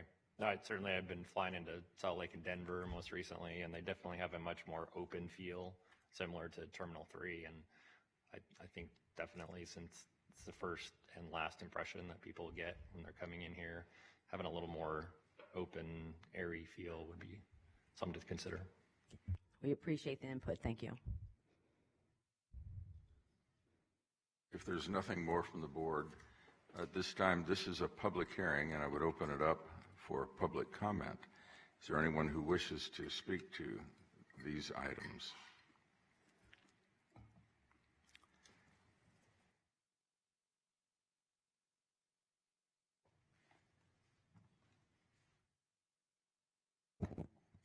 Mr. Chairman, Daniel Brasted.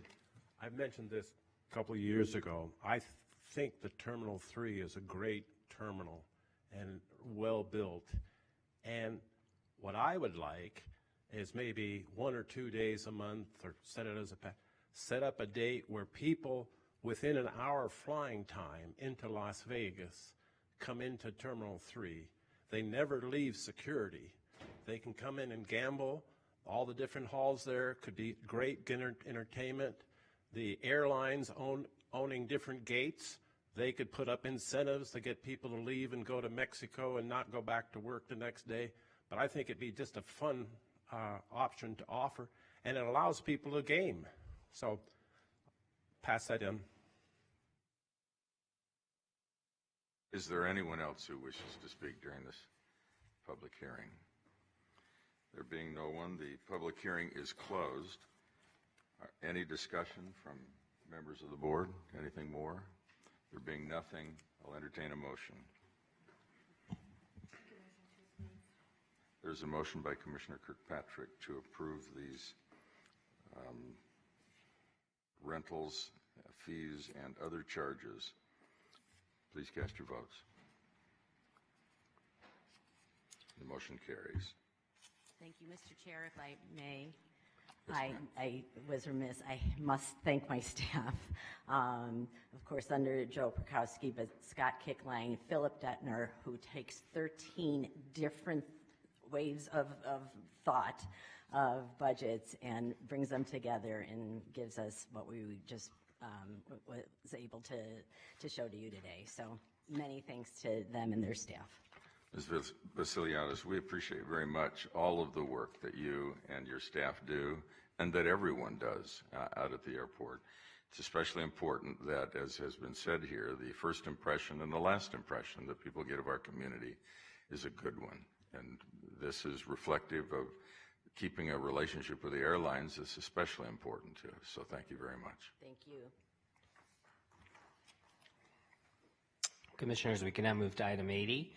This is to conduct a public hearing and approve, adopt, and authorize the chair to sign an ordinance to amend Clark County Code Title 8, Chapter 8.20, Section 8.20.295, distance restrictions for tavern licenses to restrict a tavern within a certain commercial development from sharing a kitchen or common wall with another tavern, and to require compliance with redevelopment agency requirements and providing for other matters properly related thereto. Thank you. This is an item that I'll turn over to Vice Chair Segerblum of the Liquor and Gaming Licensing Board. Thank you, Mr. Chairman. Mr. Keough, can you make a presentation? Yes. Good morning, Mr. Vice Chair. Vince Keough, members of the commission, Vince Keough, Director of Business License. I have a brief presentation on the history of the proposed ordinance.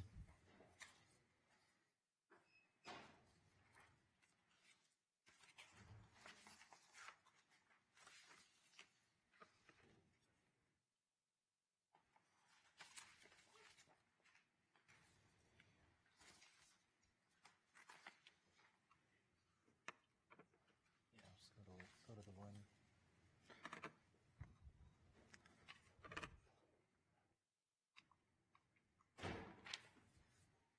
Could we scroll up to the first?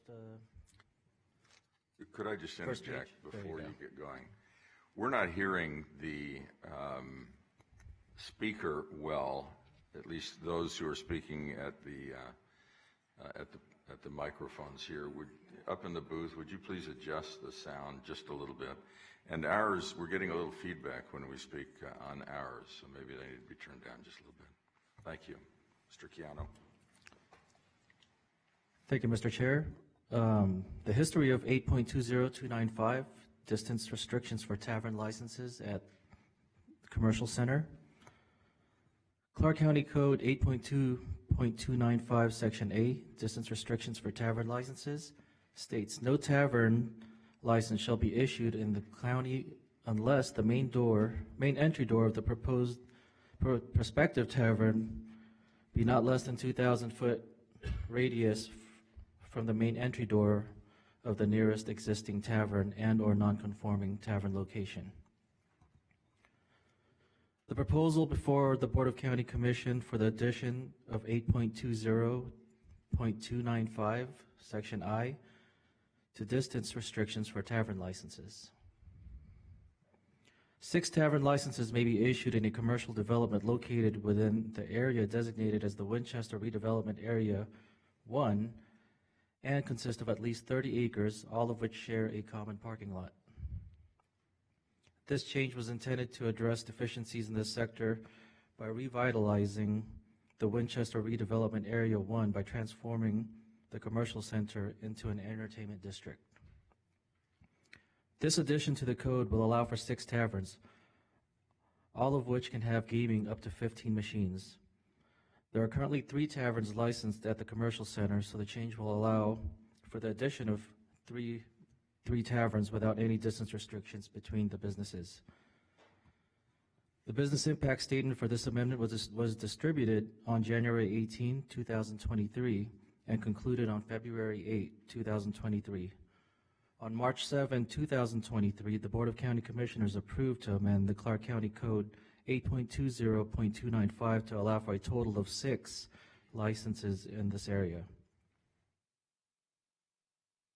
During the Board of County Commissioners meeting, Clark County Business License received additional direction to update the ordinance further to include a prohibition on the taverns within the Winchester Redevelopment Area 1.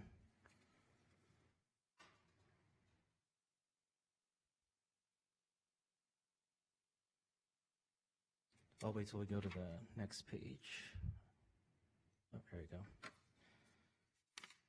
Let me start that sentence again. So during the Board of County Commissioners meeting, Clark County Business License received direction to update the ordinance further to include a prohibition of the taverns within the Winchester Redevelopment Area 1 sharing a kitchen or common wall with another tavern, and to have the applications for taverns in this area undergo a review by the Clark County Redevelopment Agency prior to licensure.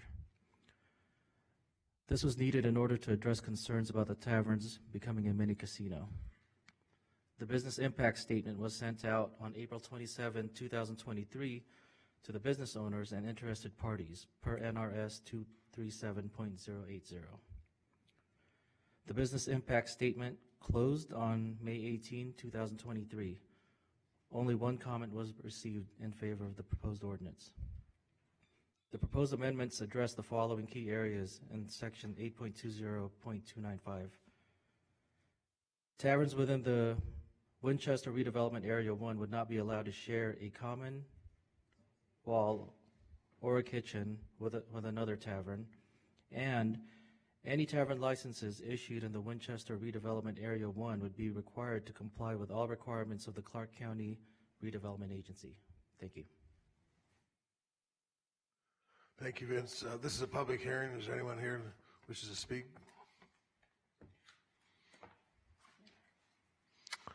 Seeing no one, I'll make a quick comment.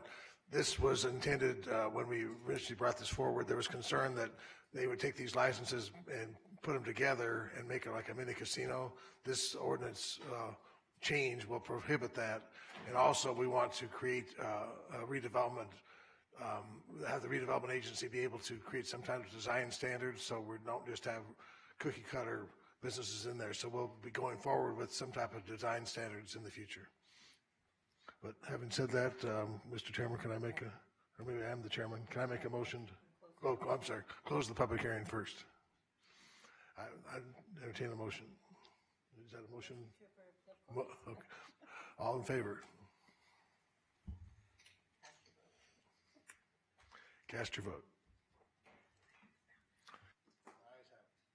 The ayes have it. Thank you. The next item. Commissioners, item 81 is to conduct a public hearing, approve, adopt, and authorize the chair to sign a resolution to augment the fiscal year 2023 general fund.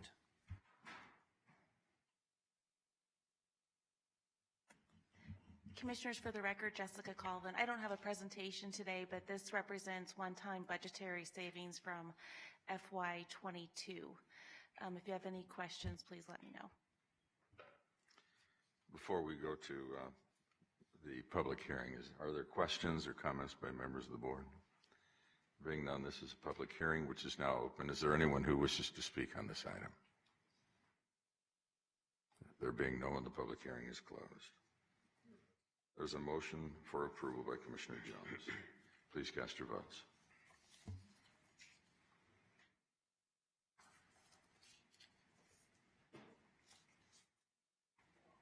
The motion carries. Thank you. Okay. Commissioners, we can now move to the business section of your agenda. Item 82 is to identify emerging issues to be addressed by staff or by the board at future meetings, receive updates on the activities of various regional boards and commissions, and direct staff accordingly. Thank you. Are there items that any of you have that you wish to present? There being none, we'll move on. Commissioners, item 83 is to appoint 3 qualified individuals to serve on the Clark County Department of Juvenile Justice Services Citizens Advisory Committee for a 3-year term commencing on July 1, 2023 through June 30th, 2026 from the following list of applicants: Dave Doyle, Jody Lupo Madsen, Richard Metzler, and Dominka Washington. I'll entertain a motion. Mr. Chair, I'll make a motion to appoint David Doyle, Jody Lupo Madsen, and Dominka Washington. You've heard the motion on those who have been nominated. Any discussion? Please cast your votes.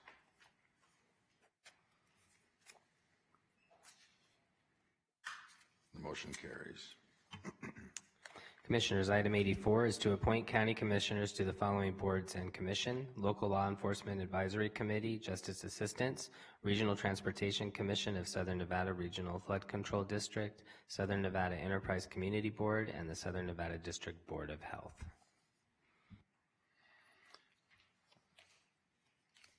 I move the reappointment of those who are currently serving those positions to those boards.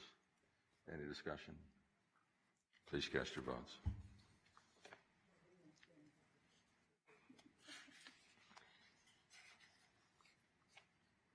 The motion carries. Commissioners, item 85 is to approve and authorize the Department of Environment and Sustainability submit a list of community centers located in historically underserved communities to NV Energy in support of their public agency charging program or other action as appropriate, or take other action as appropriate. Good morning. Good morning, Commissioners. For the record, Marcy Henson, the Director of the Department of Environment and Sustainability. This morning, I'm here to present to you a list of recommended community charging centers for funding through Nevada Energy's community charging program. Just to give you a bit of an overview, the Public Agency Charging Program is a component of NV Energy's Economic Recovery Transportation Electrification Plan. That was an outcome of SB 448 from the 2021 legislative session, and its intent is to serve public, workplace, and fleet electric charging needs of federal, state, and local government agencies. And it will also help reduce the financial barriers from these agencies providing electric vehicle infrastructure. So the drivers that are expected to use this infrastructure include the public, public buildings, at public buildings, community centers, also including residents, college students, staff, government employees, and agency fleets as well. The additional charging infrastructure will contribute to the creation of a critical charging network necessary to promote and sustain electric vehicle awareness and adoption across Nevada. As you all are aware, transportation electrification is a key component of both our needs to comply with the Federal Clean Air Act and also to reduce greenhouse gas emissions, which is a part of our all-in sustainability and climate action program and the plan that you all adopted back in April of earlier this year. So NV Energy is required to prioritize community centers located in historically underserved communities, and the definition of such and the requirement comes from Senate Bill 448. So the county has sort of a dual role in this process. One is to prepare our own applications for potential funding from NV Energy, and then also in the ERTEP plan, the county was identified as the agency that would help coordinate NV Energy and the other cities who might have eligible community centers and provide a list for at least this first phase of funding. So the first step in the process was for NV Energy to create a GIS overlay based on the definition of historically underserved communities. The focus on historically underserved communities is to make sure that we reduce barriers and in areas that have been previously overlooked for increases in this kind of technology, and can help make sure that we have an equitable and just transition as we electrify our transportation system. So together, my department and NV Energy coordinated to generate a robust list of eligible community centers. We worked with Clark County's Department of Real Property Management and then all of the cities here in Southern Nevada to identify community centers that met this definition. NV Energy provided technical assistance to the county and the city to prepare applications, and I'd like to personally thank RPM, Lisa, and EJ for helping prepare a robust list of community center applications for this potential funding. Then our department and NV Energy identified a recommended list that provides a wide coverage across Southern Nevada and will provide potentially funding for the county and city community centers as well. So the list of recommended community centers includes 4 for Clark County, Pearson, Parkdale, Winchester, and the Laughlin Community Resource Center, 2 for the city of Henderson, the Downtown Recreation Center, Valley View Recreation Center, 2 for the city of Las Vegas at Doolittle and Mirabelli Community Centers, and then 2 for city of North Las Vegas, including the Neighborhood Recreation Center and the North Las Vegas City Hall. So just a little bit of information on what will be involved in providing this funding. So this is a site profile from NV Energy's ERTEP plan, and it identifies the number of potential chargers, the type of charging that would occur, and a little bit about the features of the community center. Of course, this will all be further specified based on on-site conditions, but this gives you a little bit of an idea of the type of investment that NV Energy is making and making sure that we all have access to this infrastructure.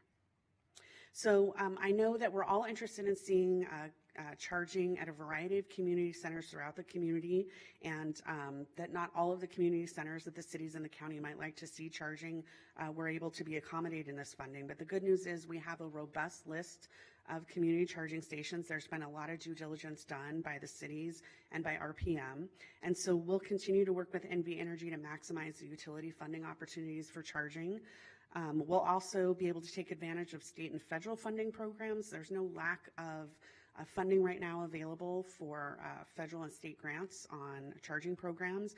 And then, of course, we also have For the county's purpose, the capital budget, I know that Ms. Colvin has identified some, I think it's close to $2 million for charging, again, in this capital budget. So I think we're in pretty good shape moving forward to continue to deploy this technology across the community.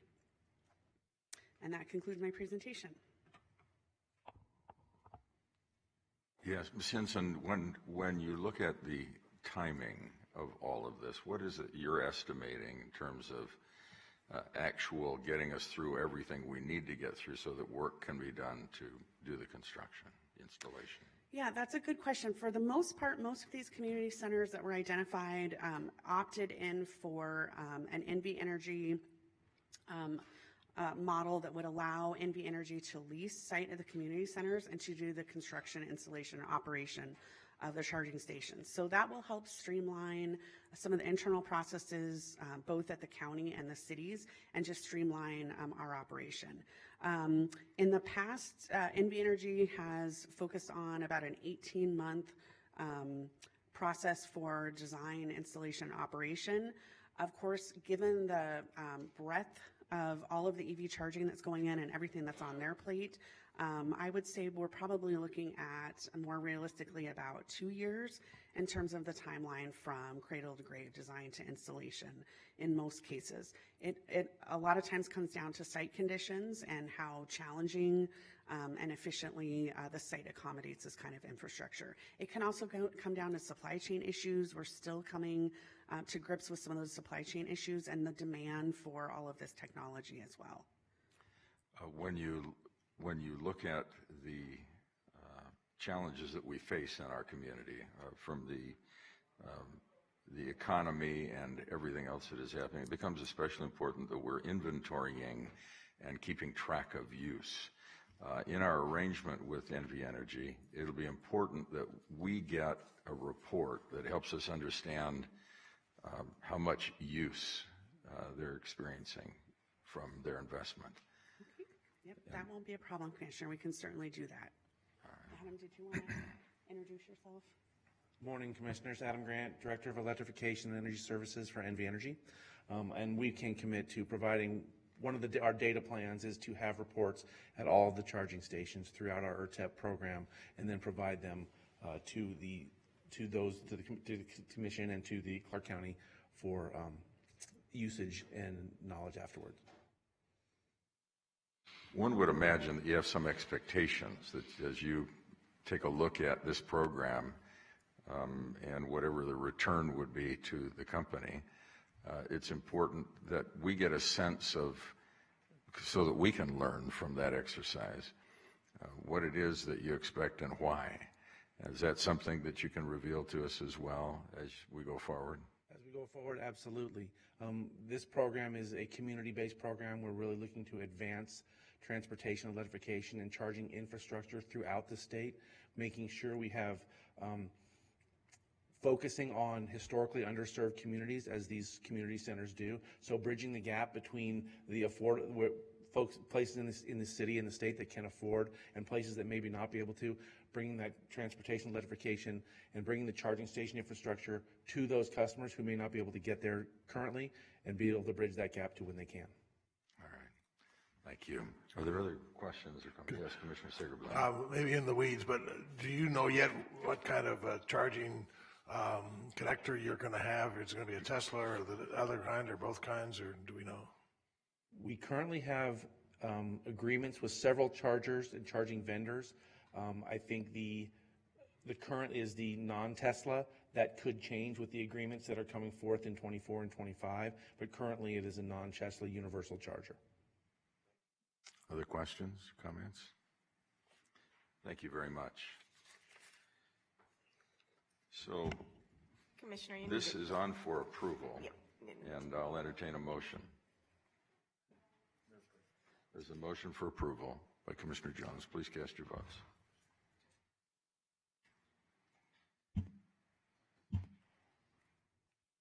The motion carries. Thank you very much. Commissioners, item 86 is to approve and authorize the chair to sign a resolution on the creation of the Little Ethiopia Cultural District within unincorporated Clark County, or take other action as appropriate.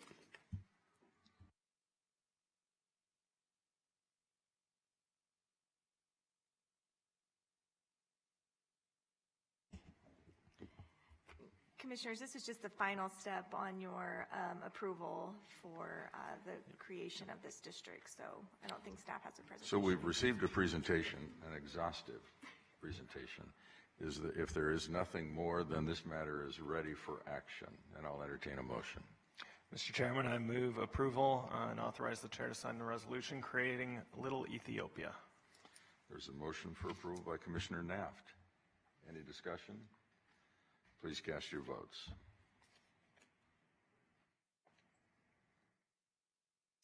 The motion it passes, and we have now created Little Ethiopia.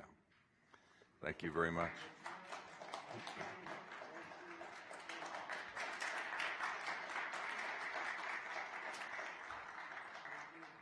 Thank you for being here today.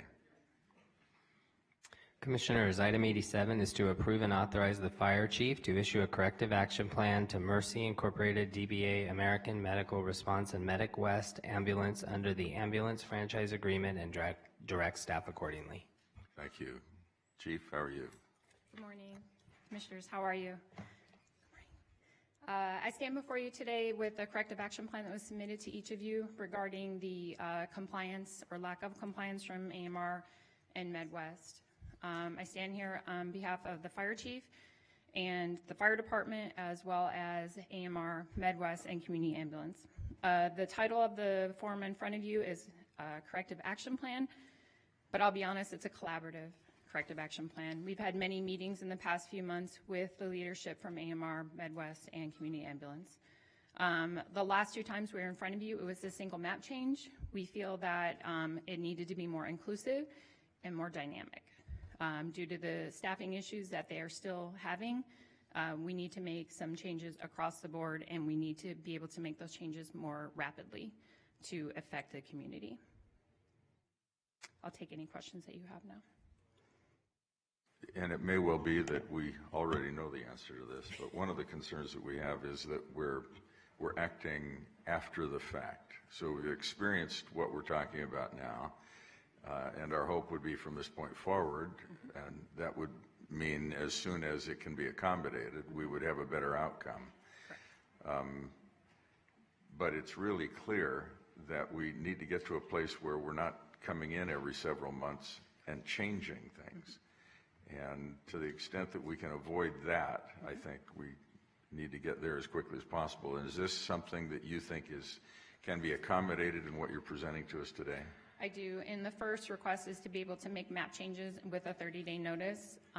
One of the things we noticed from the last map change is that it had some operational issues that were immediately identified that we would have liked to have addressed right away. We made some changes to make sure that the community was serviced, but they were not ideal, especially when we had another ambulance company that was still operating at 96%. We needed to make those changes a lot faster and provide them that area quicker than having the fire department bridge that with transports. Yeah, I think we're to the point now where if we're going to have to react, we need to be able to react in the moment and do something that is intended to completely remediate whatever the problem is. Are there concerns or questions? Commissioner Kirkpatrick. Yeah, thank you, Mr. Chairman, and Chief White, thanks for meeting with me on this. So a couple things. I hope we'll still get that report so 100%. That we can see if it's making a difference or not making a difference. And two, my biggest concern is making sure that all parts of Clark County get the coverage, because there are some pieces on the east side. But being said, I have all the ambulance folks here, I want to make sure that, we specifically worked with O'Callahan Hospital so that you can transport there. It is a very fast process, so we are not seeing people actually utilizing that as much as we'd like to. So I want to encourage people because it's no good to have a level 3 trauma facility close by and worked a million hoops with the Department of Defense to make it easy ambulatory to get in and out, that I want people to use it. And my other thing is that I want to say is that this really is, for a lack of better words, a workforce issue. So, and I know that Clark County has been working to try and step up for the whole valley, because it doesn't matter where you are, what zone you're in, or any of that, we need more paramedics yesterday, if not last year. And I hope that as we continue to work through what that could look like, how we could get those paramedics, those youngsters that are engaged in the process when they start out as the explorers or they start out as any, for heaven's sakes, the school district is here, Ms. Rayford, so we need access to your high schools to get those kids involved. We need classes so that we can get them even moving in the right direction. My own personal opinion is every middle school kid should have CPR because then it gets them into that. But this is a bigger problem, and as Clark County as a whole, we are going to have to step up to solve it for all entities. But thank you for keeping me abreast this whole time, and then I look forward to going forward to see if these changes can and have made a difference. So Thank you. Our commitment to this board is to give you guys a 30-day update. We're going to meet on a monthly basis after every change and make sure that it's effective, and then give you the outcome of that as well. So we'll continue to keep you posted as to the positive changes that we've made. Thank you. Commissioner Naft. Thank you. Chief Wyatt, thank you very much. You've been tireless on this. I really appreciate your desire to be collaborative.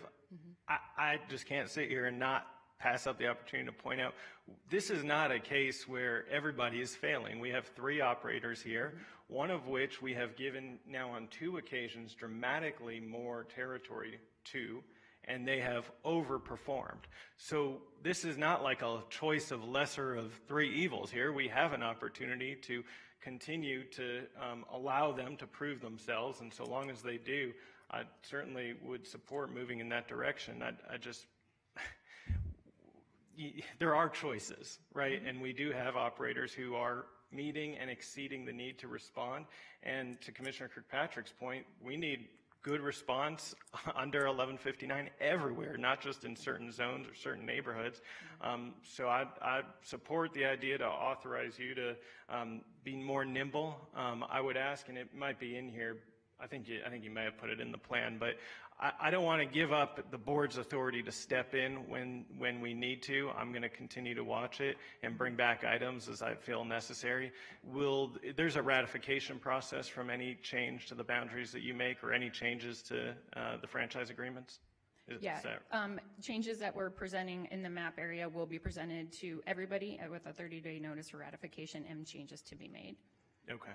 And then I would just point out, and it's not directly related to this item, so it's probably not the appropriate time, but I do think Mr. Schiller and management should take a look at both these all 3 of these franchise agreements expire in January 31, 26. We have one operator in particular who we're putting an extremely large financial burden on, and we've got a trash contract that goes 15 years, so it might be worth exploring next steps to give them the financial ability to do some of what we're asking them to do, which is step up in a big way.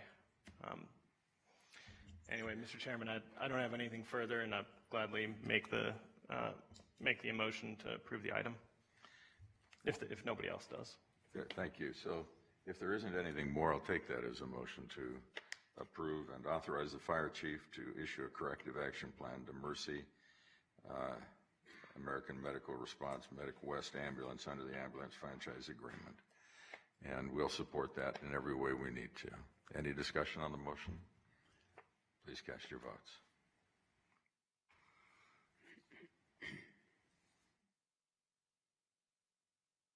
The motion carries. Thank you very much. Thank you. Commissioners, item 88 is to approve the allocation of $156,684,605 from the County Capital Projects Fund 4370 and $30 million from the IT Capital Projects Fund 4380 to fund countywide capital improvement IT projects, and $64,632,513 from the Opioid Settlement Fund 2780 for the opioid treatment project. Ms. Coleman. Commissioners, for the record, Jessica Colvin. At the beginning of this calendar year, the Finance Department asked both RPM, Public Works, and all the other county departments for their capital needs. Those requests were scored according to your capital improvement program, And you'll find that it includes a list of improvements that are needed to maintain, refurbish, and replace existing facilities.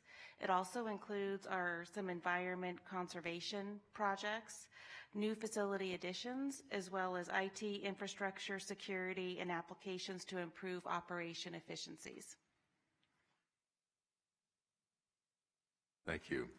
We've been briefed on these expenditures and the needs. Are there questions or comments from members of the board at this point? Commissioner Jones? Yeah, I just wanted to make sure that we highlight the opioid settlement funds, because this is kind of a big deal. Yes, Commissioner, there is $64 million allocated and earmarked for an opioid treatment center. This will be the first step. We'll start getting schematics and design to bring back to you for consideration. Thank you. Thank you. And that was a big priority of Commissioner Kirkpatrick and this entire board to really get this up and running. Thank you, Commissioner Jones. I wasn't going to say anything because it is a passion of mine, but here's the great thing. We are not just standing up, a building. This is a $64 million is a true investment into something that we could hopefully help everybody with mental health, opiate addiction, and everything in between. So I am excited to see what this could look like, but it's a real testament to really stepping up and putting our money where our mouth is. So I'm excited. Thank you. If there is nothing more, I'll entertain a motion to approve the allocation. Commissioner Jones has moved approval. Please cast your votes.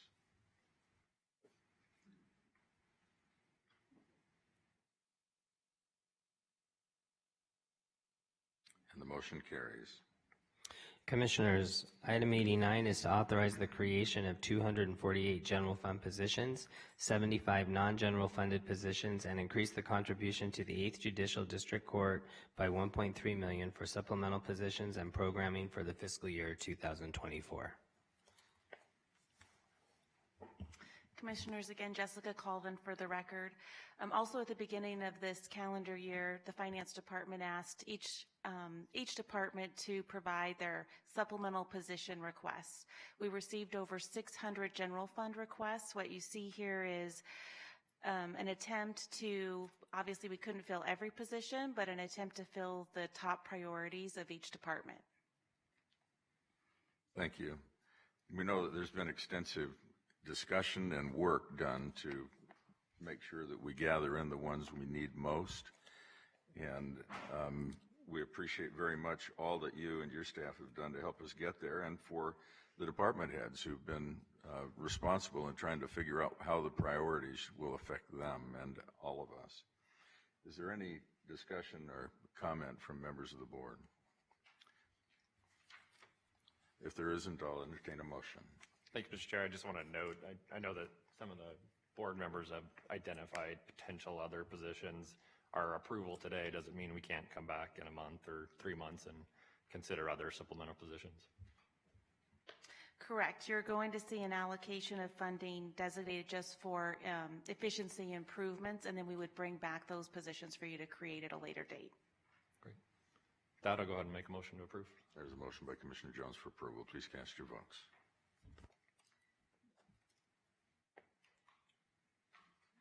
And the motion carries.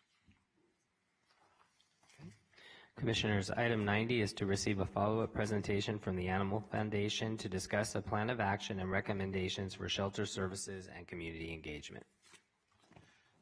This morning, as you make this presentation, I think it would be helpful, even though I know that you have in front of you a report that you want to summarize with us.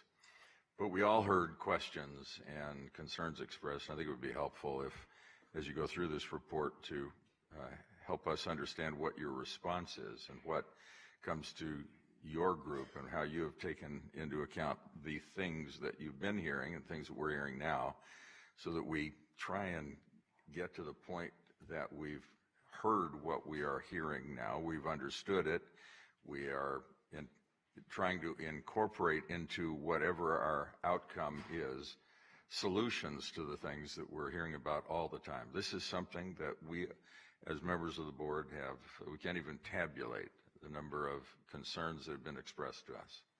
Good morning. Good morning. Thank you, Commissioner. I appreciate that. I appreciate your time. For the record, Hillary Gray from the Animal Foundation. As you're aware, the Animal Foundation team has been meeting with our 3 jurisdictional partners, the manager's staff from Clark County, the City of Las Vegas, and the City of North Las Vegas, to address the concerns that we've been talking about, primarily that shelters everywhere and in this community are overcrowded. How do we manage our capacity to make sure that we do have room for the animals that need us the most, from the folks that you've heard from that need to bring in emergency animals, to support the community with enhanced customer service, and to further support the transfer partners we work with who are a key part of the equation. So that you understand there are dozens of rescues and transfer partners, and they are part of how we manage our capacity. Their ability to take transfer animals and get them adopted helps put more animals into homes, which is what we want. We've heard the concerns about the system that we put into place for managed intake, which was a self-service appointment system. And I can't agree more with the people in the audience that that hasn't been working. It's not proactive, it's passive. Back during COVID times, I think we assumed that folks were looking at more of what's on the website. So you would look and say, okay, I'm thinking of surrendering a pet. Look at the website, see the resources available, figure out how to apply if you can. Otherwise, just make an appointment. And what we were missing in that was the live person social service element of talking to someone and capturing what is their situation and how can we help them. So I know we've heard about it a little bit, and you've seen this on your agenda, but that's why we're proposing to create this pet support call center so that we have live support. Kevin Schiller made the comment because he has expertise in social services, that there's social service for people, and this is kind of the same model for animals. We researched similar jurisdictions around the country, and there are large shelters. One of them is a very large municipal shelter in Pima County, Arizona, which is the Tucson area. They get about 18 to 20,000 intakes a year, a little less than we have at the Animal Foundation, but very similar. And their model stood out to us, and they were recommended to us by Best Friends and the HSUS and others as having a really outstanding call center that was a game changer for them. A call center would be designed to provide direct communication with the public in kind of that triage environment, focusing on owner surrenders, found animals, and returns to owners, everything that you've been hearing about. This is a model that will not only provide live support 7 days a week and outside of regular business hours, but it will, because this is live triage, reduce wait times for appointments and help provide bandwidth for those emergencies that we do want to take right away, absolutely. This will replace that self-service system, and I'll delve into the details on that on the next slide, but I want to just kind of go through the overview of the things we're putting before you today. We're requesting some additional targeted staff support, and that brings up a point too that's come up. I want to let you know that we are doing very well in our staffing. The one area that we still see a deficit in is the area that we can't control, as Christy Stevens so smartly brought up. It's the shortage in the veterinary area. We actually are fortunate we have had a 5th full-time veterinarian come on in the last couple weeks. We have a 6th joining us in another month. But where we're lacking right now are veterinary assistants, licensed vet techs, and they're just hard to come by right now. But in our other areas, we're very well staffed. We had another job fair last week, and we're feeling very good about that going forward.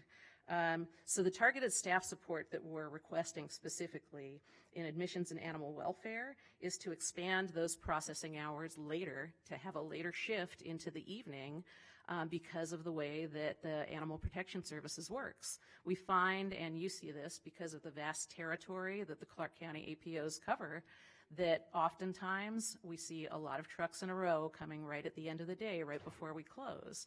So to have a couple more admission staff and animal welfare staff to be there to process those animals in a timely way, to make sure that receiving is ready for the after hours real emergency animals that might come in later at night, and then to make sure that we have kennels prepared and ready for animals that are processed to come into so that we can prepare for those paths through the shelter as quickly as possible.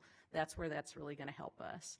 The third area that we're requesting some additional staff in is 2 FTE to add to our transfer and foster team. Right now, our transfer and foster team is very small. It's just a few people, and they deal with all of that. So it's hundreds of people, wonderful people who want to come in and foster that they need to talk to, coordinate with, as well as I say, dozens and dozens of rescue partners who want to be able to pull animals from us, which we appreciate and is part of our equation.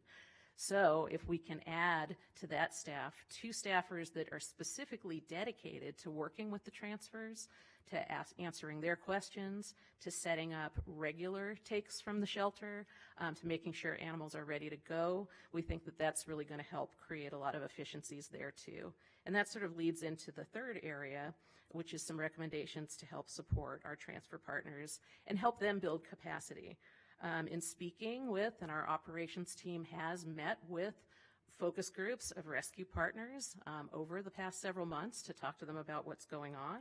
We know that they're at capacity just as shelters are, and we've talked to them about what some of those challenges are. So we actually have, and this is not something that we're requesting from the jurisdictions, but wanted you to be aware of, we have a $72,000 grant from Best Friends Animal Society, specifically to help support transfer partners, to incentivize them to be able to build their capacity by providing a stipend for animals, to pull more animals beyond what they've pulled in the past if they can. And in some cases, if they take tough medical cases, that could be upped. So that's a program that we're going to be introducing towards the end of the summer. It also came up in our discussion with the jurisdictions, and you guys talked about it too at the last meeting, you commissioners. What else could the jurisdictions do to help support transfer partners and rescues? And we agree that they can use some funding. One of the things that we've heard in our meetings, our operations team, is what Christy Stevens brought up, that it's access to veterinary care. That pre-pandemic, a lot of the rescues had courtesy discounts from veterinary practices of 10-15%, or were given free exams, and that went away during the pandemic when the veterinary capacity changed and that dynamic changed. So one of the things that was discussed, and I'm glad to see Janine here too, who can talk about this, and the jurisdictions kind of took to heart too, the county manager staff, the city staff, et cetera, was could you put together potentially a veterinary fund to help support rescues in that way? So that is something that we put before you as an idea, but again, not something that the Animal Foundation is requesting specifically to administer a fund or anything like that. So some additional just detail, because it was asked too, how would the Pet Support Call Center work? In Pima County, and again, I recognize that we are not Arizona, but to look at a really successful model, they found that this helped first and foremost with owner surrenders. Sometimes you have folks that are really struggling, and you see this in the housing market and with the job market and whatnot financially. They may have an issue, and so if they call a live call center and say, you know, my landlord changed the rates and is now charging pet rent in addition to pet deposits, I don't think I can keep my pet, who I love, we'll have a live person to say to them, I understand. I'm so sorry that this is happening to you, and what can we do to help? And the Animal Foundation does have grants. We have our KEPT program where we can provide financial assistance for pet rent and for pet deposits, access to low-cost veterinary care. And we also have our pet food pantry. And we've found often when we've had pet food pantry events or people that come in, that sometimes a couple of weeks of pet food makes a difference in being able to keep their beloved family member while they're going through something. So we want that live expertise to find out what's going on, see how we can help. Sometimes it's a situation that can be addressed with some behavior knowledge. We actually, and this came up too, with the appointment system, what we've been doing since we saw you last and even before is we've actually been reaching out to folks who had further out appointments to find out if they still need the appointment and to bring them in and consolidate them. And the reason that, as Ms. Greisen brought up, you see occasional pop-ups for earlier appointments, but you still see further out bookings, is we're trying to make sure that we communicate with those folks that made appointments for later on and bring them in first before we just release a lot of the close-in appointments for the next people, if that makes sense. So that was a little bit of a diversion, but I want to make sure that you know that. So with what we found with looking at some of those is there were situations, like there was someone who said they were thinking of surrendering their cat because they had just adopted a new cat and it wasn't immediately getting along with their senior cat. But a couple of weeks later, with time and with some friends' advice and whatnot, they found that that was okay and they didn't want to surrender their cat anymore. So if we had found that person immediately through the live call center, we would have been able to mitigate that, and there's an appointment that wouldn't have been needed. So things like that. We think we can really triage with the live call center and mitigate quite a bit. For found animals, the call center, again, can prioritize the emergency needs and help others where lost pets can be returned to their owner. So to take those kinds of calls. I found a lost dog in my neighborhood. I've seen this dog before, but I don't know who the owner is. Can you give me some advice on how I can find the owner? And there are people that have some time and bandwidth to do that. And when we can, we want to make sure those lost pets go back to their homes and don't come to the shelter. So that's a good thing. But when it is, I was driving to work and I found an animal that was running down Boulder Highway, and we do see those, that person can say, yeah, bring them right in, because that's an emergency, and we know that we want to help those animals right away. So that's all part of capacity and triage. Sure, of course. Let me interject. So when it comes to surrenders, we've heard a lot about it today and earlier. And we know that there is this appointment system that was established, didn't work. What is the situation, the actual today, the situation when it comes to people who have an animal that needs to be surrendered? When can they get in to surrender that animal? Well, currently, and like I say, unfortunately, it's a little bit hybrid right now while we're hoping to stand up the call center. But we do have walk-ins that are emergencies. I'm getting evicted today. There's nothing that I can do, and we do take those.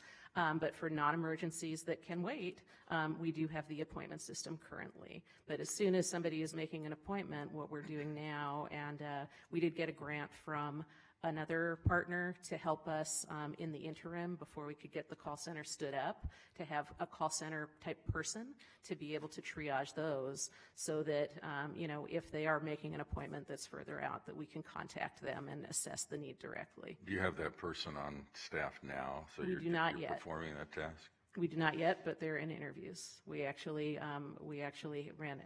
came across several good candidates through our job fair, so we are advertising for that right now. And when it comes to the standing up of the call center, when do you imagine that would be done? Well, depending on the action that this board and the other jurisdictions take, we hope that we can stand up the call center within a month of that action, and that within a month of standing up a call center that we can get to our goals, which I'll also show you here. I did want to point out that through the improvements, including their call center, especially mitigating owner surrenders, it's easy to say, well, that's just a few people, and you have a lot more lost pets than just those that might be owner surrendered that can be mitigated. When we look at close to 3,000 owner surrenders that we had last year, if we can cut that down by 30%, that equates to thousands of kennel days that help us with our space and capacity. There's actually a national study that shows that for owner surrenders, 50% of people that indicate that they might need to surrender a pet will keep their pet if they're offered resources. So we're very hopeful with that. Mr. Chairman, may I, here's what I would ask. Could you elaborate on these goals? Because we need to know what that means. I mean, how do you reduce the owner surrenders? If the owner can't keep it, then who's going to take it? Right. If the owner can't keep it, we will take the animal, absolutely. But we think that we need the chance to see what's really going on. And if it is a situation where the owner can keep the pet, that's the preference, absolutely. So I guess when I had my conversation with you, and I'm pretty passionate about this issue because I've been down this road for a long time, and we're not fixing whatever the issue is. 72 hours by the end of August. That's before, but I specifically asked, would you put on the record that you would have the call center in place no later than July 31st? Yes, if you act quickly, we can do that, absolutely. We have a plan to onboard and train and stand up the call center. And so what is Plan B in the event that we can't hire the folks? Because that is a real thing. You heard me talk about the paramedics. We can't get youngsters to be lifeguards for the pool. So what is Plan B in the event that you can't hire those folks? Sure, and I do want to say I'm pretty confident that we will be able to hire based on what we saw out of our job fair with that first notice of a call center person and with the volume of call centers that we do see in Las Vegas. But that's very valid, and we have talked about how do we get ourselves out of that self-service appointment system. We're going to have to dedicate more staff and more overtime to calling out to people, to getting those together, and figure out a way with volunteers or others how we can be more proactive with the resources, because I think that's the challenge, is if someone has come into the shelter, I'm going to surrender my pet. If they've made a self-service appointment, they've already kind of made that decision. And if we can catch them and find out what's going on with live proactive support, we really think that's going to make the difference, especially the way that people access our programs when we've had special events, like when we've had pet food pantry days and we see 300 families come in for that in addition to our regular hours. So we really do feel strongly that it will lead to shelter diversion for owner surrender intakes, absolutely. Mr. Chair, I have a bunch of questions, but I want her to finish, but I at least want her to elaborate on these goals, because 10% by the end of what does that mean for us as one of the entities? And that's 6 months from now. So I guess I just want you to elaborate on those, but I'm going to save my questions for the end. Well, I think as you go through the goals, a percentage of what is a bit of it's difficult for us to know. We don't have those numbers in front of us. We're anxious to know what the effect of each of these goals would be when you attain them on space that you have available. It's important to know how much of this is really contingent on things you can't control, like finding people who are willing to come work there and the recruitment process. We know that the audit has been performed. We have a draft of the audit. None of us have seen it yet. I think that it's being refined, and when it's ready to be presented, we'll get a copy of it, and it will eventually become public. But we're not we'll need to know at that time how much of what we see in that budget can be moved around to address whatever the challenges are in the immediate challenges. And if there is additional funding made available, exactly how is all of that going to work for you, and when are we going to see real results? So it's helpful to know that we'll reduce wait times to 72 hours by the end of August. You're telling us that in terms of people who are unwilling to keep an animal until the end of August to surrender it, that you'll accommodate them now.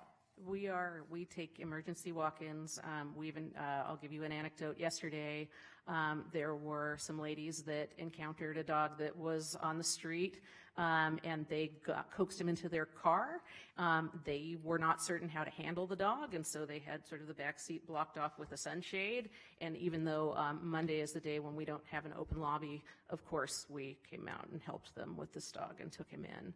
So yes, I mean, we're doing a lot of balancing with resources today to try to mitigate that. We don't want people to have to wait when there are real emergencies. What we're saying is that if we can triage a lot of these calls where they're not real emergencies, not have those in the appointment system, we're going to have more capacity for more daily appointments, but also to take those emergencies right away. That sounds like it is plausible. It sounds like there might be an outcome that would be helpful there. I'm more worried about how on earth do we live that long? How do we get all the way to when we now have stood up the call center? Because the triaging largely occurs there. You do have specialists who, if there is an emergency, you can do some triaging when they show up at the center. But as it turns out, we've got to figure out how to bridge all of this so that we bring as quickly as possible solutions that will respond to issues. I mean, last meeting we had a person testify that they had, 7 animals at their house or 9 animals at their house. They couldn't place any of them. You're saying that in that event, that sounds to me like it might be an emergency. Sure. In which case then, if those were brought to you would be able to figure out how to deal with them. You'd be able to house them. And we haven't seen our intakes go down, frankly. What we've seen are a lot of diversions to animal control bringing in the same animals. And that is a discussion that we've had. Why are we limiting? Can't we be more expansive on what is an emergency situation when we know that folks that are in dire straits that feel that they can't bring them into us are going to call animal control? So that's another reason, again, and I completely understand, and it's something that we're looking at very hard right now to get that first full-time call center person on right away, but also to utilize our current pet support admission staff to be more proactive as we can, too, to get us to when we can stand up the call center and to do that as quickly as possible. Absolutely.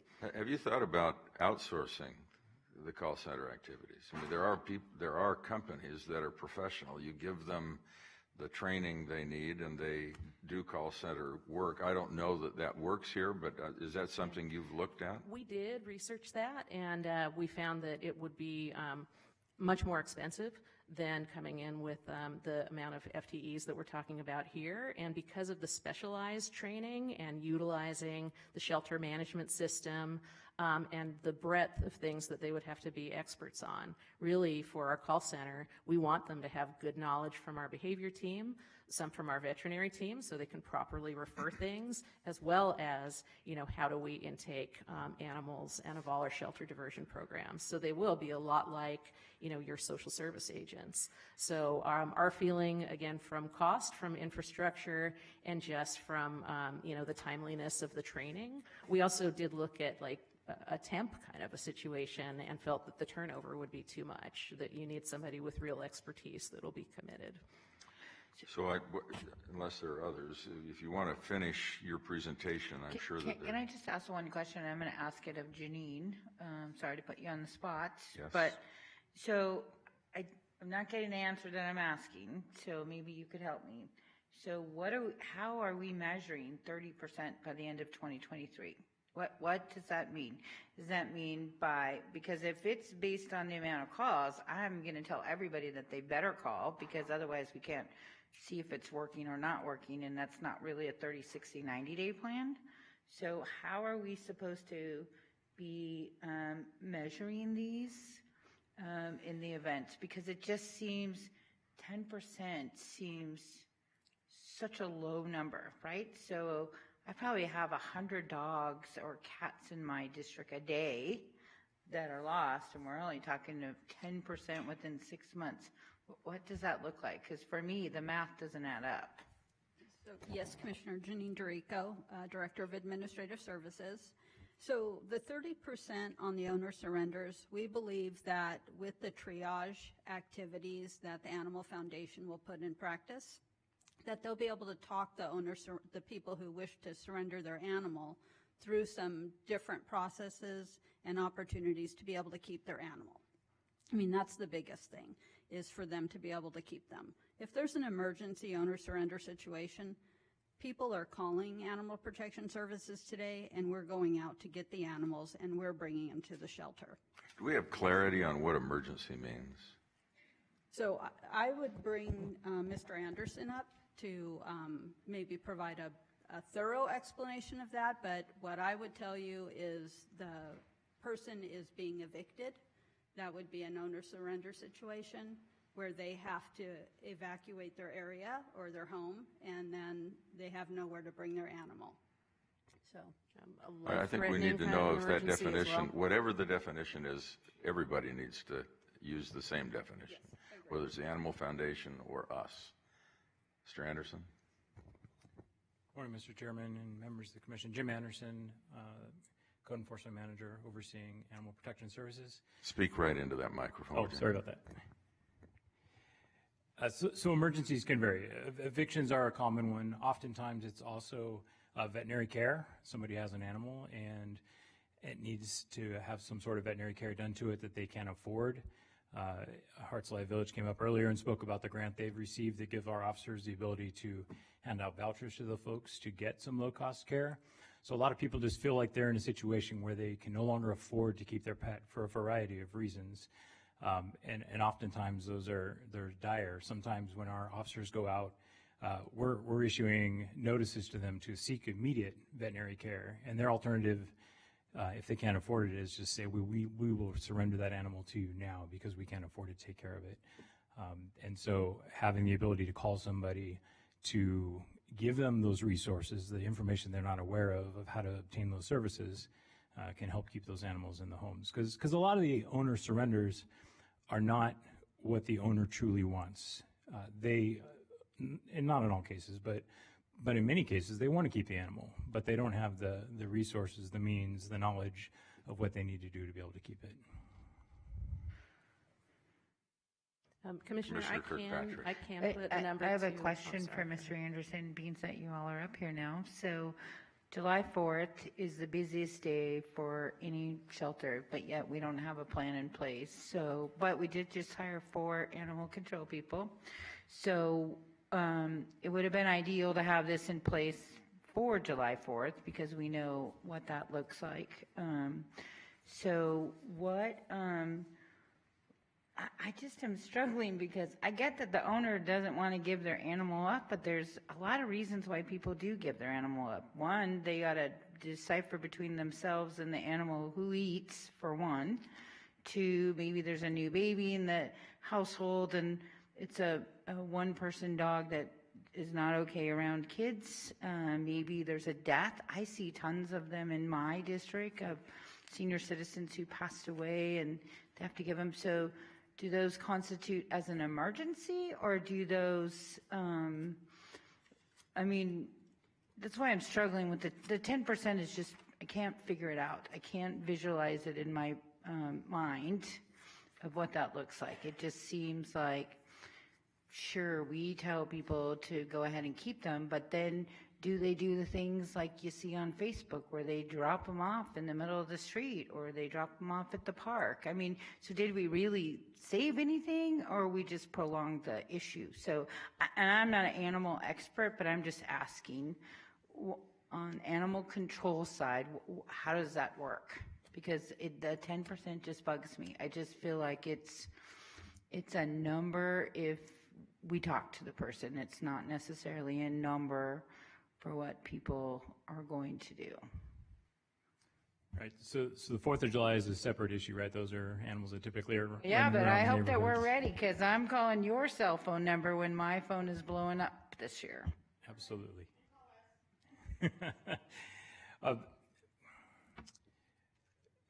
So historically, before this, the current challenges with people surrendering animals, animal control officers did not respond to any calls for people surrendering their animals. That was a call we did not go out on. With the change in structure, with the managed intake system went into effect, and with the long wait times, our call volume blew up with those types of concerns from people. And so we changed our policy because we didn't want to see the animals just dumped on the street as the concerns that we've had mentioned today and that we've seen has been happening. So we did change our policy where we are responding to those calls and we are taking animals in, but that's a lot of resources that are taken away from our staff, from emergency priority calls, and now we've got this big backlog of these other calls. And so I don't know what's perfect. I don't know what's going to work 100%, but I do think a call center is a step in the right direction because we get so many calls with people with just questions on what do I do, what are the resources. We have lots of flyers, we have lots of pamphlets. Our dispatchers are pretty good at talking to people about those things, but having the ability to say, bring that animal to us for low-cost care, bring that animal to the Animal Foundation for this, for pets food pantries and those sorts of things. I think we will see a reduction by them having a call center because a lot of the calls we get are, I've left messages, I'm not getting calls back. They currently don't have the resources, they're not able to answer the phones and get those calls back. So I don't know if this is the overall perfect solution, but I do think it's a step in the right direction. I do think it's going to assist greatly members of the public who do want to keep their animals. And those who don't, some of the issues are resolved. Like we heard earlier, if somebody adopts a new animal and it doesn't get along initially with the other pet. Those things can work themselves out. If they get some tips and tricks on behavioral issues, that can help as well. So I think that a 10%, if that's the number for reduction, 30% for owner surrender, I think even that is probably reachable. And that would be a huge impact for the shelter. Put a number to And the is owner that surrender all, is that all animal control people working together across the valley from Laughlin to Mesquite? Or is that just, where's the boundaries? No, it's our entire jurisdiction, and so, the other jurisdictions were part of these meetings, whatever their elected officials ultimately end up doing, obviously is a different issue, but with the plan in general, all the jurisdictions were sitting together at the table and talking about, steps in the right direction, things to improve where we currently are today. If it's helpful, Why don't we let you finish your presentation? I was going to say I can put a number to the owner surrender intakes. I can tell you that in 2022, we had 2,734 owner surrenders that came into the shelter. And reducing that by 30% when you multiply it by the average length of stay for those, which was 26 days in 2022, that's thousands of kennel days that we would get back. So that would be a major benefit to capacity for bringing in emergency animals. Also, to Jim's point, I just wanted to restate too, with increasing the returns to owner, that by diverting the non-emergency dispatch calls that he was talking about to our pet support call center, that should give Jim's officers and the others in the valley more bandwidth to return more animals in the field. They carry the microchip scanners, and because they are overwhelmed with their volume, and we also supporting them with additional resources, that should help. Also having the enhanced customer service with our call center hours extended outside of our daily shelter operations, we think will help for people to get their questions answered at different hours.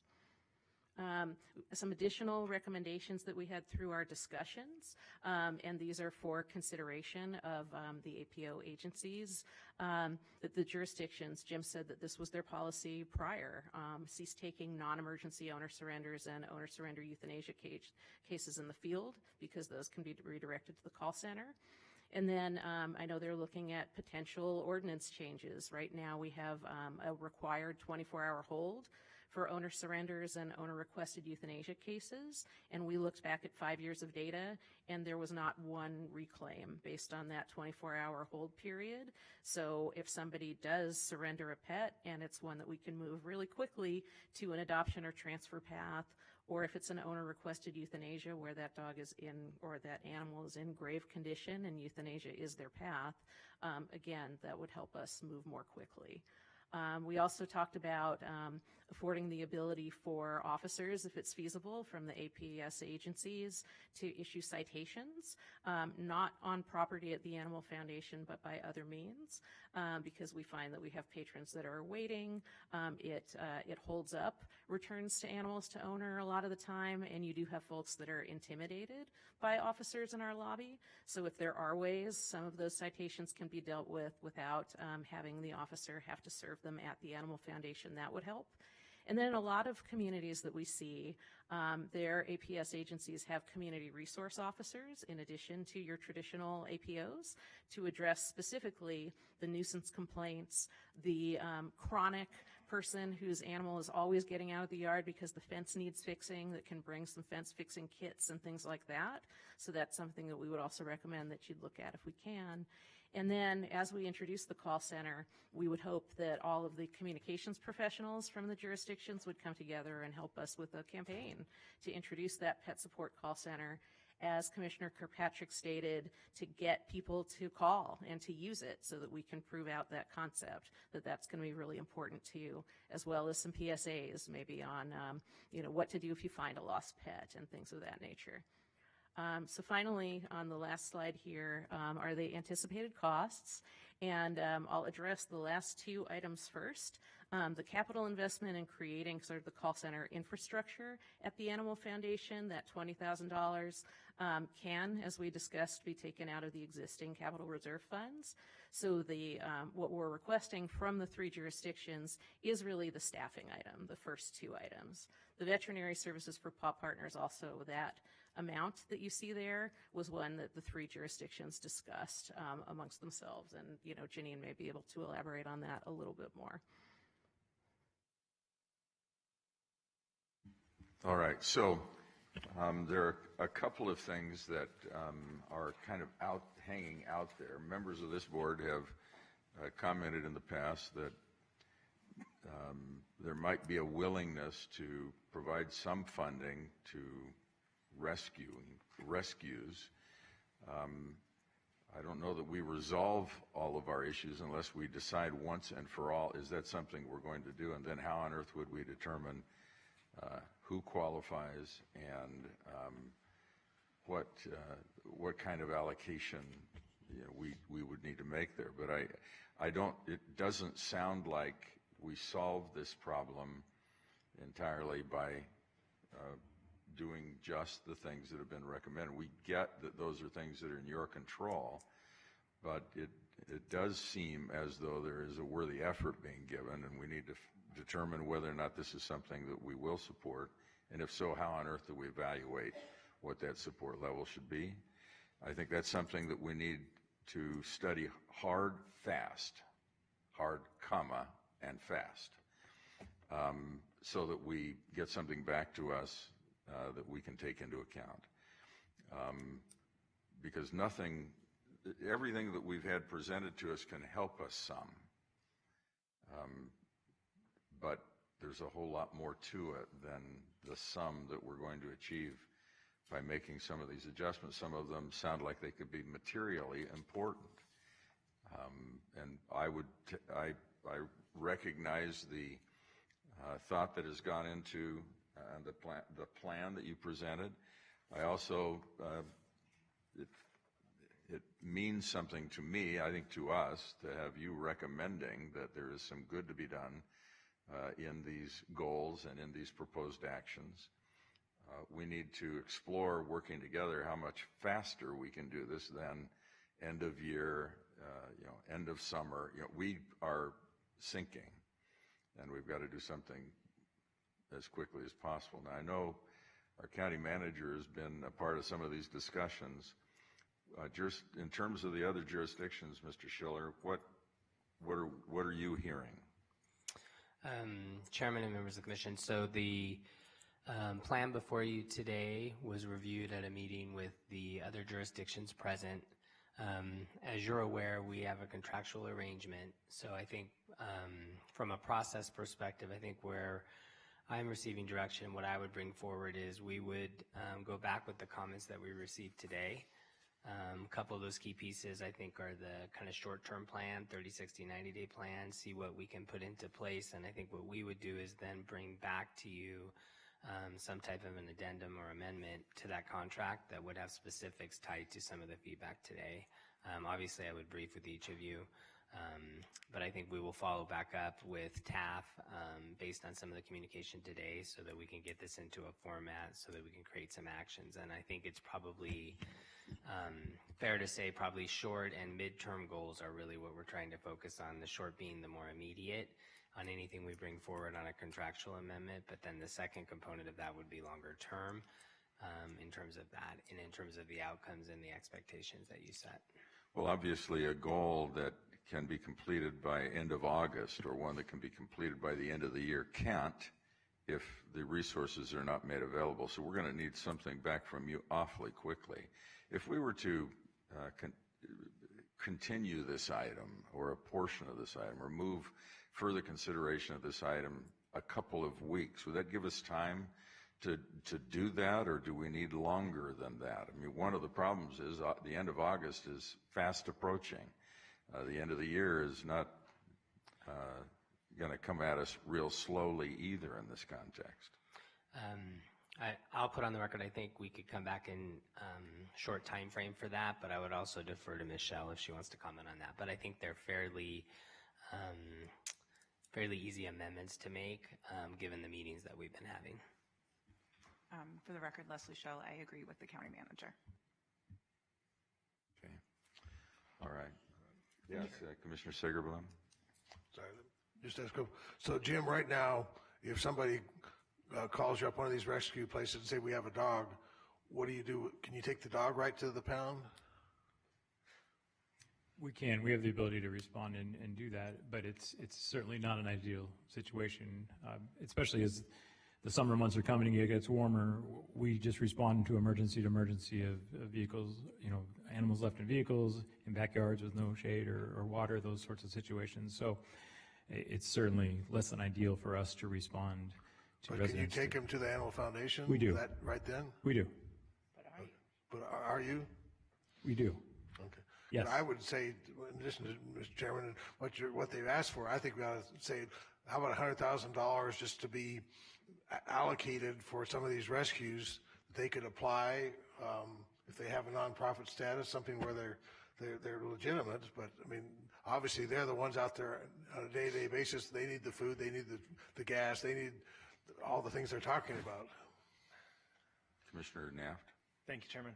A couple things that we heard from public comment, and I guess just to address that last comment, we already have a mechanism through OAG grants. I fund a couple that are here. Commissioner Kirkpatrick does as well through her allocation. So if you want to talk about plussing that up, we can, but that's within our discretion already to do that. And I'd encourage everybody, because I think this is probably a fine example of the purpose of an OAG grant, to support a function of county government. And I'd encourage every rescue here who doesn't apply for OAG grants to do so, because there's not that many that do. Aside from that, Commissioner Kirkpatrick said it, but it directly addresses something that was raised in public comment. Just a few minutes ago, through Animal Protection Services, we did approve 5 positions for animal control officers, 1 supervisor. It's $420,000 worth of annual pay and benefits. So we are funding that side of the issue as well. And then I agree with Commissioner, with the chairman. This is I don't know that we want to delay any further, only because I know how purchasing works here, and if we want them to act quickly, you got some experts in front of us, but if we want them to have something stood up by August, and we're approving it today, I think everybody knows the end of that sentence, so I won't go any further. But and then one other comment that was raised, I guess, from Ms. Gray, the question was, why not just go raise money privately? You do raise a substantial amount privately. There's no intent on stopping that or slowing down. You're going to continue to, this is in the form of a question, continue to go after those funds like you and the foundation always have. And that's a pretty substantial, I believe, percentage of the budget for TAF, is it not? It is, and just, to sort of refresh, I know you all are aware of the structure of the contracts. The contracts are very specific to the shelter hold days on the shelter side that you all the jurisdictions are legally responsible for by statute. So the contracts cover those care days specifically. Everything else we raise money for, from our KEPT program, enrichment, adoption, all the other programs of the shelter, and the private support. The fundamental support has not wavered. And in fact, when you look at the cost environment, and we're not really talking about the contracts today, so I don't want to belabor this too much, our costs have gone up 30-40%, and the contracts really haven't kept pace with that. So if you look at our budget right now, the 3 jurisdictions together pay about $5 million towards the sheltering services. Our overall budget is more like 12-13 million, so we're raising all the rest. But when we look at the cost of the sheltering services and how that's gone up, really we're costing those out at more like 8-9 million right now, and we're subsidizing that with private donations at the moment.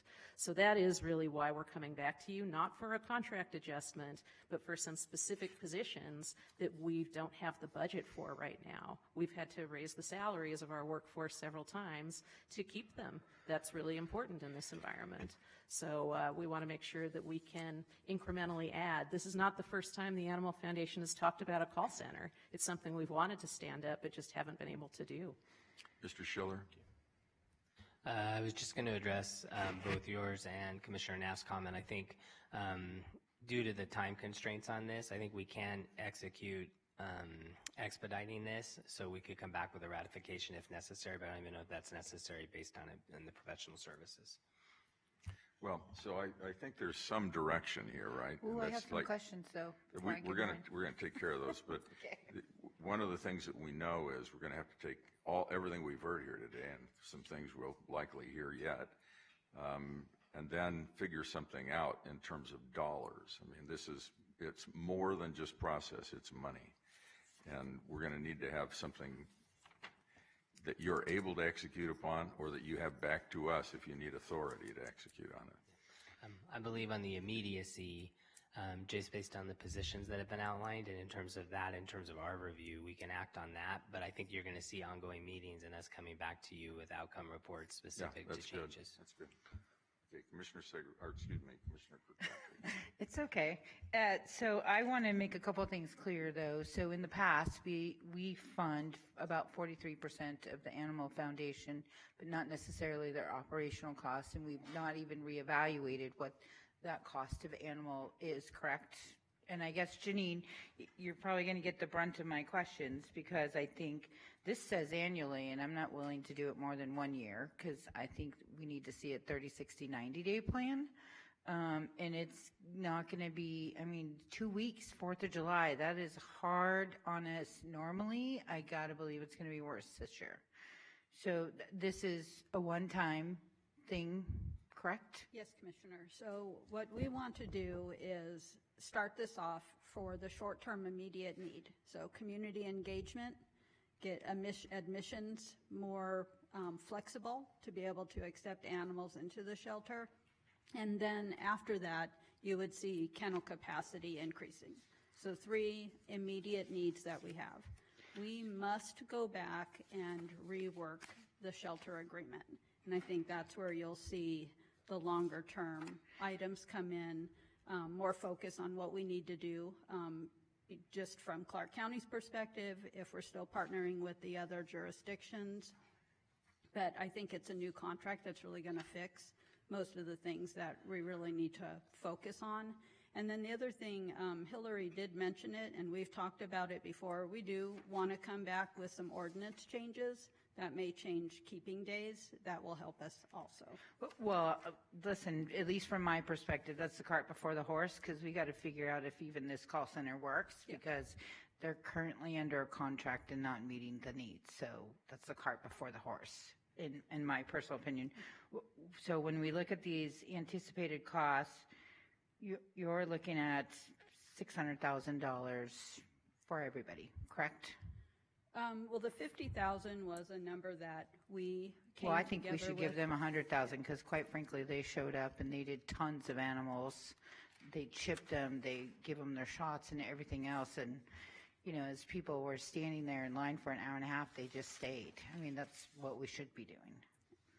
So, is that the total amount, 600,000, and we would pay 43% of it? Yes. Okay, and then, so the next, I just think if we're going to talk numbers, we should be talking numbers. So then the other thing is, and I think, Lisa, because the agenda is very broad, that there's some other topics that should start being talked about. So I get tons of calls in my office from volunteers that say that they're not allowed to touch the animals, that they're only allowed to look after the animals. Is that the case, or is that not the case? There are different levels of volunteers and training that they have to go through to be able to handle different kinds of animals.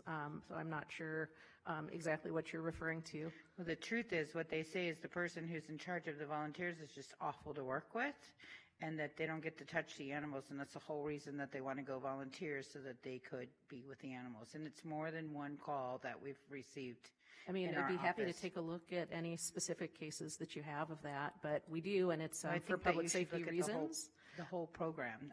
Because somebody, they have a passion and a love for animals, they want to go and touch and hold them and bond with them somewhat, Yeah. which is And what it they've is- always been able to do in the past. Well, there is a public safety reason for, having training before you handle certain animals, certainly, but we'd be happy to take a look at that. Yeah, these are veterans folks. So 2, is there an expectation, Janine, that we're going to get every couple week report, a monthly report? I mean, something that we can look at, much like we did with the ambulance thing, and we were able to evaluate that over the long term. Yes, absolutely. As soon as the programs go into place, then we're going to receive feedback on a regular basis. So can I ask this? So what is the policy of the Animal Foundation? I thought I knew it, but based on some calls that I've got, what is the policy on spay and neuter of the Animal Foundation? We don't release animals for adoption if they're not spayed or neutered, according to the law.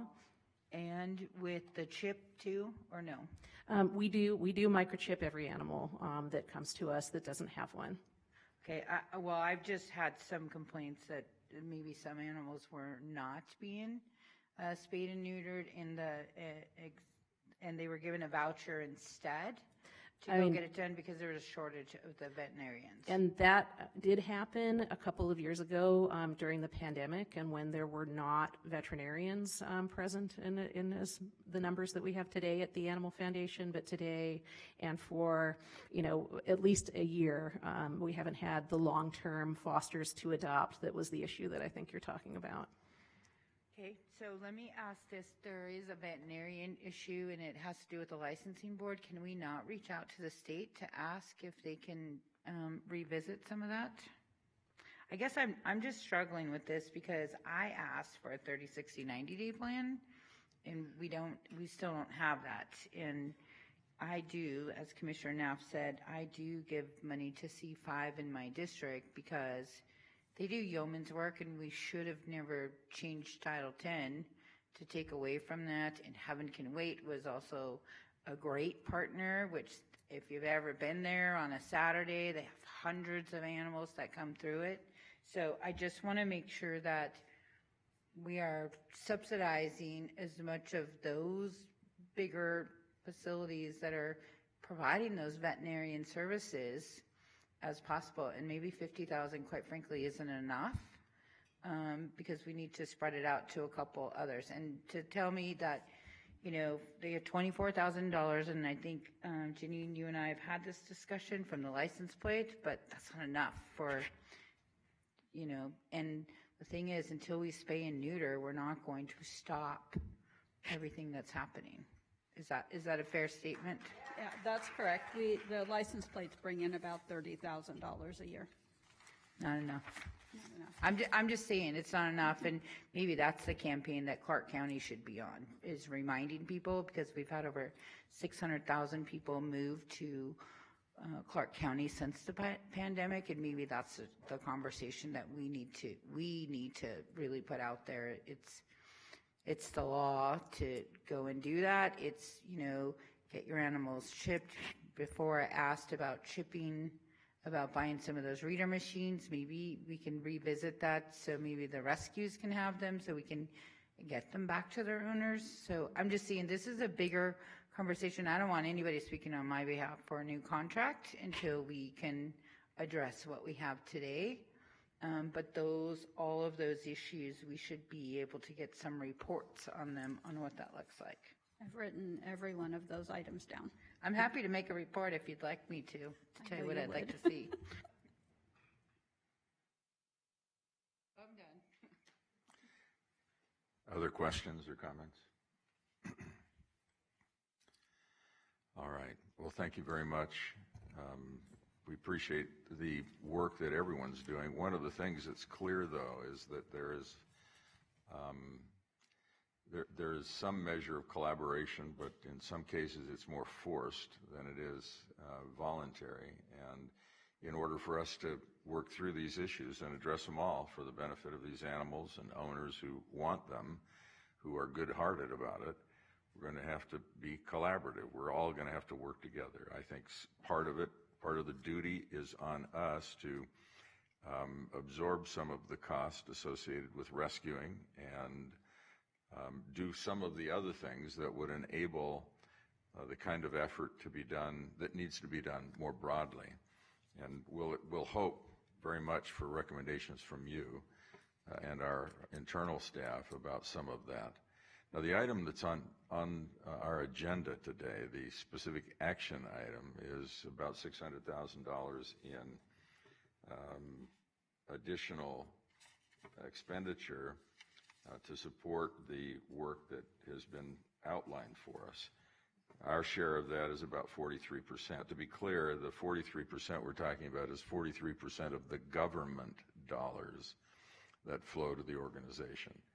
And right now, there's no advantage to doing something that would close the Animal Foundation or shift the Animal Foundation activities to someone else.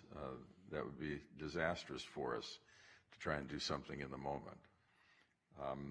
When we talk about these dollars that you've outlined for us, this would be annual. We're probably, what is your fiscal year? Are you a July fiscal year or are you the calendar year? We're the calendar year. So what you're saying is that we do these dollars, we approve this now. How much of this would you then have access to do the things you have outlined for us? And if we were to grant all of these dollars, all of the jurisdictions, would you have to wait until you've received all of the $600,000 to be able to do the things that you've outlined for us? Are you really able to get after it and do something immediately with these dollars? Yeah, I mean, we would move forward immediately with the hiring and the training. When you talk about the 30-day, the 60-day plan, the 30-day plan would be to get everybody hired and trained and stand up that call center right away. So you do understand the need for real specificity, right? I mean, Absolutely. The goal has got to be understood well by us. And we can't be saying to people, well, we think that 30% improvement will happen by the end of this month or by the end of the year. That they don't hear what we need to be able to convey to them if that's the way we're talking. So we need some real coordination so that we're understanding exactly what we're getting for the dollars. And we'll be able to track that with the software that we're talking about for the call center, call types, call durations, results, all of that. We'll be able to report back to our jurisdictional partners. Anything more, Janine? I would say, from our perspective, Animal Protection Services, we are supportive of this. We'll work with Hillary offline to better organize the 30, 60, 90-day plan to bring back to you, but I think immediately would be the call center. And then we would structure the additional staff within that 60 and 90-day period. All right, and then we'll hear from staff. But, Mr. Chairman, can we talk further? I know OIG funds could be used, but that's a long process. Can we create some type of a short-term fund or a process where these groups could reach out and ask for money? Because they're going to be the ones bearing the burden while this thing gets set up and everything. So I'm not sure we can authorize it today, but could we at least put it on the agenda for next time to? Well, yes, Jenny. The one thing I would say is Hillary did bring up the fact that she does have a separate grant that she is going to be using to supplement the animals with the rescue partners that they have. So I imagine if any of the audience is part of that partner program, that they would immediately benefit from that program. And then as Hearts Alive Village did discuss, they are partnering with us on another type of funding that's vet care. So, and that's a program that Jim's group's going to organize and be able to give out certificates for that type of care in the community as well. And maybe I'm wrong, but you get the sense that not everybody who's here is a partner. So to the extent that they aren't partners, but they're might otherwise be eligible because they offer services and know what they're doing, there's got to be a way that gets developed by you, by us, right? By you, to qualify them. So we're going to need, I don't know how we start giving away money yet. I think we can say that we have the capacity to set aside some dollars that would be helpful here, but we're going to have to bring everybody together. There's some who are may be resistant to that, but you understand the question, don't you? Yes, correct. Our programs right now are not direct dollars. It would be a certificate for medical benefit through I Hearts understand, Alive. but we're going to rely upon you Yes. for the potential for Long-term. some direct dollar. And it may be that it is an outside agency grant. It might be necessary for it to be like that in order to get grantees that would qualify for the dollar. So we're going to need to work through that pretty quickly. All right. Well, yes, Mr. I was Manager. just going to address that. I think the last meeting and the presentation, we talked a little bit about this. And in our staff meetings with the other jurisdictions, this whole discussion, much like you talk about child welfare and intake through foster care and permanency, it's a continuum of care. So I think kind of to my point and to Commissioner Sagerbloom's point, we'll look at those options in both the immediacy and the midterm too, to see how we can get that vetting process kind of coordinated. Because I think if you don't do anything on the back end, the front end just backs up. So I think that the idea being, where obviously it's spoken about community intake today, but I think when you get into the rescues and you get into kind of the care side of this, I think that's the second part of this discussion that we've had, so there'll be more to come on that. I don't know if this is fair, but it feels like we need you back in 2 weeks to help us understand where we are. It just, well, in the next meeting, that's right, we're not here in 2 weeks. I think 4 weeks. Yeah, I won't be here either, but for our next meeting. Yeah, I think there would be something agendized at the next meeting, but I think we can also take action steps between now and then related to contractual initiation and getting some things moving forward so we can get things moving. So I'll entertain a motion on what is in front of us today for approval. You don't, yeah. Do we need one?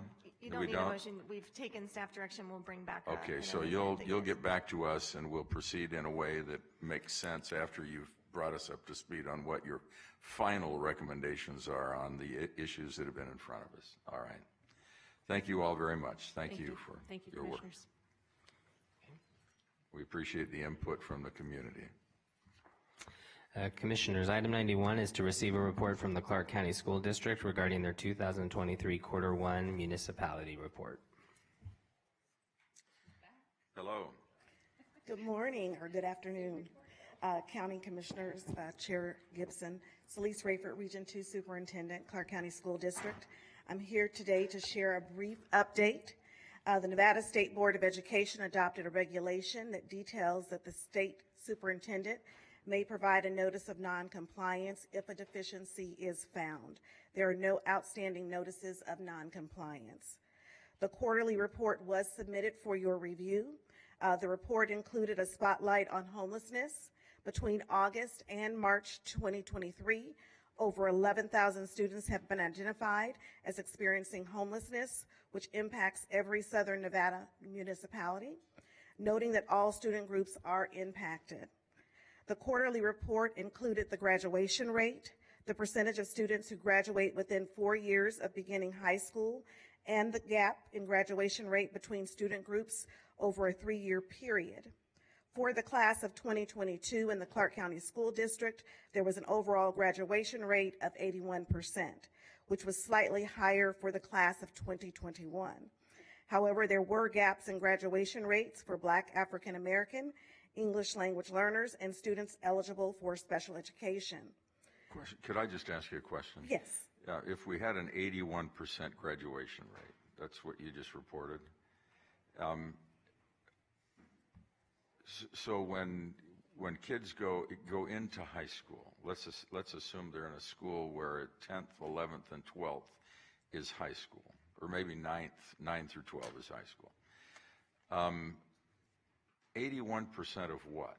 The students who were in class in September of the year prior to their graduation, is it 81% of the kids who are still there at the end of the school year? What are we measuring? What are you measuring? We're measuring that cohort of students. So from the 9th grade to them matriculating through our system for grade 12. So from the freshman, sophomore, junior, and senior classes that started at the beginning of the year, or this, for the seniors, it would be 4 years. Correct. And you lose only 9% of those students over 4 years? So what we do is we try to track those that have left our system. 19%. Just to ensure that they are enrolled at another school within the United States or here within our district or within the county Okay, or thank you. state. Thank you. Okay. The report included advanced coursework, the enrollment of students in algebra and geometry math courses at the middle school level, grades 6 through 8. Overall in CCSD, for this school year, there were 7,401 students enrolled. There were gaps in enrollment for the Black African American, English language learners, and students eligible for special education. The report included chronic absenteeism data, which is from January 2023 through March 2023. During this time frame, 36% of students in CCSD were chronically absent. Our Black African American, Hispanic, English language learner, and students eligible for special education student groups were absent more. And lastly, the report included student behavior, student suspensions, and discretionary expulsion referrals. There had been 15,134 suspensions and 945, discretionary expulsions, and the Black African American and Hispanic student groups were overrepresented. And that concluded the report. What definition do you use for homelessness? Homelessness, we're looking at students that are displaced, that they don't have a permanent residency. They might be in budget suites. Parents may have come in and identified themselves as actually homeless. They might be in a shelter. They might be living with a relative. So a daily weekly would qualify as a location that is not a permanent residence. Correct. You have a few questions, I know. Ms. Rayford, thank you for coming back. Absolutely. Second time, I feel like a winner today. You said I wouldn't be back. So let me ask this question.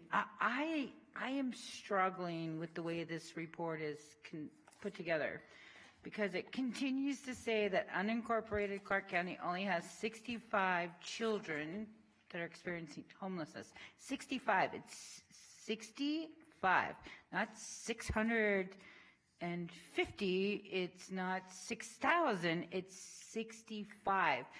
That makes zero sense. Commissioner Gibson just asked you the definition of homelessness in unincorporated Clark County. So unincorporated Clark County, we have all along Boulder Highway, we have all along Nellis, we have all along Craig. That is unincorporated Clark County. And there's more than 65 kids there, and all I have to do is stand at the bus to tell you that, so I don't understand. But here's the crazy one today, is Mesquite. So you're telling me in Mesquite, chronic absenteeism, 71% of the kids that have chronic absenteeism are of the American Indian or Alaskan Native. So I could believe this if you told me it was Moapa Valley, because the tribe is right there. But in Mesquite, that is not the case. That is not even the demographics of what's out there. And I was out there last week, even asking the question. So I question how this report is put together because I think someone's off on their GIS map, or someone's assuming or doesn't even really know what unincorporated Clark County is. I mean, unincorporated Clark County, for all purposes, is south of Sahara. 65 homeless kids makes zero sense. Mesquite, that is nowhere near the demographics, and it doesn't even tell me that number. So I'm confused. And the other thing I would highlight for someone old like me, putting 3 very close shades of blue next to each other makes it very hard to read. But let me ask my real question. So, I mean, do you have an answer for that? I just don't understand how the district continues to say 65 homeless children in unincorporated Clark County. So what I can report back to you is that I'll get that information to you in terms of what we're defining as unincorporated. So therefore, it's a clearer definition for you so that you understand who we're talking about. that's in No, that would area. be great, because I think it's a misnomer. so. Why don't we have the manager ask someone to provide you with They have the what same system we do. unincorporated, well, but so we're clear, we're on the same page, right? No, Because absolutely. No, I agree. I think it makes sense for us to provide you that information, because when we think about unincorporated Clark County, it seems odd. Okay. Well, and just real quick, Yes. on page 2, it actually provides the definition and shows that it is wrong. So it says specifically, data attributed to a city or county reflects students who attend a school that is located in the city or county. Clearly, that isn't correct, because unless the school district doesn't know where a school is located. So let me ask the other question. So I'm all over this absenteeism thing, because, you know, we get in trouble, Clark County gets in trouble for educational neglect, and it troubles me. So, right? So in 2019, and we put money to it. In 2019, we saw about 4,500 a year, right? With the bulk of them coming at May, which is struggling. So if you look at chronic absenteeism, and today we're spending about $12 million to help with the truancy program, which we get great results at for the kids that participate. So my question is, and this really was supposed to be about AB 469, right? So when we reorganize, what does this look like? So I'm going to try and tie it to it, because I think that the school board probably needs to go to the State Board of Ed, because chronic absenteeism starts at the principal level. They're at the top, and they're supposed to be addressing some of these things. We literally have only seen 1,792 children through our, and that's only to January, right? So that's not even the full year, but the number, you're seeing 36% of the students in Clark County are chronically absent, which means they have more than 10 absences, but less than 30, which we get them when they're 30. So I guess I'm just trying to understand, you know, when AB 469 was intended, it was to give principals more autonomy so that they could go to those homes and go and find out, but the numbers are not jiving on the kids that we're servicing, right? The kids that are going to the harbor, the kids that are being, it's not jiving with your numbers. So we have a lot less things that we're seeing than what you guys are saying. And I just am trying to, here's the thing, love to hate the school district all the time, because I'm super engaged in the district, but reports like this, we don't know, I'm not trustworthy of what they do, because what we're seeing on our side is not the same. And so if we're not sharing data, we need to really have that discussion, because we're in trouble. But are someone going to go to the school board, the State Board of Ed, and say principals are not meeting AB 469 because our chronic absenteeism is worse? I mean, what is the solution? We literally have 6 weeks before school starts. So many principals at this point in time, of course, are working, some taking vacation and coming back, but we're establishing what we're calling a multi-tiered system of support to be able to provide supports to families when we get students enrolled in our school and they're not coming to school. So what does that level of support look like where all students are getting that from the school? And then those that might need some additional resources, whether that be through a school social worker or through a home visit or us providing other resources, making that much more specific at the school level for us to do that. I know that this past spring, our superintendent, Jara, along with other members of our Family Support Center, went out and actually did some home visits to find out and determine what actually was going on as to why students may not be attending. So there were several reasons that we found. Many families didn't have resources, such as detergent to clean clothes, so we ensured that that actually happened. Or it might be that there might have been a sick family member, and so students are opting to stay home to take care of their sick loved one, or that they're opting to work. So we do recognize that this is a community issue and that we need the support of others in order for us to embrace our families and ensure that we've got kids coming to school. Listen, I don't disagree. That's why we stood up the TPOP program. But I'm telling you, we're not getting the referrals that you all are seeing that we have. And I understand that there's many nonprofits out there that are funded, but the truth is, they just refer them to us. So we are referred cold called with no information about them. Oh, contact this. So I'm just seeing that there's a disconnect on what that looks like. You can't just refer them all to us, because then we have to document it, and then it looks like we're not doing our job, when that's really not the case. We need to be a partner on this. But when you tell me that you have 65 homeless in unincorporated Clark County, it makes me question it. When you tell me that 71% of the students that are absent in Mesquite are Native American, I question that, because it's my district. I know the neighborhood, and that's not, but I'm just telling you that only 1,792 total children that we were sent. 36% of the Clark County School District's children is about 125,000. So there's a big disconnect on what that looks like. So I don't know if going in beginning of school year, are we sharing the data? Are you guys sharing that data with us? Because I'm not seeing it. And I mean, it was never intended to give more autonomy so that kids go backwards. And I totally get that COVID happened, but we're way past that. It's time to get back on track, and we did nothing but wrap ourselves around them. So something's missing, and it's a missed opportunity if we don't solve it today, because school starts August 7th. Many of the schools, Commissioner Kirkpatrick, are establishing or going to be doing meetings with parents to talk about the importance of attendance. I know our district is going to be looking and doing some kind of attendance campaign to talk about the importance of kids getting to school. But many principals already are in the works of talking about the importance of coming to schools for our students, and it impacts schools depending on the grade level.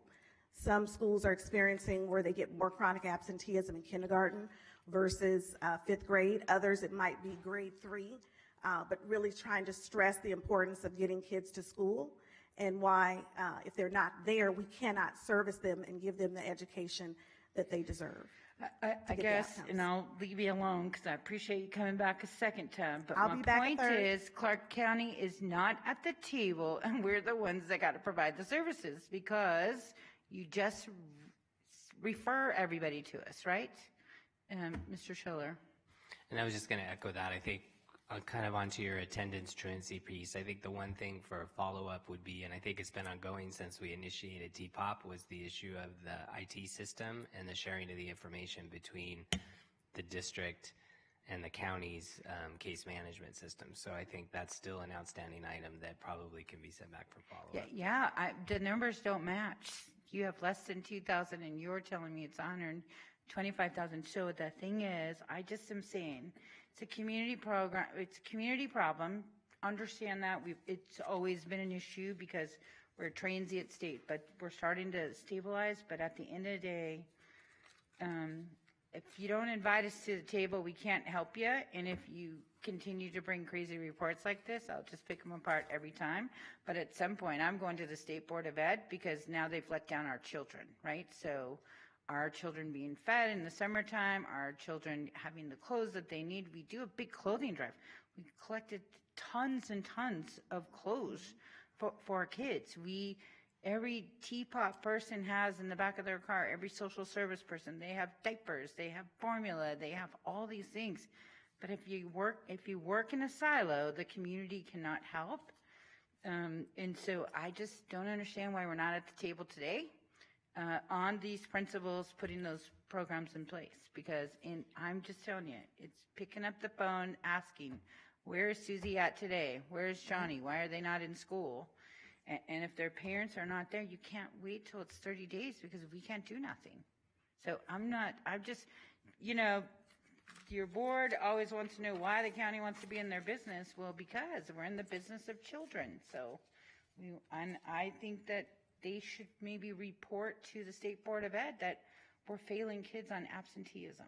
We really are, because here's what I would tell you. At the health district, I say, we work closely with the health district, because 0 to 3, we make sure those kids are in a safe place, they can thrive, they can get opportunities, so they're ready for kindergarten. The Clark County School District is the only one that works in a silo, and we're putting money to a program that could do so much more. I don't understand. $12 million is a lot of money for truancy to see the number growing. So somebody should probably bring us to the table. You notice we haven't shot you, because we're not going to take out the messenger here. We understand that you, and we are grateful that you're here, because you're able to string together some of the thoughts that are understandable, that come out of our mouths, and maybe bring them all together so that you can take something back. It's hard for us because we think we know our own numbers, and we're not able to make these numbers lay over the top of the numbers that we have internally. So our hope is that we can get through some of that. Another thing that would be helpful, I know that this item is scheduled for today. Maybe I just am remiss because I didn't see it earlier and I didn't have an opportunity to pore over it, but it'd be nice to get this a week before the meeting or something so that we'd have a chance to look at it, and then maybe we can call you so that you could come to this meeting prepared to answer a couple of the questions that we're seeing on the fly as we're going through our meeting. Is that, maybe you could see if that something couldn't be done about that? Absolutely, absolutely. Okay, so thank you very much for being here. No problem, thank you. Commissioners, we can now move to item 93. Approve a wage increase for non-management employees not otherwise covered by a collective bargaining agreement effective July 1, 2023, and increase the salary ranges for all position classifications not covered under a collective bargaining agreement by the same wage increase percentages approved for non-management employees not otherwise covered by a collective bargaining agreement effective July 1, 2023. Will there be a presentation on this item or Sure. a summary? For the record, Jessica Colvin. This is really to allow our non-union positions to receive the same cost of living increase that our SEIU members are receiving, and that's 3% effective July 1, 2023. Thank you. Any questions or comments from members of the board? Not, I'll entertain a motion on this item. There's a motion to approve the wage increase for non-management personnel. Any discussion on the motion? Please cast your votes. The motion carries. And there is no closed session, so we go right to the final public comment period. If there's anyone here who wishes to address us, please come forward. Indicate your name. Please spell your last name for our clerk. Please keep your comments to 3 minutes.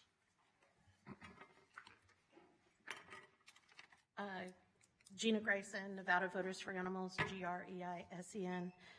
I wanted to just come up here and finish the comments that I wanted to make earlier, and that is that I found out late last night, we've been investigating some puppy peddlers, and it turns out these are a criminal element of people that are selling puppies illegally.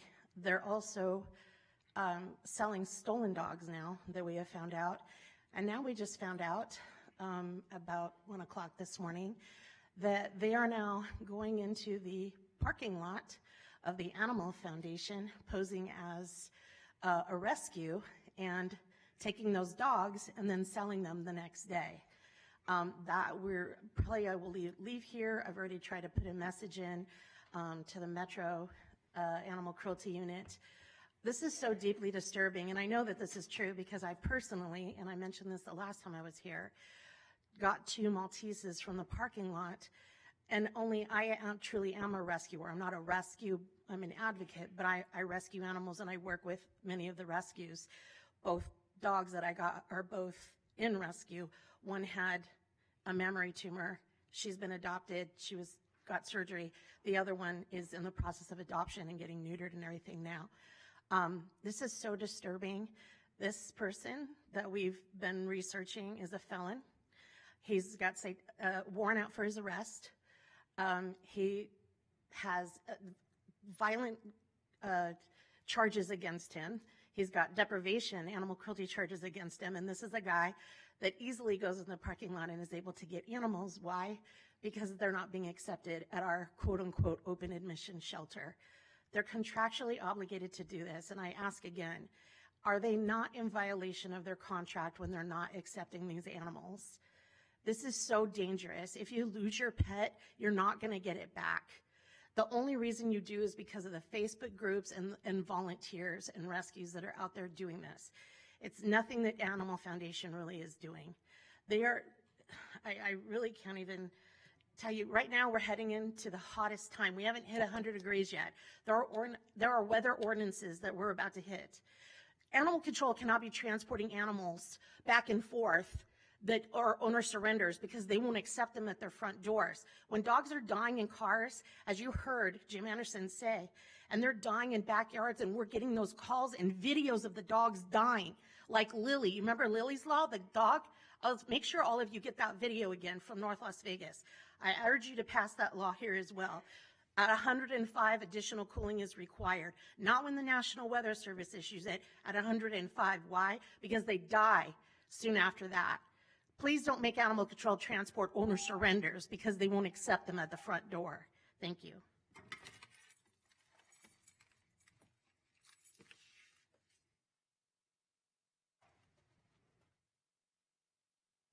Hi, good afternoon. I'm Brian Scroggins. I just wanted to publicly thank you for your time and effort. I've been listening today, a lot of vital information that's going on in the community.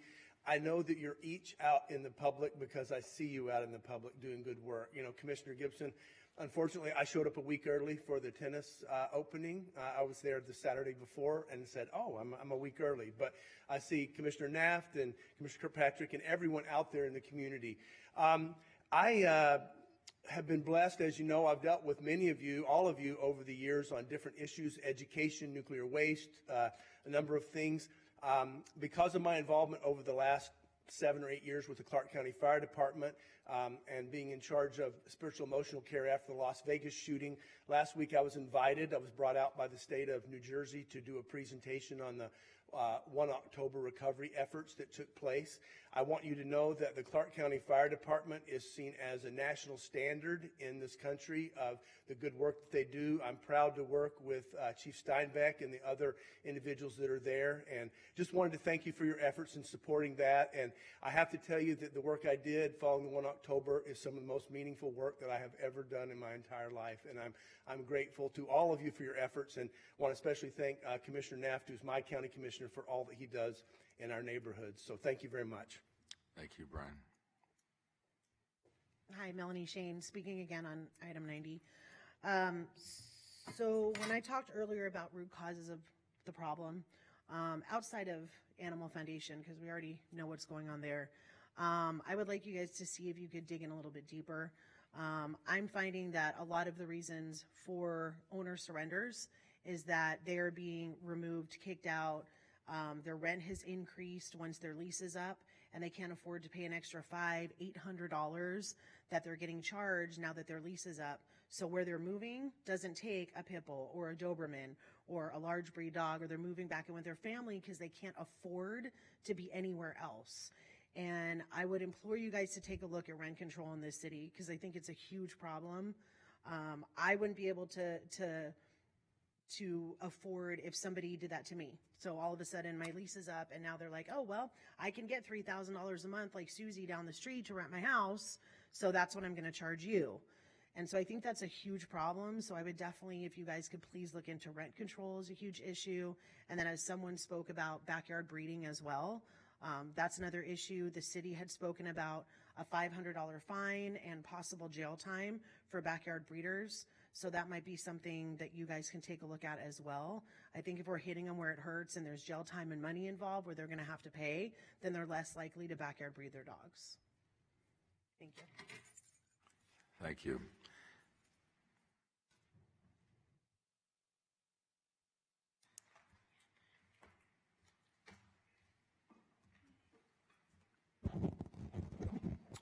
Mr. Chairman, Daniel Braisted, B-R-A-I-S-T-E-D.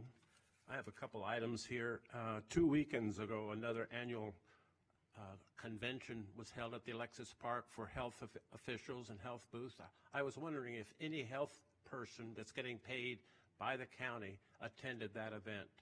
They could have walked through in 2 hours and seen what some of the latest ideas are. I didn't recognize anybody there. The second item is government is pushing to get out of TikTok. Now, if the government was really concerned about China, then those that went to CES, if anybody did go to CES, the largest booth there was TCL Technology. That's a Chinese company making appliances. And therefore, those appliances could easily hide any sort of item. So my recommendation is you listen to TikTok. Yes, there's a bunch of crap on there, but there's a lot of information there about COVID that's not the standard government line. Now, recently, the military, they are reinstating individuals that were dishonorably discharged because they wouldn't take the jab. So if you have anybody in your district, let them know they can go back and get an honorable discharge. The third item is DEF CON is back. Now, DEF CON is kind of considered as a hackers convention, yet military and CIA attend it. And it's been gone for a while because of COVID. And when I went the last time, they have a store there where you can buy stuff to hack your stuff. You can sit there and see people's passwords come across on the screen. It's considered expensive because you have to pay cash. They don't like credit cards. So hopefully the county has a budget to allow their techs and consider going. It's about $450 to go for 2 or 3 days. And I encourage you to go look at it. So that's August 10th and 13th at Caesars. It's also at the Flamingo and Harris with all their different classes. The fourth group coming up is ASD, the Affordable Shopping Destination. Now this is you pay $50 once, and it happens twice a year in Las Vegas, and it's aimed for marketing wholesale items. But they also have a lot of free classes on how to merchandise. So those in your districts, you might encourage them to go and training on that. The Chamber of Commerce, sadly, they don't advertise it much. Their expo is Wednesday, June the 28th at the World Market Center, and that's noon to 5 p.m. SEMA is coming back to town October 30th and November 2nd. Magic is the 7th and the 9th, and that's an interesting event again, and then I'm working on October 1st Memorial. Thank you. Thank you.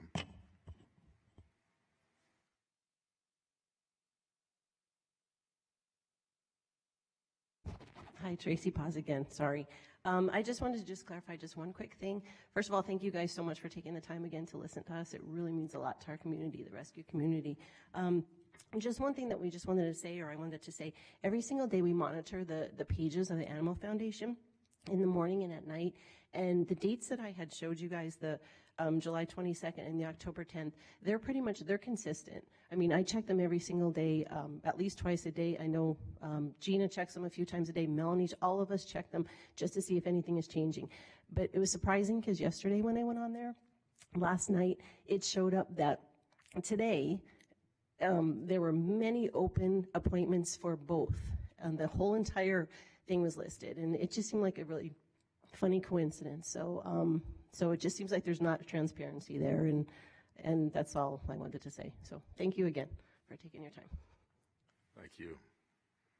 Is there anyone else who wishes to speak during the public comment period? There being no one, this meeting will be in recess until tomorrow morning at 9 a.m. More than 1 million Nevadans commute to work every day. Whether you drive, take the bus, ride your bicycle, or walk, we all want to get there safely. And every year, too many Nevadans are killed on our roadways. We can all do our part to help save the lives of our families, friends, and neighbors. When you're driving, cycling, or even walking, look ahead to make sure your path is clear. Be visible when you're riding a bike or walking, especially at night. Drivers have a responsibility to watch out for you, and you have a responsibility to be visible. To prevent collisions, it's essential to be proactive during your commute. Whether you're driving, biking, or walking, it's important to be predictable and follow the rules of the road to keep yourself and others around you safe. We all need to get to work and back home to our families. We are the driving force of our economy. Let's get there safely. Let's get there together. As an 18, 17-year-old, you don't know how to deal with, your mom not loving you or not being there for you, and it's just really hard. I did jump around from different foster homes to foster homes. I would lose my friends, or I would lose out on sports, and ended up when I was 17, I just ended up aging out in Child Haven because I wasn't really in a foster home. And then, I graduated high school and went on to my own apartment and other programs to help with aged out youth. The stigma is once you turn 21, 18, nobody's there for you anymore. You don't have anybody. But those people who still stay in your life, regardless of that connection with foster care or anything like that, those are the most important people.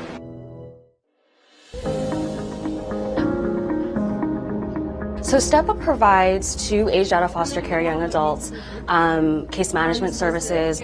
We're really here to help the young adults transition from aging out of foster care to, 21. When you think about maybe the education system, so going to post-secondary school, how do I fill out the FAFSA? The last 2 years I've been going to college, and I'm almost ready to graduate, and I think that that's a huge goal, and I want to work with kids that are also in the system. Making money, how do I build a resume? Getting a job, employment, finding affordable housing is definitely a challenge as well. The monthly rent assistance that they do is it's such a big help. If it wasn't for that, I would have probably ended up homeless after getting aging out. And I think that the ones that are usually successful usually have some sort of support system to kind of help them get through the next 3 years and probably even after they leave the Step Up program. If I could really say for any foster parent or anyone trying to be a foster parent, if you have children, what would you do with your own children? And putting that into some sort of perspective. Anytime I get new kids, I'll usually let them buy whatever groceries they want at the grocery store. So we all go together. They can put whatever they want in the cart. And then I can also come up with recipes, and I try and get them to cook as much as I can. So even the little kids can make scrambled eggs. I think those are definitely vital lessons that our young adults could utilize, before they even age out. If there's anybody that is trying to become a foster parent to a teen, I would just tell them to be patient and be persistent, and understanding that they're not just dealing with having to move into a new home and get used to this stranger, but they're also dealing with the fact that they got separated from their parents and the trauma that that led them to be into foster care. We have a lot of youth who need safe, secure, supporting, loving homes. And I can say, I know it's not easy. It's not easy, but you're surrounded by supports when you take on the task of being a foster parent. Don't be afraid to ask questions. Don't be afraid to say, hey, I need support. I think that's one of the things. Communicate if you're struggling with one of your foster young adults, but don't just throw in the towel. People can change. It could take one talk or one just hug, something, in order for you to tell somebody that you care about them. Because a lot of times people just have never had anybody say, oh, I'm proud of you, oh, I care about you. And those words can go a long way. Somebody just giving you one chance can change your life.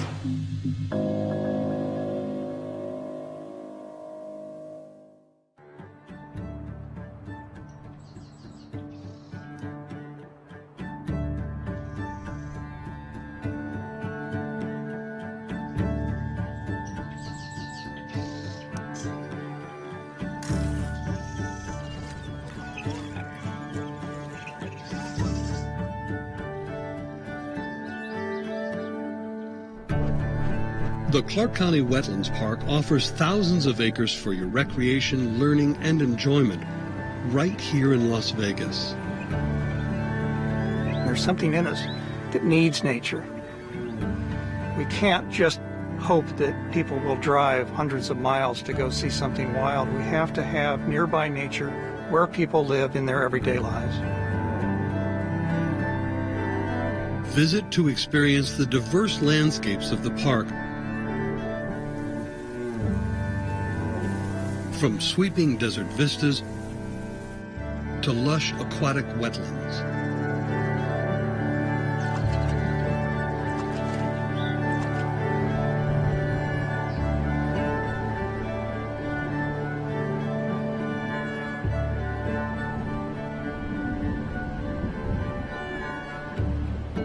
The park's many habitats are home to hundreds of species of wildlife, making it a great place to view animals and also do wildlife research. We're at a revegetation site just upstream of our Papco Weir. We came through with volunteers back in February of 2002 and revegetated this area. Volunteers planted this and then Mother Nature helped us along. The plants are growing so nice and large and tall, creating shade, and that is so crucial for this wildlife. We had ourselves a southwestern willow flycatcher this year. They were federally listed in 1995 by the government as endangered, and that means that its population has declined to the point where extinction is quite possible if something is not done. What was so thrilling and did indeed lead to that sense of victory was the bird was here, but it stayed. It wasn't detected just one time. It was detected on multiple occasions, being very territorial, being very present in the habitat. We're creating the habitat that these birds really need.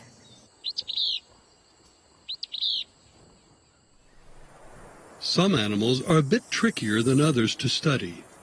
Bats are very difficult to study. They fly at night, and it's almost impossible to follow them around and get really any good ecological behavioral observations. This is an Ostbat harp trap. You have this monofilament line that's about an inch apart on both panels, and then each panel, the strands are offset. They'll come along, they know they can negotiate this, they'll fly up, and they actually turn sideways and fly through the strand. They're perceiving this, but they're not really perceiving this second panel. So they'll get through, and then they bank right back up to continue flight, and now they're stuck in between these two panels. And so they'll flutter down and slide into the bag.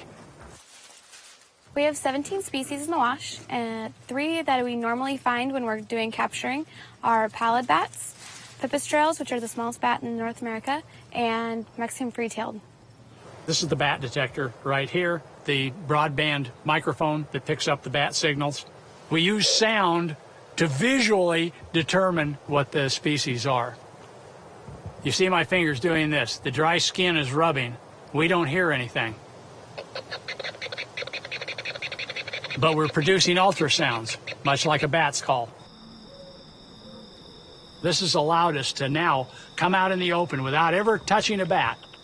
Well, there's a lot of things that we can find out from this technology. Well, I've seen a few flying over the top of us. Yep. That is a Yuma myotis, one of the little mouse-eared bats. And this particular fellow lives along these areas where there are bodies of water. There we go. There's a pallet again. Bats are the most interesting animal that I've ever studied. If you want to know everything about a given species, do 1 year of study. You'll know everything. You have your 4 seasons. If you go out and do a second year of study, you find out you know very little.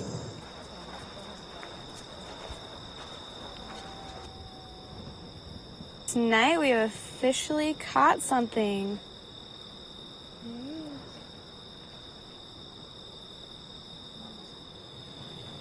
All right, so determine his sex. He's a male. He's an adult. From here, we'll go and key the bat out using all of their special characteristics.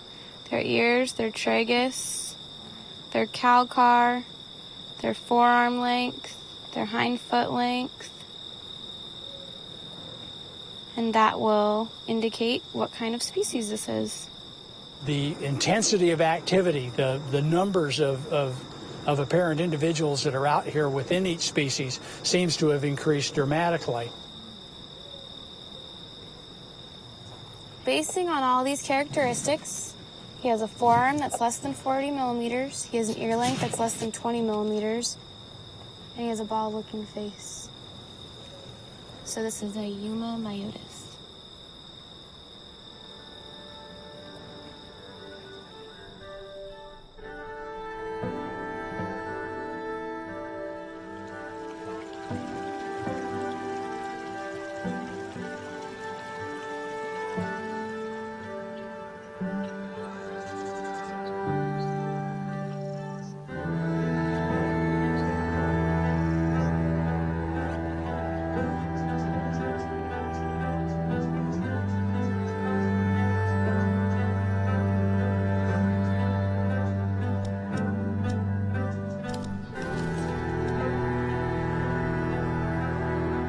When I was a kid, my special place was the woods behind our house. I could go out my back door, through the yard, through a hedge, and then from there on into the woods and the fields. I spent much of my boyhood in those woods. And I found something large.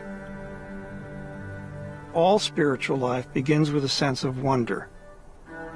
What is one of our first experiences of that awe? I think it's when perhaps we're at the edge of nature and when we crawl through the grass to where the weeds and the trees, the cacti begin. And we turn over a rock and we find for the first time that we are not alone in the universe.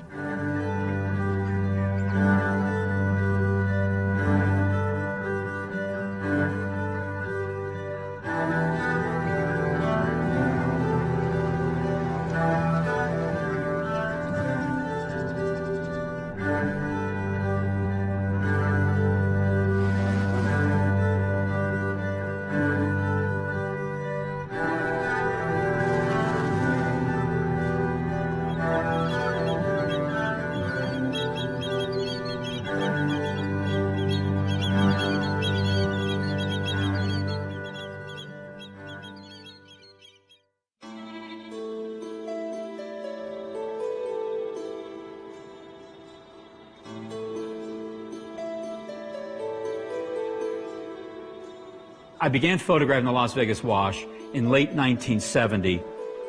When you were in the Las Vegas Wash, even though you could see Las Vegas, you felt like you were a million miles from anywhere. It had its own odors, its own scent, the smell of the creosote in the morning. That sense of isolation and wildness that I greatly appreciated. More people for the longest time thought of the Wash as a dumping ground rather than as a place of getting back to nature. I mean, think of the term wash as in to get rid of anything you don't want anymore, to wash my hands, to be done with. The Las Vegas Wash had always that reputation to it.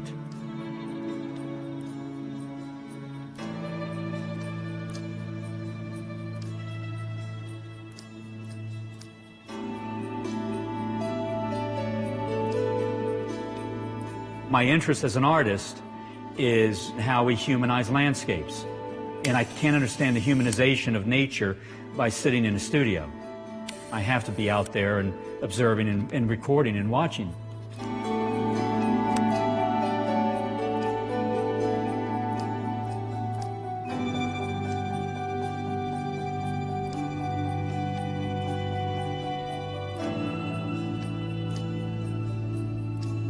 The 5th century Taoist poet Zhuangzi, who said, "The sound of the water says what I think." And I think that's pretty profound, as simple a statement as it is. Water speaks to a part of the human imagination about things never change. But within that, things are always changing. So it's always the same wash, but it never is. It's always a different wash. The change of the Las Vegas Wash is something that has a profound effect on the quality of life in this town.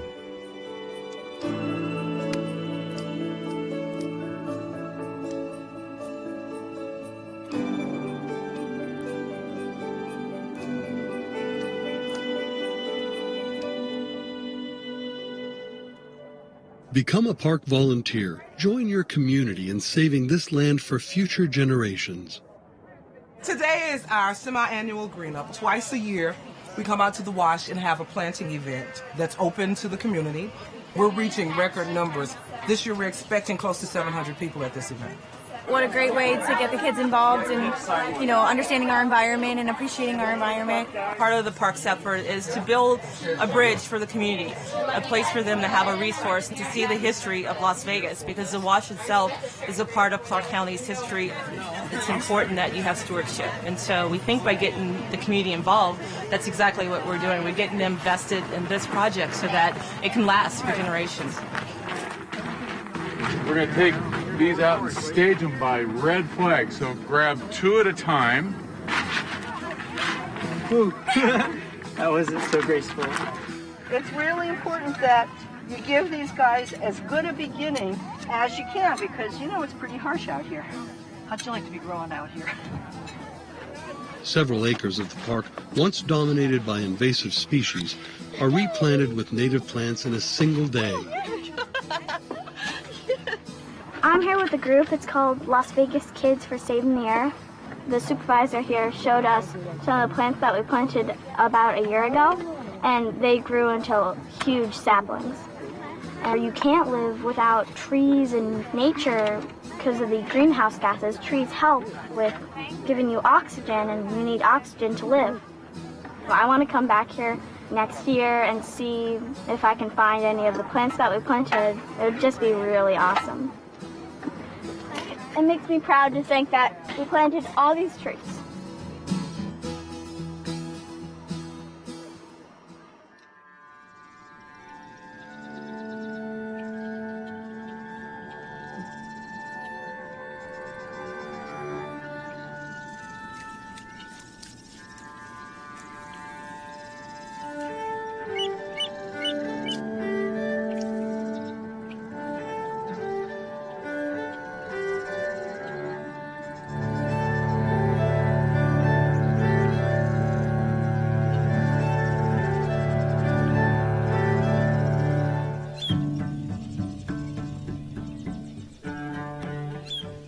Though the Clark County Wetlands Park is still a work in progress, it's now open for you to experience firsthand.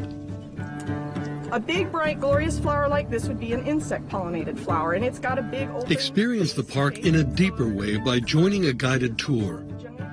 Learn about the abundant flora and fauna of these desert wetlands. The Wetlands Park offers education appropriate for all ages, including outdoor classes to engage kids and teens in science and the natural world. So if we're looking for a spider, what maybe would you look for? He's right there. Oh, and now he's finally got the zigzag bit. Do you see that guy? Hey, that's the one I saw.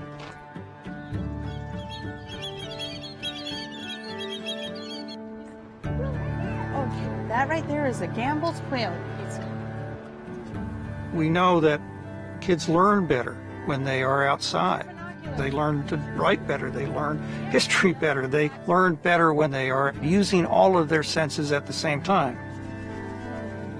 We're hardwired to need the beauty and the immersion in nature.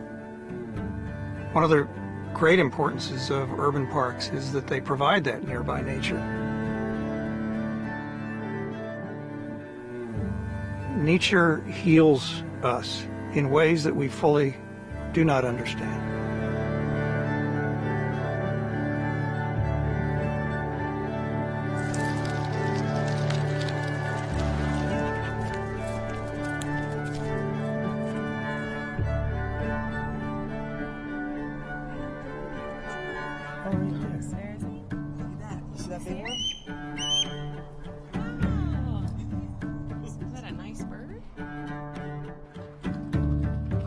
Explore the park. Come to relax, recharge, and leave the city behind.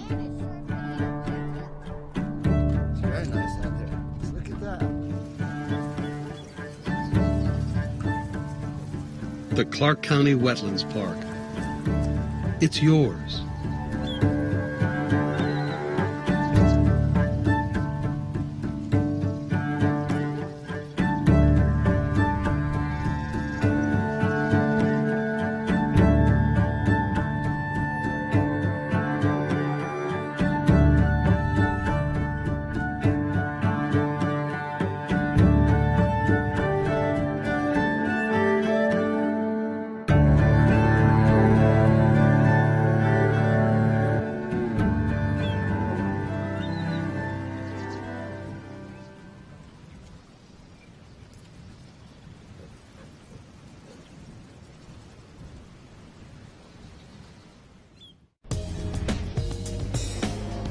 You're watching Clark County Television, our community, our home, Clark County, Nevada.